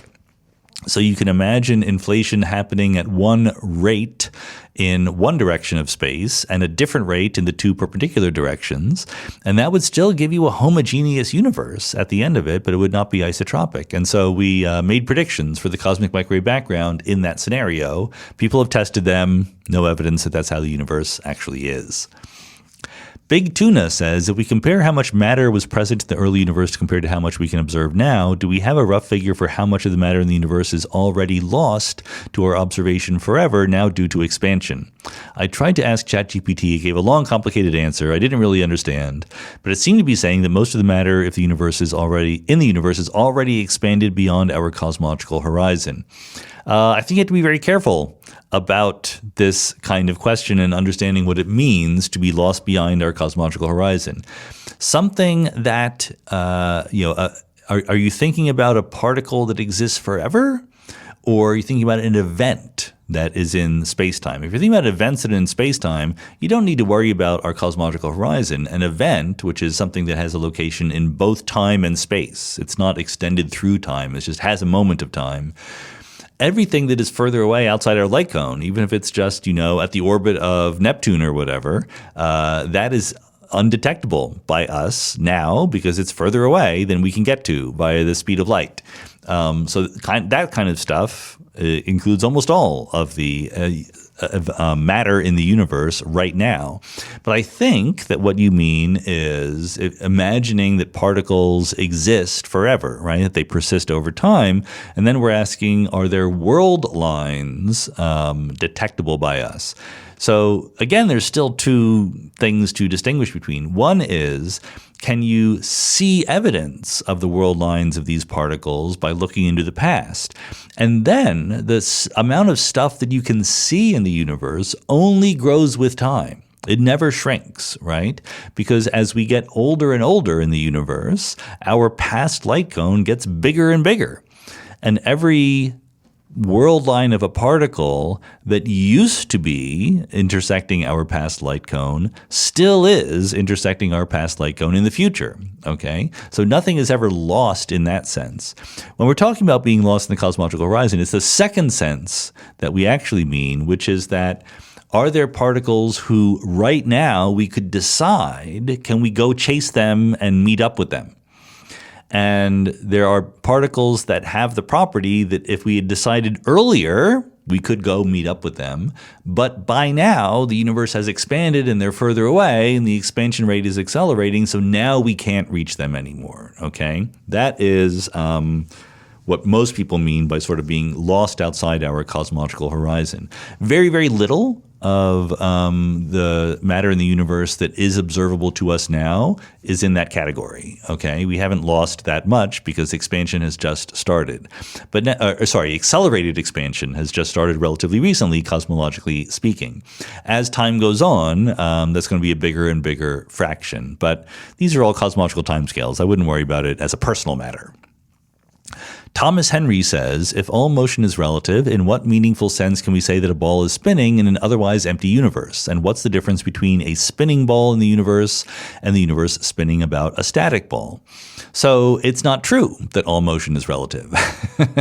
That's sort of a paraphrase that maybe gives you an idea of what's going on in relativity, but it doesn't give you the correct idea or the whole idea.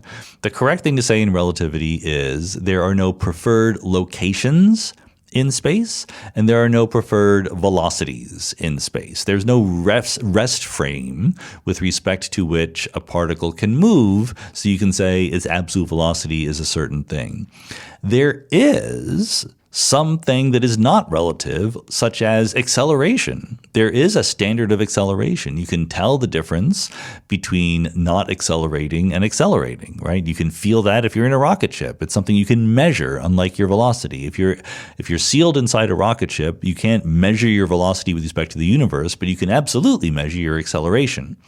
And the thing about a spinning ball is it feels acceleration, right? There is the motion of the ball at the edge as it's moving in a circle. It's not moving in a straight line, right, in the spinning ball. So it has acceleration and it can feel it. Therefore, it's just an immediate consequence of how relativity works that spin or rotation is not relative. There is something called not spinning and there is something called spinning. So does it matter if you want to call the ball spinning or the universe spinning? That so much doesn't matter, but the fact that they are spinning relative to each other is an objectively true fact. Final question. We're going to have a lighthearted final question today. Roland Weber says, how did Ariel and Caliban respond to the departure of Puck? Have they reclaimed the territory and attention that was previously dedicated to the house guest?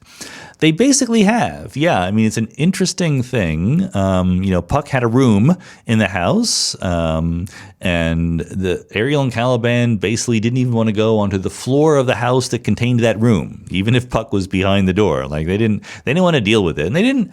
I don't think that they, made a lot of fuss about it while he was here. Caliban has been on something of a hunger strike since Puck came. He's lost some weight, so we're trying to get him to eat more. But I mean, maybe that has something to do with Puck. Maybe it doesn't. Anyway, Puck's been elsewhere for a couple months now, so we're returning to normal. And indeed, the room where Puck was in, we cleaned it out. Did our best to remove any traces of the intruder kitty so that Ariel and Caliban can reclaim it, and they more or less have. By design, it was not a room where they spent a lot of time in anyway, so they don't spend a lot of time in there. But if Jennifer and I are here in this room and Ariel and Caliban want attention because they want attention all the time, they will, by now, be perfectly happy to come in. It took a little while. It took a few days. Caliban was there a couple days later. For Ariel, she's just happy in her spots, so she doesn't feel the need to explore in the same way that Caliban does. But eventually, she does feel the need to get pets and attention, so if both of us are up here, she will definitely join us these days. So we're returning to normal here in Baltimore at the domicile of Ariel and Caliban, and they're very happy for that. We miss the Puckster. He was a very, very charming cat, but I think that he's much, much happier now to have a human who can pay attention to him all the time, which is what he wants. We never thought that the stray cat we picked up off of the mean streets of Baltimore would be so devoted to being glomming on to a human being and wanting attention all the time, but that was Puck, and so we're glad that we were able to find that for him. Thanks as always for supporting the Mindscape podcast. We're here at the end of this month's AMA. Greatly support all the Patreonage support. It keeps us going, and hope that this AMA was good for you, and we'll talk to you next time. Bye-bye.